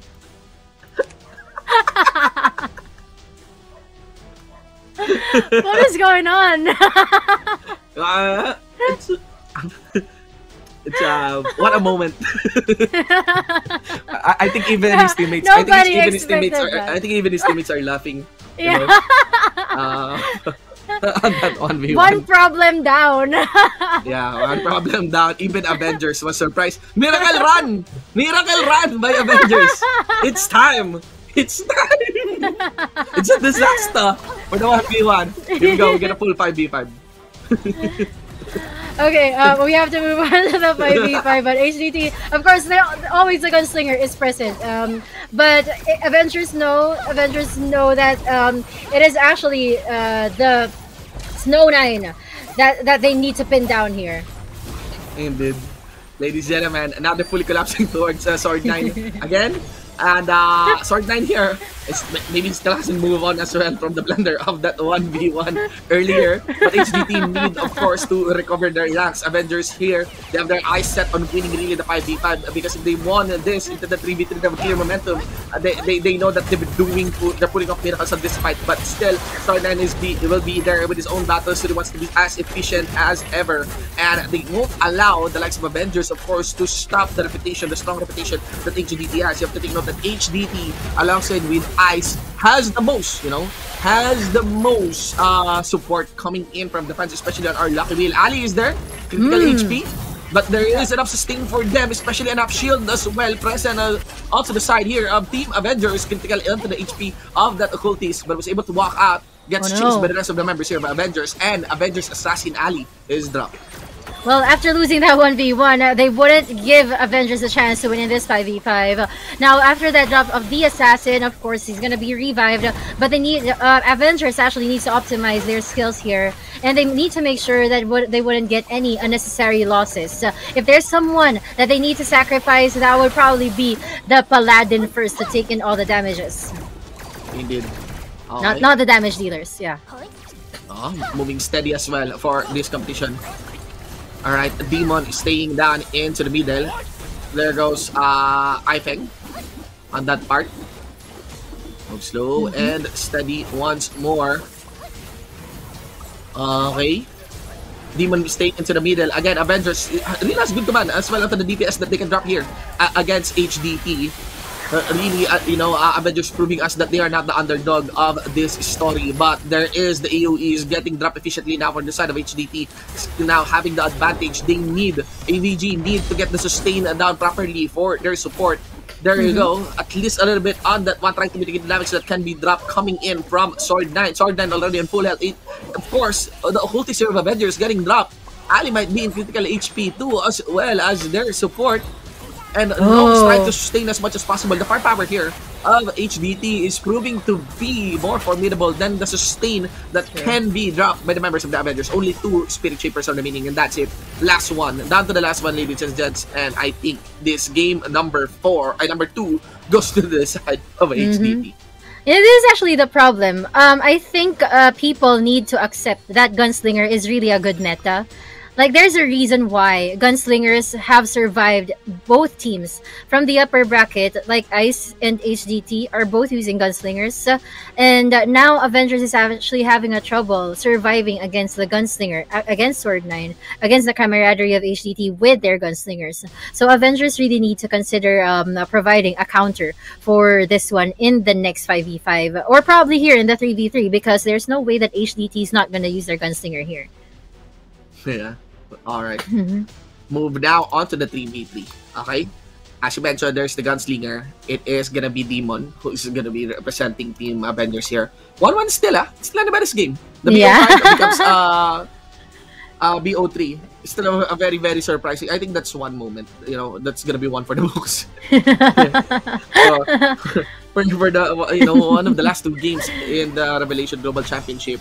Now, Sword 9 is staying onto the back line. Demon advances through, and Sword 9 wants to continue kiting back onto Demon. The idea is to get the damage, or at least survive as much as possible, because he will be the key target there. He goes for the turnaround, land his own AoEs as well. on the members here of Team Avengers. Gets enough and good sustaining shields from his support. But Demon and Varys doesn't stop onto targeting Sword9 here. Sword9 wants to target Varys as well. But again, no one is stopping the backline here of Sword9. That is the problem. And I'm not so sure can they really bring Sword9 onto the execute kill. I feel like they would just really want to burn through the mana. Or at least through the cooldowns here of Team HDT. Sword9 now with that battle suit. Well, Avengers actually they're not really being aggressive right now. But what's worse here is that they're backing themselves into a corner. They're trying to avoid, but they're avoiding in positions that can also give them a weak point. So HDT here in their strong points, they're capable of doing all these free hits. What Avengers should do is disperse themselves like a triangle here in the battlefield so that they can control the position of HDT as well. Indeed. Okay, sticking towards Demon. There goes Sword9. Sword9 again. His HP is just his HP just keeps on returning on that fight. Demon is there. Again, dancing around against Sword9. There goes the battle suit. Once more, that's the second round that the battle suit is casted. And I think it's also supporting him in terms of the damage that they can drop. Avengers here getting pushed steadily. They are now on the defensive as they try to figure out, how to deal with this battle suit. Demon re-engages. Lots of damage being dropped against Demon, but it has enough shield. There's a lot of controls being dropped against Demon as well. They're not targeting Varys actually. What they're targeting is Demon. And now with the battle suit gone, Sword9 is back onto kiting. Varys again, alongside with the members of the Avengers, they really want to advance. There's enough sustain here. A very beautiful dance, This is a very beautiful dance being done by the members here of HDT. And mainly by Chinese teams, have just a gunslinger. A very, very mobile gunslinger. And allow your supports to sustain, with him. He did get close to the Varys. Critical HP onto Sword9. He gets dropped by that Spirit Shaper. Now there is a resurrect required here for Demon. Goes for Demon round 2. Varys kites back. There's also the sustain again. Oh my gosh. That's a lot of damage being casted by Sword9. And Avengers actually, it's a good thing that they were able to revive and heal themselves back. But this AoE coming from the Occultist and the Gunslinger altogether is a lot to take in for Avengers. Indeed. Critical HP onto Demon and also onto Varys and to the rest of the members here of Avengers. Two members already down with that Paladin and also Occultist drop. It is only just that Spirit Shaper that is needed. Now that is the thing, that is the power of the Gunslinger. Overwhelming firepower. All you need to do is to get to your next battle suit, As long as the battle suit is available, you can take that fight. 2-1 now for the side of HDT. They're at match point. We are entering the second 5v5. Well, now since they're already on match point, Avengers, they really need to keep up. Since this is a 5v5, we all know who won in that 5v5 earlier. And it's really hard. It's really hard. I swear that Avengers is not prepared. Is not prepared for the meta that HDT is using. How will they disable Sword9 or how will they counter this kind of lineup?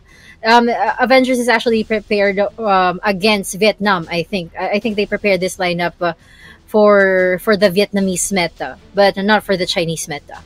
But I'm not sure because Avengers really has the capability to surprise audiences. So let's see.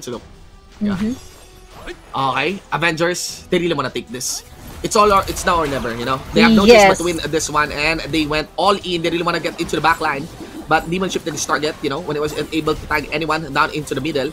I think the idea is to still catch on to Sword9. And yeah, they are. Ali and also Reiko being sent actually to control Sword9 here. But of course, they're also strafing towards Sword9. Again, the beautiful part about Revelation Mobile is I just realized how positioning is so important, as you get the kite back. As long as you get that in to your supports, as well as the support that into their main damage dealers, then you have a very nice formation. You have a very nice fight. That is round 2 of the battle suit. Is there anyone who's controlling actually this battle suit? It is the ultimate coming in from the assassin, but the battle suit was able to walk off out of that one. That is not as efficient as expected to be to the side of Ali right there. But of course, the Occultist is still getting dropped there for the side of HDT. And the rest of the members of Avengers is just dodging whatever bullets being landed on by this battle suit of Sword9. It does feel like there's a shift into the strategy of Team Avengers as they are now fully ignoring Sword9 and they're going to be focusing towards that Occultist, The Occultist, look at also the Paladin as well. Oh, that's a lot of damage. I think HDT wasn't able to actually adjust onto this quick decision making being done by the rest of the members of Team Avengers. And with that, it is not just the occultists that were able to drop earlier, they were also able to drop that Spirit Shaper. So in terms of the Resurrect cooldowns, that is in favor of Team Avengers. But the question is, now that all players are still present on this 5v5, it's still anybody's game. So now how can also the rest of Avengers like rejuggle this and put this to their advantage? They have the early game advantage, but we do know this is very similar to that second 5v5. Demon is actually so mad. Like once he chooses a player to attack, he makes sure that they really get killed. I wonder what the communication strategy is for these teams. Like how do they get support from each other? Now Demon, the people he kills are always like gets revived all the time. So somehow they need to regroup or like coordinate in a way that once Demon kills someone, it doesn't get revived. Their Spirit Shapers must be blocked to disable the revival. Yeah, Ali with his own ultimate. Actually, members of Avengers here is not saving anything when it comes to landing damage here against the rest of the members of HDT. This might be the critical point, but of course, there's also the ultimate that can come in from this support. And I think Sword 9 is about to Kasyak. That's it. Another set of battles here. I'm not sure if Avengers did anticipate this. They were able to actually readjust from that one, but they have to be on the defensive right now. And obviously, with that battlesuit getting announced, HDT is now on the offensive. Can they react properly? Remember that HDT still lost their occultist, so this is a 5v4 scenario that is in favor supposedly by Avengers. There's enough sustain now for the side of the Avengers. This might be the momentum that they want. They can turn things around if they're able to get a catch as well onto that Paladin. You can actually see how much the rest of the members of HDT is still holding on to that Resurrect. They know that they cannot burn easily the Resurrect towards that occultist because the members of Team Avengers would focus onto Sword 9. And I want to make sure that damage is always available as much as possible for the side here of HDT. Sword 9 is still up. Really, you can see the targeting here of Team Avengers shifting away from Sword 9. They lost the Spirit Shaper, Yeah, just two members left. Yeah, and also that Paladin, ladies and gentlemen, Sword Sin is the only one they got this. Is that a miracle run by Team Thailand? 2-2. It comes down to the 1v1. Again, we are back to the 1v1. You know, Avengers has this thing, like this survival instinct. That deep survival instinct. Like whenever they're on the verge of losing, that's where they perform their best. Yeah, that's what we love about it. And that's the reason why they're the underdogs who like makes the dream come true here in the lower bracket, sweeping the lower bracket. But we still have one game to win. All right. So it's Shoko and K. Okay. Yeah, as I understood, the lineup for HDT is always Pipa for the first 1v1, and so K will be handling the final 1v1. Also, as well as Shoko, he was the one who killed the assassin earlier. Yes. So Shoko has some good reputation when it comes to the 1v1s as well. Yeah. But it all comes down to this. I mean, getting into the grand finals all boils down into the 1v1. Shoko was the one who did that that clutch play earlier. So I'm not sure what's gonna happen here. Okay, he upped his shield, making sure that. Try to predict. Both dashed. Stun, oh, nice teleport! Wow. Yup. Actually, there's a good reaction there by Shoko. He get the ground control onto K. 40% of the HP of K. Oh, nice dodge. Yeah, there's still one stun available for K. What the heck? There's still one stun available for K. He can actually get that stun. There you go. But there's a shield from Shoko. He did anticipate it. Wow, good skill. Good reactionary plays, he really knows how to play in 1v1. Now, onto the cooldowns. Shoko has the lead. If we're speaking of cooldowns, Shoko has the lead. This is very dangerous for K. He did land the combo onto Shoko. K has to walk out. K has to dash out. He dashed in the wrong direction.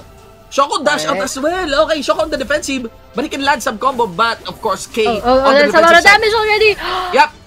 K wants to really double down. Shoko on the aggressive. And that's it, ladies and gentlemen. HDT takes the win against Shoko. I think the miscalculation comes onto. I think the miscalculation comes right after he landed his barrier. He actually dashed on the wrong position. K actually dashed also in the wrong position, quite visible on the Shoko, but I think that is at the back of his own camera. So, man, it's still a close fight. It was, it comes down to that 1v1. Yeah, it's a very, very beautiful match. Mad props onto these two. We also know that Avengers is capable of defeating HDT in a 5v5, right? Yes. And that says a lot. That really says a lot. That says a lot. And remember, the legendary play The legendary play by That Pipa. 1v1 in The play of 2024. Ali. The next level play of 2023, I mean. The ultimate play by Pipa. So that's it. The final mad props is still from the last representative from Southeast Asia, Team Avengers, placing second runner-up in this tournament. Now it all comes down to the finals. Both are from China, Team Ice and HDT once again. Oh my gosh, Ice and HDT meet again. I mean, we've seen this earlier already, but guys, this is the match that will have no second chances anymore. Yeah. Because earlier when they fought each other, we know whoever loses can have a second chance, but this time no. Oh, Avengers, I am so happy with your journey here. Yeah, but, very strong but it performance was by a very Avengers. honorable end. It has a very honorable end to that. Congratulations, really. You deserve that top 3 spot. Good play, you know. Excellent play for the Avengers squad. So well done. That is well done. That is well fought. Here we go. Team Ice and HDT. Again, 7-man stack. The thing about these two teams is they have no repeating class. Okay? If there's a striking difference, it is the fact that Ice has one sword mage on their lineup. Kuis. Whereas HDT, instead of a sword mage, they have a blade master, the legendary Pipa. So let's look. It is Pipa. Time to redeem. Time to redeem again. Time to redeem yourself, Pipa. Liren. Well, it was actually Pipa who won earlier. Against Liren. Yeah. But Liren really needs to be more aggressive about this. But it's really hard when you're up against a blade master and you're an assassin. Like it's just really melee against all those flashing damages. But it was a close fight earlier. Oh yeah, it was the match that went into timer 0. Yeah. So they're very familiar with each other. You can actually see how Pipa is so aggressive. He's just sticking his face onto the barrier. There you go. Pipa with the play. The $1 million player. Let's go. First combo by Liren initially. Pipa also can land his own combos. Tries to protect where Liren might be. And of course, he catch him off guard. There's also a very nice crowd control layered in by Pipa. Ah, yeah, beautiful combo. Oh, Pipa. Oh, wow. Wow, yeah. There's a reactive play by Liren. Pipa's cooldowns are still down. There's one free dash available here for Liren. Good Pipa dodge. can still continue that play. Liren dash out. Tries to go for the counter. Oh, wow.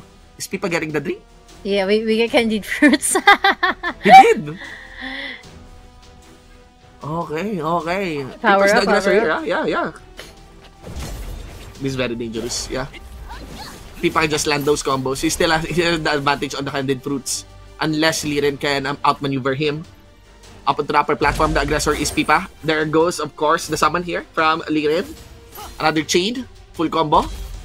But cooldowns are down for Liren. This is not good for Liren, in my opinion. Yeah. This is very dangerous. He has to walk out. Okay, very nice stealth. Well, he needs to do that flashing damage before timer runs out, or else Pipa will have the upper hand here. He can do it again. Liren can repeat that combo again. All cooldowns are available. Okay, reactive play from Pipa. Still the one chasing on to Liren. Tries to predict if Liren goes to dash in. Liren on the defensive. Goes for a one more hit! Another dash. He's the aggressor here. Goes for Liren. Did he connect? Oh, That's don't run it. away! That's He ran gonna be Pipa. away. The 1v1 king. The 1v1 king. The legendary And Pipa. a blade master, which we rarely see. You have to take note that the only player that was able to defeat Pipa was Pipa himself.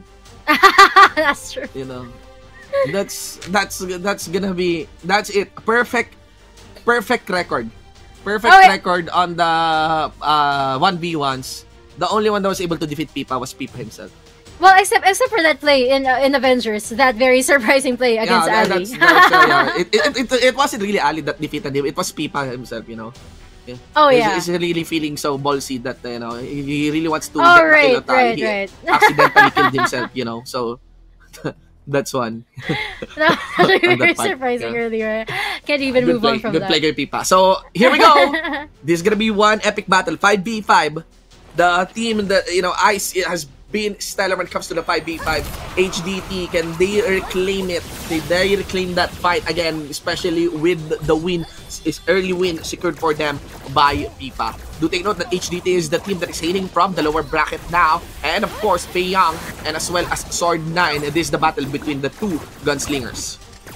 Oh my gosh, Ice here. They are upholding to some standards because earlier they were able to defeat HDT and they wouldn't give that second chance to HDT to defeat them. But HDT here, too early to tell really. Even if they are losing a lot of HP right now, they still have a lot of supports in them. They still have a lot of revivals upcoming. So Ice is just really about positioning here and holding out. Okay, they move slow and steady again. Lots of damage being dropped against HDT right now, and Sword9 is already dropped as early as possible here. I think getting worked on by the sword side of Team Ice. Of course, Sword9 gets the resurrect, but can they react properly, especially with a cooldown advantage here onto the side of Team Ice? Yeah, I agree. Now, for Ice here, since they've already eliminated the occultist of HDT, this is already to their advantage. And they need to veer away. They need to make sure that the Spirit Shaper won't get in touch with that occultist, just so they will continue on having that upper hand. And the problem here is the total AoE damage right now. You have to take note that it is not a Paladin on the ranks of Team HDT. What they have is a Blade Master. Parang JP. They have Pipa right there. So right now, they're quite vulnerable in terms of the HP. Yeah, that's why this is actually a very, very different line for the 5v5. Should be a walk in the park here for Team Ice, with Pipa getting cleaved through. Team Ice takes another 5v5 win again. I'm very curious about the game number 4 deploy of HDT. This best of 5 becomes a best of 3 now. Oh my gosh. Well, it's a different story, really. I mean, with the presence of the Blade Master, I mean, Ice really was able to use that to their advantage. Well, no wonder they got that win, but it's still a long way to go. We still have 3 more games for this. I'm guessing that this will still go into a game number 5. Well, let's see. HDT, HDT can take this game number 3. But the problem is really the 5v5 of Team Ice, far more superior as always. That's the thing. It's a record. It's really like the record just reflects it that Ice has the better command when it comes to the 5v5. So HDT, they cannot afford to lose. They cannot afford to lose this 3v3 because I have a feeling that if they lose this 3v3, 5v5's momentum will heavily favor Team Ice. All right, I'm gonna go with Ice. Just because I'm a huge fan of Feng Yan. Lots of free kiting. Lots of free hit as well being done by Feng Yan. He actually drops early damage there against Sword9. And Sword9 didn't dance around effectively. Didn't get the early sustain here from his teammates. And Sword9 gets clapped on. Oh my god. Team Ice here. They're really riding on the momentum that they got from that game number 2. And the cooldown. Again, the resurrect cooldown is in favor here of Team Ice. Actually, I think the battle suit is available here for Feng Yan. He's just holding on to it. When I agree. Well, a battle suit could be casted anytime, in my opinion. But I think they're waiting for the perfect opportunity. For the perfect timing, yeah. Because they already have the lead. All they need is to actually there goes the battle suit. Yep. They want to drop this battle suit. Yep, full HP now onto Sword9. Look, Feng Yan is holding onto this battle suit. There you go. He casted his own battle suit. That would be H-Long, who will be his next target. Casted on that one. They know that when it comes to the battle suit trade, they could win that. But interestingly, Feng Yan lost his battle suit. And of course, forced a battle suit away from HDT. Feng Yan still plays around, and HDT tries to retaliate properly here against Team Ice as they realize the plan here of Team Ice is still the focus here of Xiaoji alongside with Feng Yan is effective against Sword9. Another cooldown got burned, another resurrect got burned, just so to allow Sword9 to be present in this fight. Huge support incoming for Feng Yan, and they're making sure that that HDT will really be disabled by making sure that Sword9 will always be in a vulnerable spot. But Feng Yan here, it was a ricochet attack. He's being chased down by the members of HDT. And that's very, very close. Feng Yan is also within killer range earlier before Sword9 gets dropped. Now the problem here is where the Resurrects might be. As you can actually see the overwhelming strike being pushed here by Team Ice towards Long now, as they are making sure that these two will prevent any resurrect that is possible onto Feng Yan. They could focus onto the Spirit Shaper down into the occultist last remaining member here, and of course they won't give any breathing room here from Ifeng. Ifeng actually stand around. I think he accepted his fate on that play. Oh Ladies my and gosh. gentlemen, this game number 3 goes to Team Ice. Team Ice is now already at match point in becoming Oh the champion of my. RGC. And not only that, the next round is 5v5, which we always see Ice win against HDT. Now this is getting worrisome for HDT. And guys, have you casted your votes already? Yeah. Have you casted your votes already? This is already match point. A lot of people actually casted their votes for HDT, but we're seeing Yeah. some change in votes, Oh, really no holding more on, changing. inputting Team Ice on this one. 5v5, guys. Remember, Team Ice still is a very, very strong team and has the best record when it comes to 5v5s. All they need is to be consistent with that. They have the momentum. They have the momentum. They have the win. Can they really take this? It is gonna be a very interesting miracle or storyline if HDT takes this game number 4 against them. The grand finals will be decided by a 1v1. Let us look. Team Ice, they have their eyes set already onto the grand finals, onto becoming the champion. Full dash into the middle. Oh, take note, guys, that this could possibly be the last game that we see tonight. So everything is that intense already. Indeed. Now, you're gonna be seeing Sword 9 down into the middle, but Feng Yan tries to react towards Sword 9. Nobody's actually focusing onto these two gunslingers, as you see that probably the main target would be of the occultist, the supports onto the back line. Now, you're gonna be seeing the occultist here of Team Ice in critical HP, as well as the Spirit Shaper of HDT on critical HP. Early sustain being used by Team Ice. That is gonna be an advantage in terms of the cooldown here right side of Team HDT. And still, no gunslingers are casting their battle suits, and I do guess that battle suit would be available right now. Labo just making sure that he controls Feng right here. Feng Yan casted the early battle suit down into the middle of this battlefield, and of course he casted direct damage early on, as they know that they are losing the HP battles here. Actually, they are winning the HP battles here against HDT, and you can actually see Sword 9 casting his own battle suit as well to counter onto Feng Yan. Feng Yan's battle suit already exploded, and now they want to focus towards Sword 9. Sword 9 battle suit gets trapped, and also alongside with the pilot, Sword 9 not receiving any resurrect onto the ranks here of Team HDT, and HDT's occultist is having a difficult time. Not also a lot of freedom as well coming in for the paladin that they have. There is going to be the sustain available onto the side of Team Ice as well, making sure that they still have that need in terms of HP. Resurrect as well done onto Sword 9, but up to no avail. Sword 9 is dropped once more. Team Ice, they know that they have this already in the bag. It's only a matter of time because they know that the cooldowns favors them heavily. Battle suit activated here for Feng Yan. Oh my god, we are nearing the conclusion of this one, but I think HDT has the resurrect available now in any moment for Sword 9.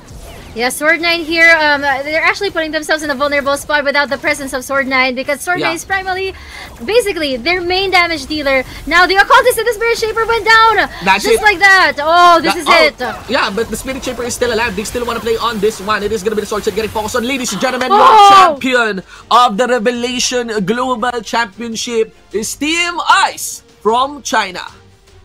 Congratulations, Team Ice! It's a well-fought battle! It was actually very explosive and is actually very respectful. Ice, you got this. You are officially the world champion of Revelation Infinite Journey. So much high respects for all of you. Well done. Well done, well done for Team Ice. I mean, if you have the excellence in securing all the 5v5s, you know, all other matches are secondary. Ladies and gentlemen, once again, the champion of the Revelation Global Championship is none other than Team Ice of China. Congratulations. Big congratulations. Of course, Team HDT of China still is their first runner-up and mad first for them. It's just that Team Ice, what a nice title. Inaugural champion, the very first champion of Revelation. Well done. Wow. Well, after 2 long nights that we had all together, we finally got our champion. And the question was answered, guys. China was able to dethrone Vietnam, and not only that, Thailand also dethroned Vietnam. Indeed, Right, indeed. Again, the runner-up doesn't include Vietnam on this one. It is actually of Thailand and 2 Chinese teams. Still well put, that's still well done. We have a lot of nice moments in the tournament, especially by Pipa, probably the top 1 moment for this tournament. I just want to check on that post game earlier, you know, or Sword 9 was not allowed to actually get a free reign and freedom. And I feel like Feng Yan is like a clear MVP as well, you know, for this game. If we're just accounting for total damage, that it's surprisingly coming from a class that is not that popular in the Blaze of Glory tournaments, Gunslinger. taking in the reins, as the top damage class right now here in the RGC. Well done. Mm-hmm. Really, really. My gosh. Well, Ice, I honestly wouldn't have noticed their strength because maybe probably they fought too early in round number 1 yesterday. That's why I might have forgotten their performances. And what struck me more was actually HDT. But during their first round tonight, actually, we've seen how great Ice is. And they were able to carry through that and the upper bracket until the grand finals. So really, really congratulations. Really well deserved. Indeed. These are essentially 3 different servers. 2 different servers. The China and of course the servers from Southeast Asia. But at least I feel like from this tournament, there's a lot to be learned. From the Chinese teams. I really love global championships because global championships, they do merge metas, they do merge understanding of the games. From different regions, and I think it will be so evident here in the Revelation Mobile. Especially now that we've seen how is the gunslinger class fare well when it comes to tournaments like this. Yeah, which is something that Southeast Asia needs to learn about using. Like, I swear Gunslinger is so meta. Like, I'm honestly wondering right now why we haven't seen Gunslinger much in the Blaze of Glory. Yeah. Indeed. Like, China is teaching us some new things. We can learn from them. And it's really excellent, Also, I do love the fact that there are a lot of teams that competed, before we really head on onto this. We also did our show match. And I do love the fact that this is a clutch tournament. Before the year end, we're able to crown a new champion for Revelation. So that's a totally nice thing to have. Yeah, they can enjoy another year of being champions. And yeah, you guys are right. They're gonna be displayed in Sulan. They're gonna have their own mounts and statues. And their own avatar borders, so you'd easily recognize them. Ice people. Gosh, I would like to say hi to Feng Yan. You are such a good archer, a gunslinger. Now to hit. You're a good shooter. Just excellent performance there for Feng Yan. Totally well done on that one. Again, guys, we still have our lucky wheel. For all of our viewers, we're just consolidating all the entries for that one. But of course, I'd like to send my shoutouts as well. To the Philippine teams. I think we got PQU and SpadeX. To Sui, to 6L1 as well, as well to the teams from Singapore, Malaysia. Thank you so much, Really, really well done still being part of this tournament. That's true. My gosh, we are going to have the lucky wheel, guys, and then well, just like Shinbush said, the year is about to end, and I hope all of us had an amazing year ahead of us, and I hope we are preparing ourselves for the upcoming 2024, new adventures and new experiences for all of us. Indeed. I'm kind of saying goodbye. And really, Revelation is always known for excellent mounts on this part. But, of course, what is excellent is the prize that you can win. And I just want you guys to look closely into your screen. Those are very big prizes, okay? We are giving out $20 US, $100 US to our lucky viewers in the stream from all the countries participating here in the RGC, Vietnam, Indonesia, Philippines, Thailand, Singapore, and Malaysia. So you could also take comfort on the fact that there is no raffle for China right now. No raffle for China. They don't need it. They're already champions. Yeah, they're already champions. So that might be it. But again, you have at least, something for all of our viewers. And again, we're increasing that, instead of 3 merchandise sets, we have 4 merchandise sets as well for Team Thailand. Again, we're giving out Razor bonus gold, not just $40. We're giving out 20. We're giving out 20 and $50 US as well for Singapore and Malaysian players, And there goes, the Vietnam wheel. Look at how many players are actually hitting from Vietnam. Oh, that's a huge wheel with a lot of entries. I'm sure they supported Sui and many more. VRN. Okay. Yeah. Okay. Good luck to all participants. Make sure that you have your at least entry set in, for our tournament. Okay, we are about to draw the winners. So first up would be Vietnam. Okay, guys? Mm-hmm. Oh, wait, what? One will get $100? I just noticed this. Yes, yeah. Bigger prices now. Okay. So for those who stayed with us, wow. I hope there are no like dual wins. For those who won earlier, give us a chance. Thank you, Hidayah, as well. So let's look, let's witness steadily. Who are our winners? From the different countries. Big shoutouts as well to the winners. From the Philippines. Hope you get it. 1,100 USD. That's, I think, more than 5,000 pesos. That's cash price, flat cash price. Well, I didn't join the Lucky Wheel tonight. I got tired of always not being picked. Yeah. And me, I'm trying to look where the mount is. Actually enjoying looking at the mounts of Revelation. Whenever I play any game, I always enjoy the cosmetics. Yeah, always. I mean, like, without them, it's like basically kind of like a boring game. Yeah. No sense of life. Yeah, man. Also makes you get attached to your character. That's more true. And more, right? Since you're able to personalize it, right? Yeah. Whenever I play a new game, I just always look at the cash shop. And also the Christmas sets, they look very, very Gen X.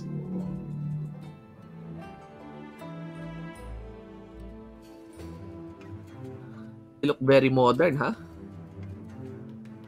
Mm-hmm. Oh, I want to see where the mount is. Two winners from Grace Hall. Okay, all are voting for HDT. Still voting Really? for HDT. Yeah.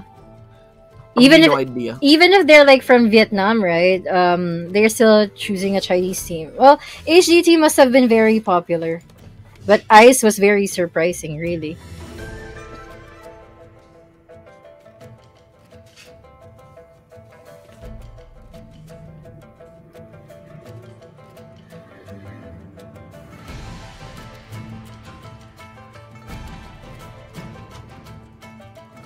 Lots of great mount, in Revelation. Okay. Now we're actually rolling the winners from Indonesia. Again, we have 2 winners of 50 USD each, and of course 1 winner of 100 USD each. So the third one will be the 100 USD winner.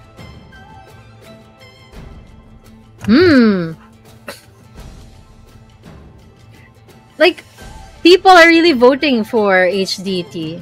I wonder how popular they are. Like, from what server is HDT? Like, why are they so famous? Probably the one team they know, from China. A server with full of Chinese people. Yeah, hurts.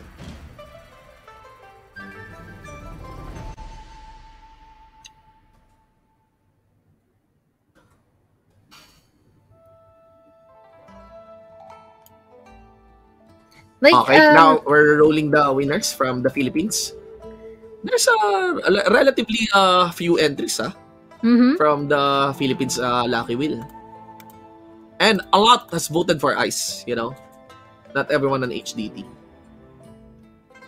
Well, someone voted for Avengers. We see it here. Yeah.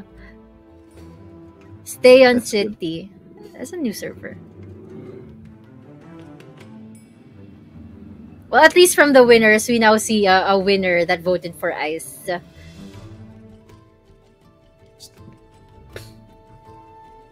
Now we wonder who gets that $100. Okay. So the 100 USD winner from Philippines. That's up next. Here we go. Congratulations. It's a player from Boulder Shore. Okay. Now from Thailand, we have merchandise winners. And those are 4. Okay.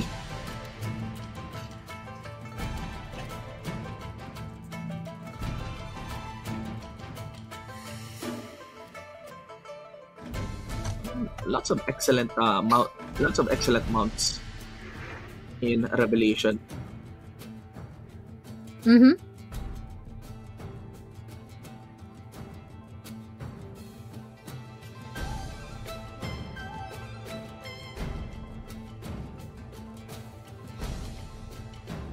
Okay.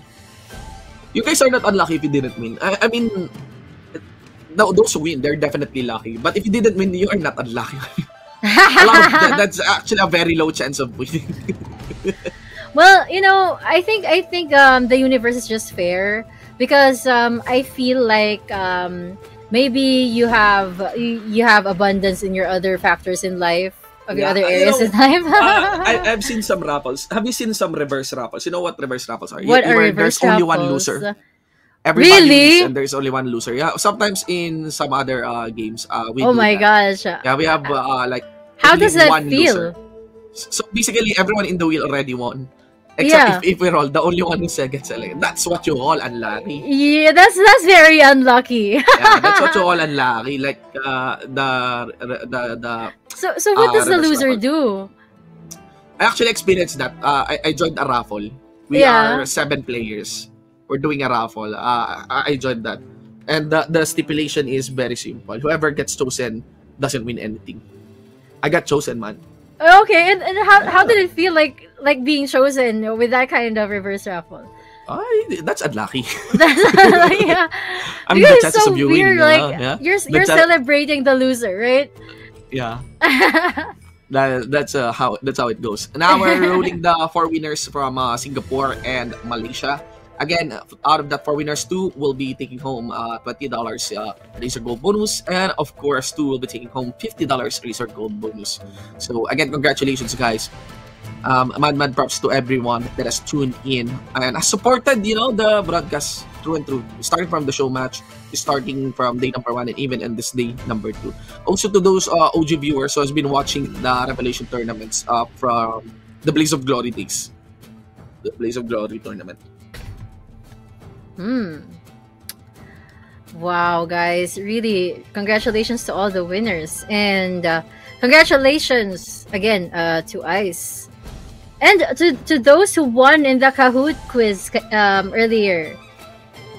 I hope you enjoy your prizes, and I hope you were able to take a screenshot of that. Very cool. Okay, down to the last 2 winners of our raffle.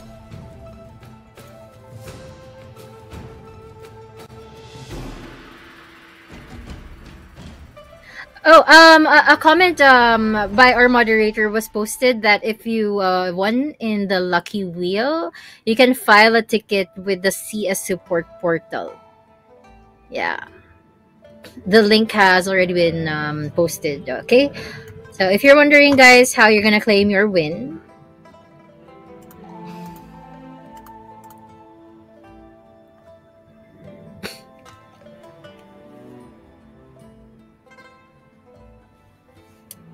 Okay. There's also an instruction already. So yeah, be sure to get onto the customer support.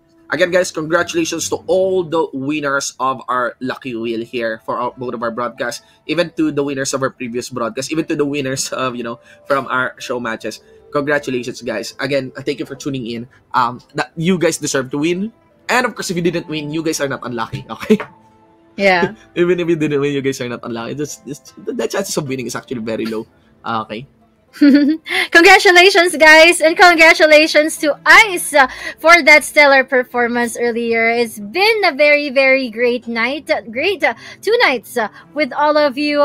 Oh my gosh, this has been a wonderful Revelation Infinite Journey Global Championship. Indeed. It is awesome. It is excellent as well to have this kind of tournament. Before we concluded the whole year, it was nice that, to see a game that they have this kind of tournament, and you like having multiple tournaments across the year consistently, global tournaments as well.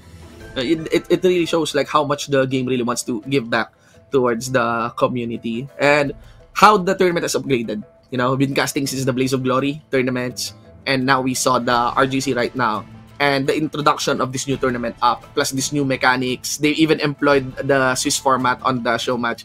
That was excellent. It was really fun at the end of the day. So That was really, really well done. Thank you so much, everyone. Thank you so much to all the players of Revelation Mobile. It's been an honor to give commentary, shotcast, and voice to the actions that you have witnessed for this tournament. We are your shotcasters. I am Shibu with the one for an eye, alongside with Paring JP. That is the conclusion, and of course, the biggest congratulations to Team Ice of Team China for becoming the champion. And this is the conclusion of the Revelation Global Championship. Have a happy New Year, guys. Happy New Year! Bye!